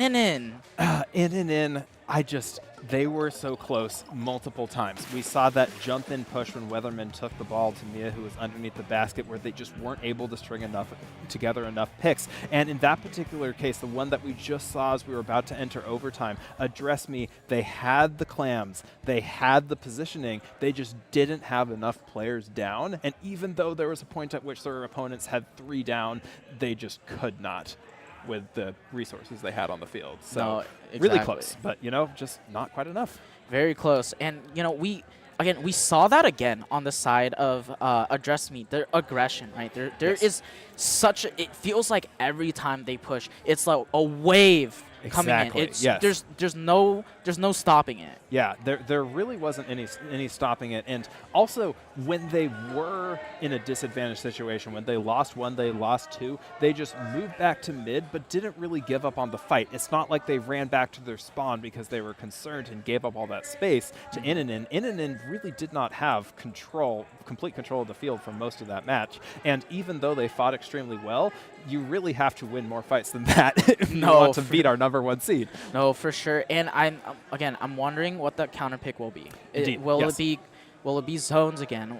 Will it be clam blitz again? Yeah. Will it be, I don't know, tower controller, Rainmaker? It's just my problem is I can tell both of these teams want to play very aggressive. They want to, and you have to realize that if you're picking a map mode you think favors aggressions, you're also picking a potential map mode that could favor aggression for your opponents as well. So really it's just something where you feel like the 4 non-backliner, 4 aggro weapon or 4 semi-aggro weapon will play more weak on, and I don't know what that is going to be yet. Do we go back to Clam Blitz? Because that's legal. They can pick that, right? No, exactly. They can pick any mode right now, any mode, any map if they wanted to. And I'm really interested to see how, Mia being that wiper player, having so many plays towards that end, just unable to really get the resources in time while they're making those plays. I think identifying when those plays happen for their team to know, okay, this is our time to move. We need to go. We need to go fast. Yes, we need to go fast. And honestly, I think if your back's up or against the wall, don't forget they are coming from the loser side, so this is a must-win. Yes. The next 3, if it goes to this, are all must-wins for them. I think there's a possibility you might want to try to put Sky back on leader. I think that is a possibility. If everything else has failed up until this point, we know how strong of a leader player Sky is. Maybe they're just more comfortable playing Pen in this situation, but I'd love to see if the leader transition comes back out. Yeah, I'm really interested to see that. I've known Sky for a bit now, and before they even got into competitive Splatoon, they were a 3K XP E-leader player. They are a top leader player. They're extremely good at leader, and I think maybe that is the surprise factor that we want to see coming out from them, because right now you've tried basically everything else. You've lost, unfortunately, on your counter pick, so you have to pick something where you think you can throw the opponents off enough. Or you're like, no, we want to stick to our guns, we want to stick to the pen comp that we've been playing with, for this entire set so far, and we just need to execute. So we'll see what they end up with. But really impressive play from the side of Address Me so far. All 4 of their players just sort of filling in behind each other. We saw some excellent, just like, Swagger gets one pick on one side, and then Goose comes in from another side, hits 1 or 2 sloshes, and then Luna comes in and finishes off a pick. And then it's just like everyone in 5th gen runs around and is able to distract them just enough for their teammates. They're all working like a massive oiled machine here, and it looks like we are going to be seeing splat zones again on Barnacle and Dime, and it's looking like they are pretty close to sticking with their guns, with the exception being Mia going to Gal.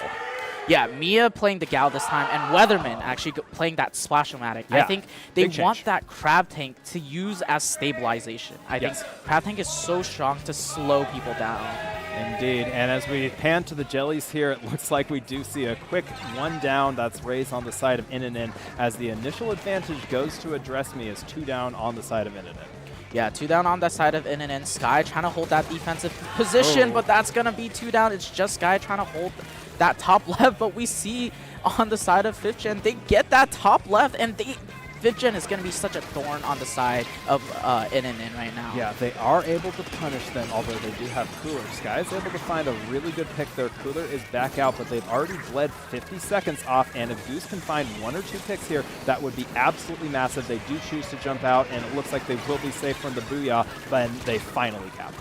Yeah, that's finally going to be capped. That's finally going to be that bleeding stopped on the side of In. And they have strong mid positioning here. They get Swagger down, and they have that Cooler to try to push up. But we see here 5th Gen getting that pick on Raze. That's Weatherman going down 3 down on the side of In. And it's just going to be Sky trying to back up. You know, it seemed like the mid fight just did not go in their favor. They were able to flip the zone, but only for about 10 ticks, as right now we see them sort of just struggling to get back out from spawn. They're going to have to charge a couple specials. They do get Swagger on the right-hand side. That's going to start them, but they need to move together as one to the zone.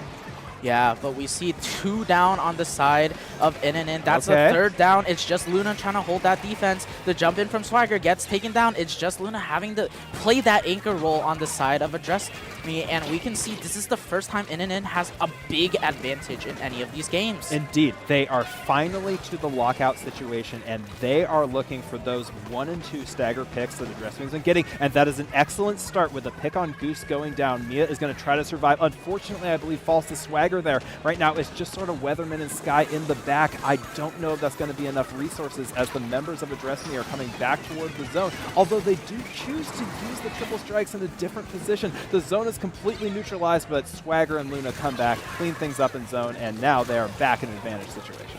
Yeah, we can see here a bloodbath in mid right now. Ray's getting multiple picks. Ray's getting 3. That's the wipeout on Undress Me. As soon as I said good position in mid, an excellent play from In, just able to get the wipeout on the side of Address Me, and this is the position they want to be in. They know exactly where all of their opponents are with 2 in top left and 2 down in their pit. That's a strong crowd from Weatherman. I think they're going to go for lead there, but the Zuka comes in, just cancels them out. Yeah, Swagger with that nice Zuka. Gets 2, gets 3. It's just Sky left. They might need a jump out here.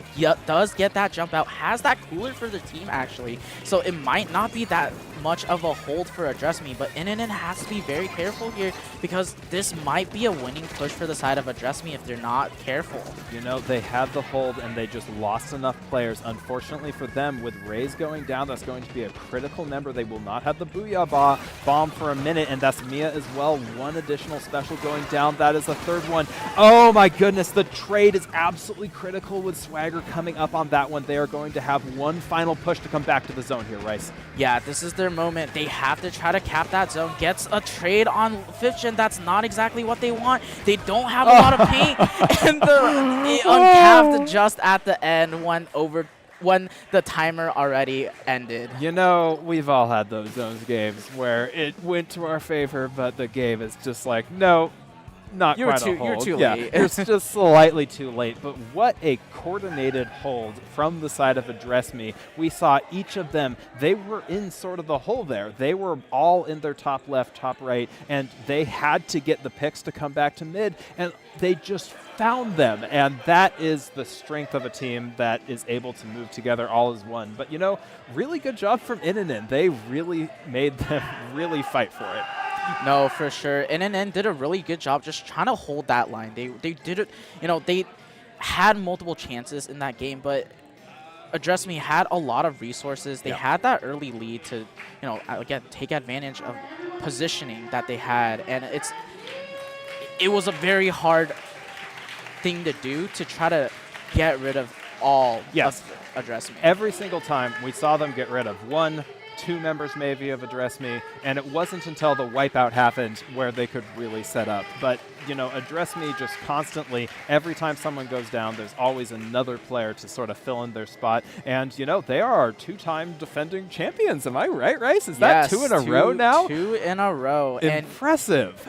Yeah, you know, they had a similar roster come in a couple times, but this has definitely been the most convincing win they've ever gotten. Yeah, incredibly strong showing from them, and we hope to see them back for a third time, maybe for the three-peat. But I think that is the end of our coverage. Am I correct? Yeah, that's the end of Booyah Bay. You know, we just finished Grand Finals, and we can't express the vibes that we've had today. Oh, It's yeah. been amazing. You can't hear it, but it's been so loud, it's been a little difficult to hear Rice sometimes. Like, they're cheering over there like, yeah, Grand Finals, just electric atmosphere here in San Jose, California, and just a wonderful showing. Thank you, by the way, Rice, for all the lead TOing that you've done down here. I think things ran super smoothly today, and I think everyone had a wonderful time. I know I did.